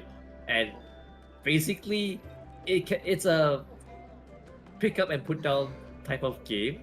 You don't have to finish it all at one go because it's technically 8 different characters, but they tell different stories. And basically, once you're done with one story, you can put it down and just play something else, and then maybe come back to it on another day. That's how I played it anyway, and it was so fun. I've only yet to finish the end game. I would say more of it in case you or anyone wants to play it, but pick up Live Alive. It's fairly cheap, maybe $20. That's what I bought it for, $20 or $14. Don't remember, but it is fun. It's not your typical JRPG because it's a grid-like system, but it plays super fun. Right, speaking of the graphics, the people talking about Wolverine and his paws killed me. Man, I don't understand this obsession. Plus, if any game mastered seeing people's paws for some reason, it's the Yakuza franchise. God, those games. This is Yakuza 0, man. You do a close up of like one of the characters, you can just see every individual paw in the man's face. That being said, though, a lot of people who like a more comic accurate Wolverine are quite looking forward to this game, so hopefully it's good for them.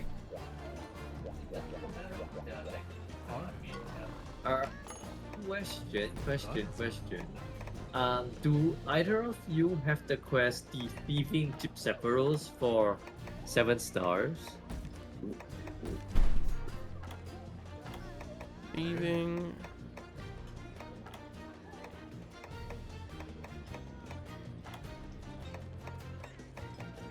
It's the What page would it be quest on? where we fight 3. Sorry? What page is it on? I don't know, that's the problem because I don't have it. Oh, you don't have it? Oh, Yeah. I don't have it. It's either. supposedly a hyper monster. Now I can hit, but can't see. Naya, hello. Hope work was good today. So wait, because Zero, Yakuza do was you doing have it? face scans way before the industry standard. That's good to know.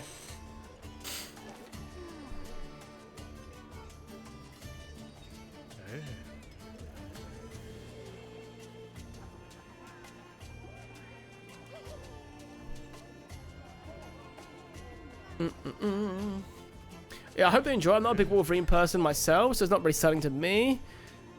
That State of Play had nothing that grabbed me.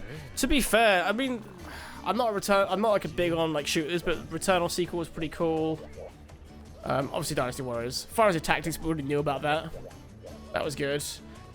Neo 3 looks pretty cool. Me and Buff need to play Neo 2.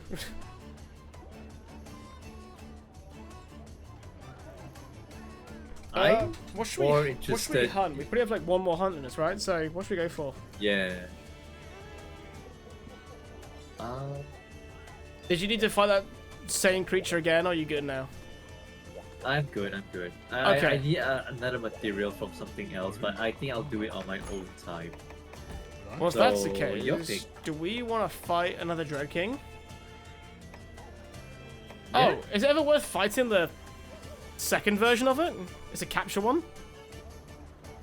Does that make a The difference? second one would be much harder, if I'm not wrong, and it would yield like 4 Zero. Would you like what to... do we do, dude? Do I replay the first one?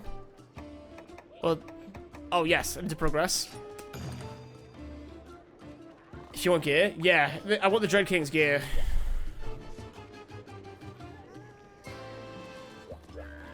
Ooh. Oh, by the way, I just want to say real quick, I am in love with Chronoscript. Oh yeah, Chronoscript. I forgot that was that was one of the storybook like Metroidvania. Yeah. Right? Yeah. Yeah, that one is super cute. Like, honestly, I want it because, like, Metroidvania, duh. But at the same time, it's such a unique take on the Metroidvania genre where you get to see the whole map at once, and also the map changes because you knocked over some books. That to me is such a whimsical thing that I am totally for it. Like, when you think of Metroidvanias, it's like a very set path. It's like, oh, you just do this, explore a bit here, gain new powers, and then do your thing. But this one is like, you get new powers, but you can accidentally knock over some books to reveal more of a path in the game. And yeah, I'm It's cool. just amazed. Yeah. They don't call it mocap anymore because now it's performance capture. Yeah, I think it's to try and like advertise the fact that they now capture like acting and everything. For some, they're trying to distinguish it more for some reason. But to be fair, some people still think that the voice actors aren't actors, and that's wild. Like you look at the behind the scenes of so many games now, and they're literally they're like doing all the work of acting. They just dress funny because it's for the it's for the capture.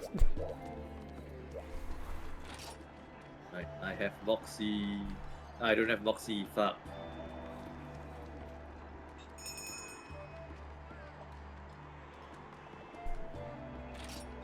I'm ready. Let's go. Force Unleashed is one of the first big games people saw performance capture. Oh yeah, it was, wasn't it? Forgot about that. Yeah, Sam Witwer. Sync. He's great. He's a good voice of reason in the Star Wars space. I like him a lot. And what's mad as well, he's even got his own capture data for himself, and he's kept like all his own data like over the years. So like if he's ever in a game now and they need a younger version of him, he has like all the data, so they can just put a younger version of him in the game, and they're covered. That's pretty dope. Like, That's pretty dope. yeah, I like he's that. like working with a company that helps actors get themselves scanned at various points in their life. Have you seen this breakdown of Kenobi Maw? Yeah, dude, it's so good. It's so fucking good. In Rebels, yeah, it's to be that scene was already really good. Seeing him break it down to such a fine level from old Kenobi, from old Kenobi to Clone Wars to Qui-Gon. Oh. Whew. That's what I always say. If you get past the first season of Rebels, dude, it's so good. Sorry, go on. No, nothing. No, I was gonna say, does Squid do One Piece? I don't think Squid watches One Piece. Ah, alright. Well, I was gonna recommend Unlimited Cruise, but shut up, me. Wait to put the different saber sounds and why he's using them? Yeah. It's a really freaking good explanation.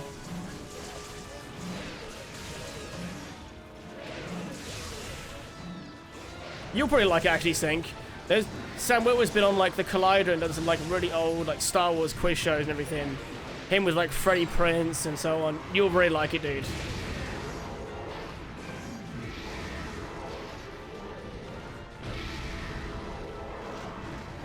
It's gonna hurt. Just block, block, block, block. Oh god. god. Heal up. Yeah, I'll be fine. Oh, the monkey's here. Oh my god.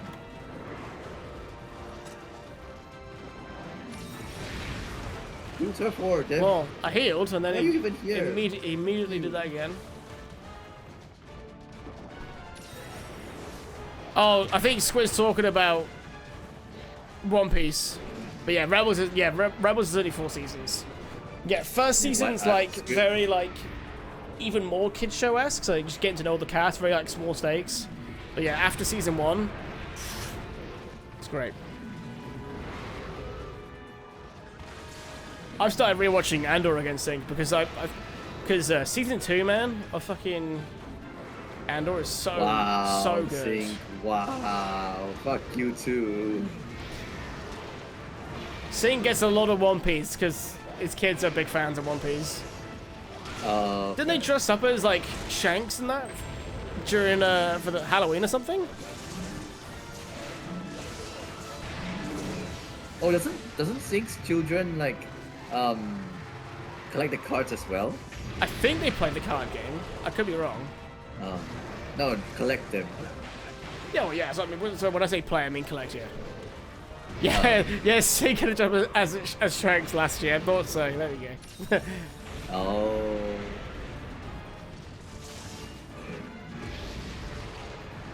Oh fuck! No, don't double tap. Your kids collect One Piece cards. I was looking at getting them in the UK, but they're quite. It's not really popular over here yet, so they're quite expensive. Wow, look at that! The sabotaging. I do your crappy boss fight, and then you die for mine.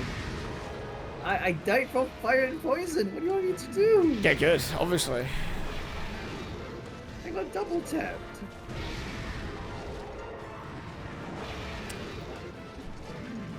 Your kids collect packs of starter decks? Yeah, that makes sense.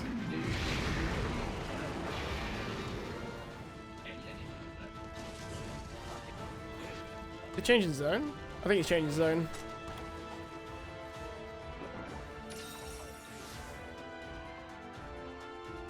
It's going.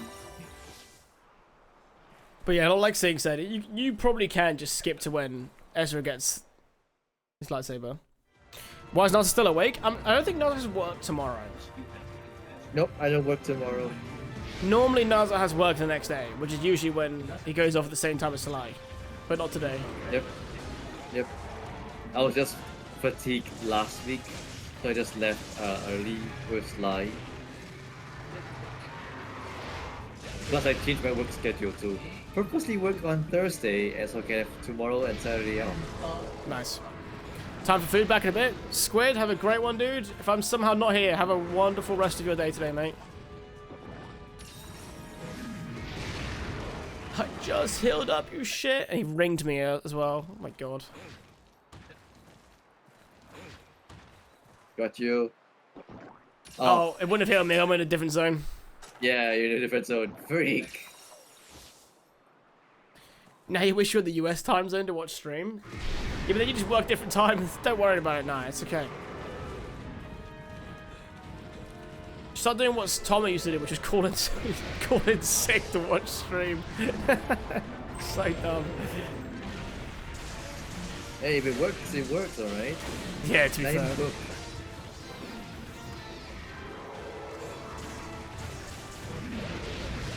This year my wife and I may dress it up as people from Mashal. I don't even know what Mashal even is, mate. What the hell's that? Not sure. Is it an anime? Like the animation? I only know the animation team Mashal. I don't think I know.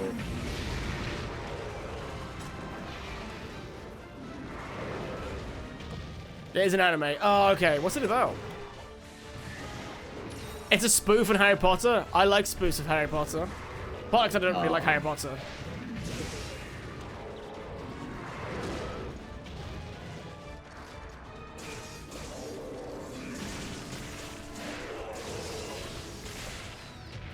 Don't forget, this is a capture quest, alright? Yep, I know. Once he starts limping, we'll go for it.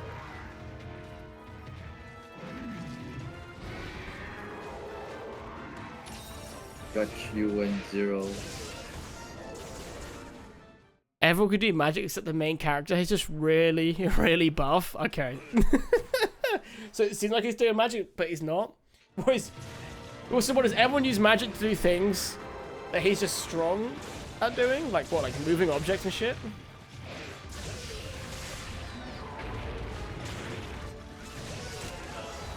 Stop being in the zone, for fuck's sake.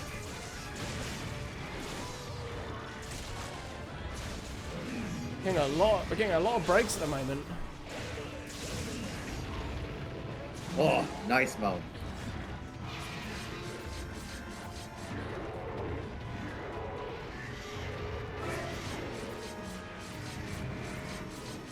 The monkey's back. No, so close, man. Oh, for That was an awkward one.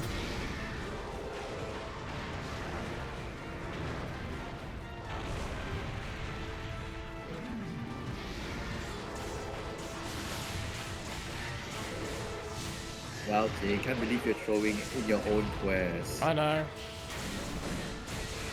I was just being too strong, so I had to limit it somehow.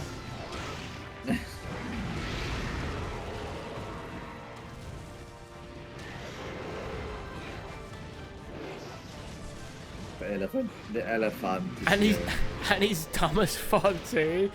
Okay, I need to watch Mashal. That sounds funny. It's like One Punch Man and Harry Potter had a manga baby. That sounds like such an ungodly combination. I want it. Isn't I'm pretty sure Mashal's an animation team that does spoofs on not just Harry Potter.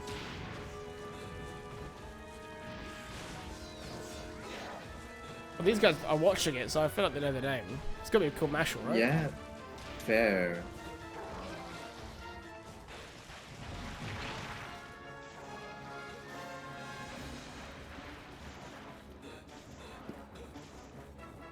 It's gotta be weak soon. We did a lot of damage that time. Oh, that's Mashal. Fuck, it's You the just one looked it up? saying. Yeah, I just looked it up.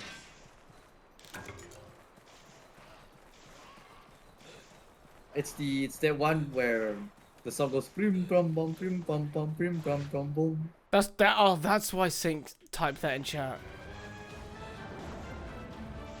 That explains a lot now. Yeah, I was like, oh, that one.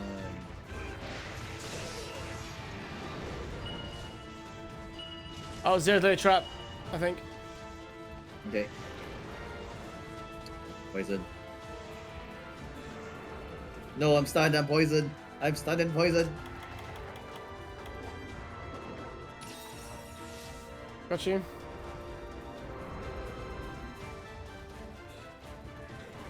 No, no, no, no, no, no, no, no, no, no, no, no, no, no, no, no, no, no, no. Oh, thank you, thank you, thank you, we thank you, got thank you, you. don't Oh worry. my god. Oh, you get me the first time. I've heard you twice now, and then Zero heard you as well. Yeah, yeah. What's the trap? Oh, never mind. Maybe Zero just wanted us to get him over here. Oh. No.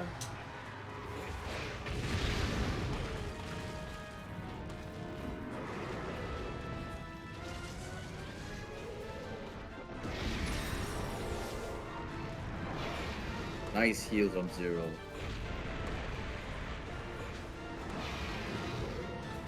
I got you. I'm out of. I've got normal heals left, but I've got no more team heals now. That was my last one. Okay. That's fine, that's fine. I think Zero and I still have some. Oh! Oh, he's stuck, he's stuck! Oh, immediately got out of it again. I watched MASH with my kids, and they wanted to try cream puffs, and the place here to happen to be doing a MASH event, the cream puffs were themed on the characters, and they gave up shirts and stuff in the anime. Oh, that's sick. Fuck yeah. Nice. Are they good? I assume it's good.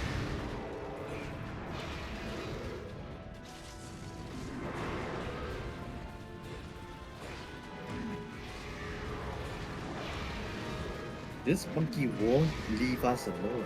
Oh my god. Oh, is he back? Yeah. Oh yeah, I can hear them now.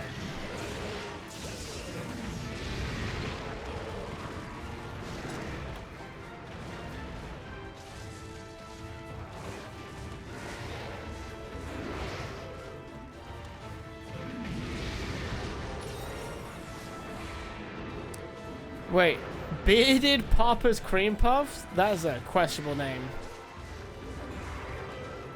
You've never had bearded papas? No, what the hell's that? It's a cream puff franchise that that has the mascot of a bearded papa. Never heard of that before in my life. It's so good. They do the best cream puffs. Like honestly, the cream inside is so fluffy and the like exterior is just crunchy but also soft. Oh my god. Oh, it's a big franchise in Asia. Here we go. They're only in the Asian markets here. Right. Okay, that explains why I've not heard of it then. Okay, that makes sense.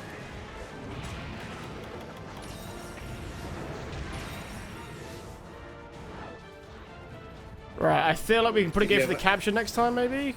Oh, is this paintball run out? Yep. Oh man. It's fine. Let's just follow Zero. Not just Asia, everywhere in HI. Hawaii.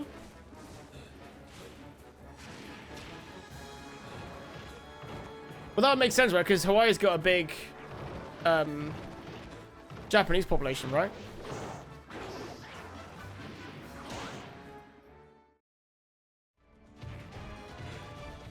Right.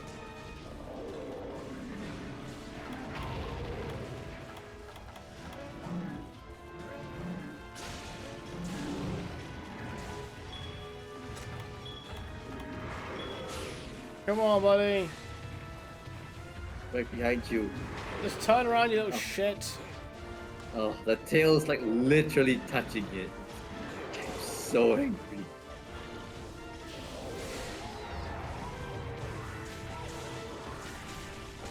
No, it's not. It's not capturable yet. Shit. Fine, I have one more on me. So We'll just be extra careful. yeah, it's got to be close. It must be really close to being. Yeah, it's like really tired and all that.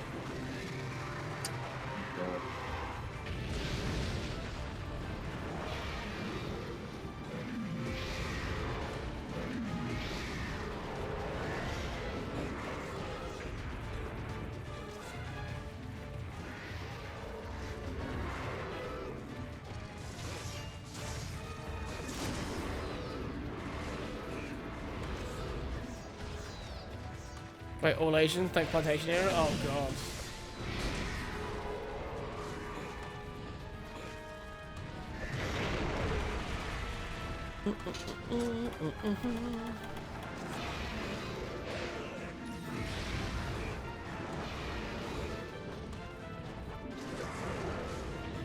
Hot take, McDonald's coffee's good. No, McDonald's coffee used to be alright. They changed it though, in the UK. It's pretty bad.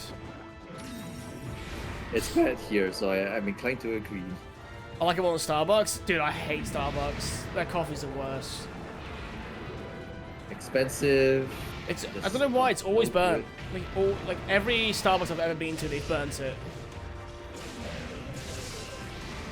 But I think that's partly just a UK issue though. Nah, it's burnt here too. That's why I opt for Tim's and Luckin. There's a new franchise in Singapore called Luckin Coffee. We have tons of independent coffees out here. Oh, but they've turned it into a franchise, I would say. From here.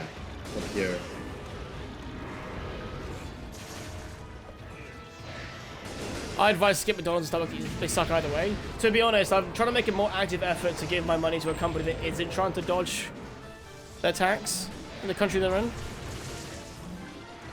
I'm on it.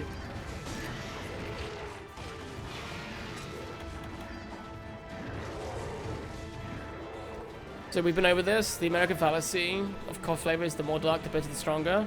Which is not true, but also different most levels. No, I do know it can bring out different vibes, but you'd be surprised how much places don't extract the coffee properly here.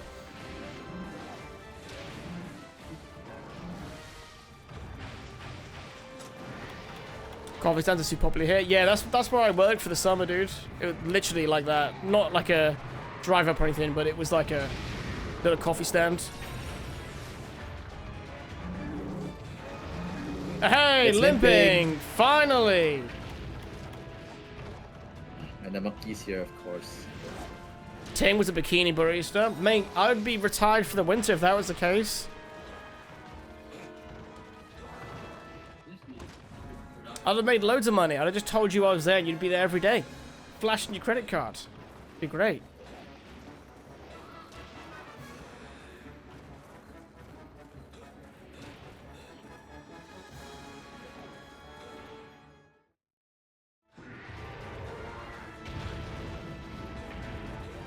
Sick, that's terrifying. That's actually terrifying. Alright, we have 2 traps down. Come on, buddy.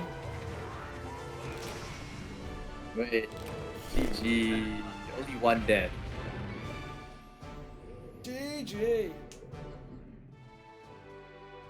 Buffer, I'll be on games in a bit if you're keen to play some Jump Space. I'm gonna have pizza first, though. I'm absolutely bloody starving.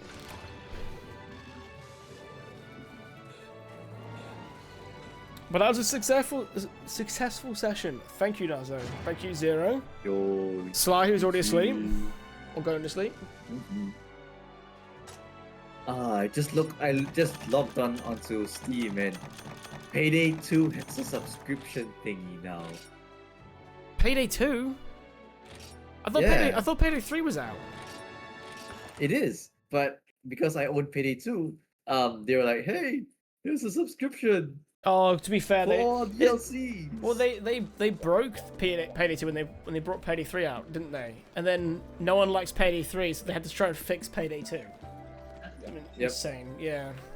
What a debacle that whole thing was. I don't want to play any Paydays anymore. It was fun for what it was. Yeah, I did like it, but unless you went stealthy with the game, it just became too much of the same stuff. Yeah. You've been playing some No Man's Sky. They added so much content to the game. They did. Final Fantasy Tactics in 5 days though. I pre-ordered. Yeah, I'm gonna play it on stream. Absolutely, not even a doubt in my mind. Okay, can I make more gear now? We can indeed. It's not the highest tier, but it's pretty damn cool.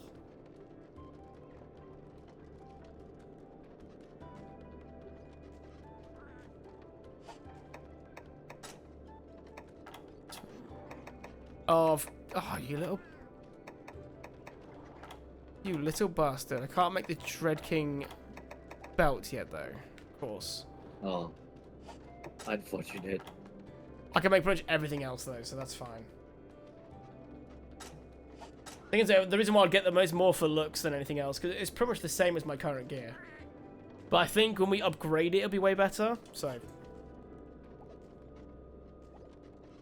I'm curious to see if the new mechanics got grinding. I'm looking forward to your opinion on that one, specifically.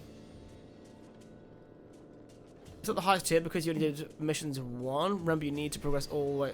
Also, we don't need to beat all 10 and then look at making the gear? I believe it's just because there's 10 levels. But you need Once to, you've like, done the upgrade base them. one, you need to... Yeah, Yeah. exactly. And the only way to upgrade them is to, level it up through levels 1 through 10 by fighting, monsters 1 through 10. Oh wow, so then the next quest is to kill a Dread King and a Rethian. Level Wow. 3. Yeah, each upgrade takes a higher ticket, no skipping. Okay, cool. That's fine. Slowly work on it. Yeah, Final Fantasy Tactics is good, but unfortunately, like one of the most grindy JRPGs. Yeah, because I remember you saying it's all about a job mechanic, and you give each Each one can level up multiple jobs, and the only way you can do it is by using abilities from that job. And then when someone dies and they turn into an item, it's permanent. So you have to get a new person and do this and train in the same thing you did the other person. So it's like a vicious cycle of training.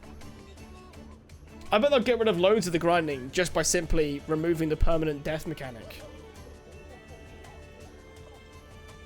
Right, I'm gonna hop off first. Yes. I gotta look for my cats. Of course. Thank you, Nazo.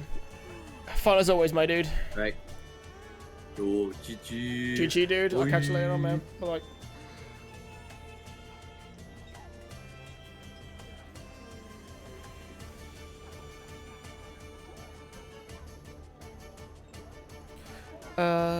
I'm pretty sure they changed the job system in the remake, and it tells you what's a level now to unlock hidden jobs.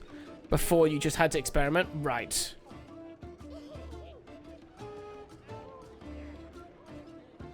But forced to go through the entire series is the padding of the game, but some of the gear is worth it. Okay, cool. So is the Dread King set worth going for? I just went through it because it looks cool. I went for Ruler Cool.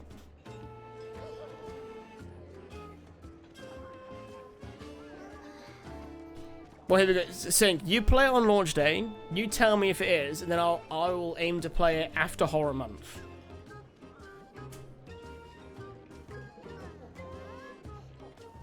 Dread King's a reasonable one. Earplugs, windproof, attack, crit. Okay, sweet. Tactics are ton of cool secrets too. Yeah, the only reason why I stopped playing Tactics, we played it twice on stream with a PS1 emulator, but then they announced the remake, so then we just, or remaster, so we just stopped playing. It's the only reason why I stopped playing it, because I was having fun with it.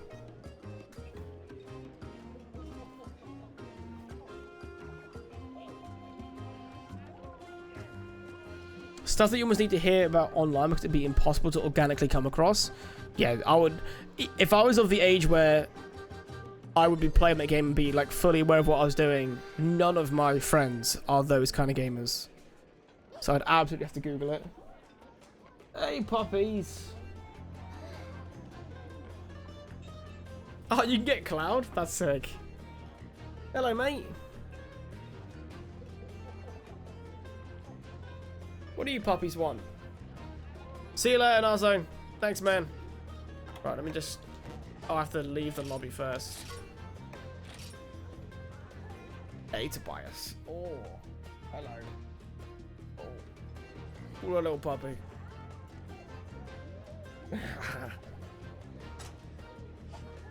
The problem is, Cloud's getting the end and at level 1. Oh, so you gotta like grind him all the way back. Oh god, that's savage. Save, please. Yep, cool. So you have to, to use him, you have to dedicate hours to level him up. Just have him permanently die as soon as you get him. It's a bias.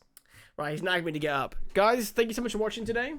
Thank you, Buffer, for the 31-month resub. Thank you, Tyrant Thailand, for the follow. And thank you, Juke Milk 20. And then thank you, Dean, for the bits. Tomorrow, I will decide what to play.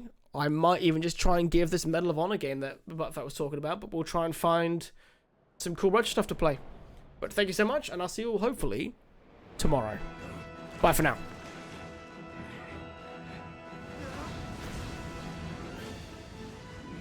Oh wait, every other character is a level appropriate when you unlock them. Cloud is the only fuck you. That's savage. What am I making him a level 1 for? And no one else. Punishing you for being a fanboy. So yeah, you want him? Fucking level him. You hoe.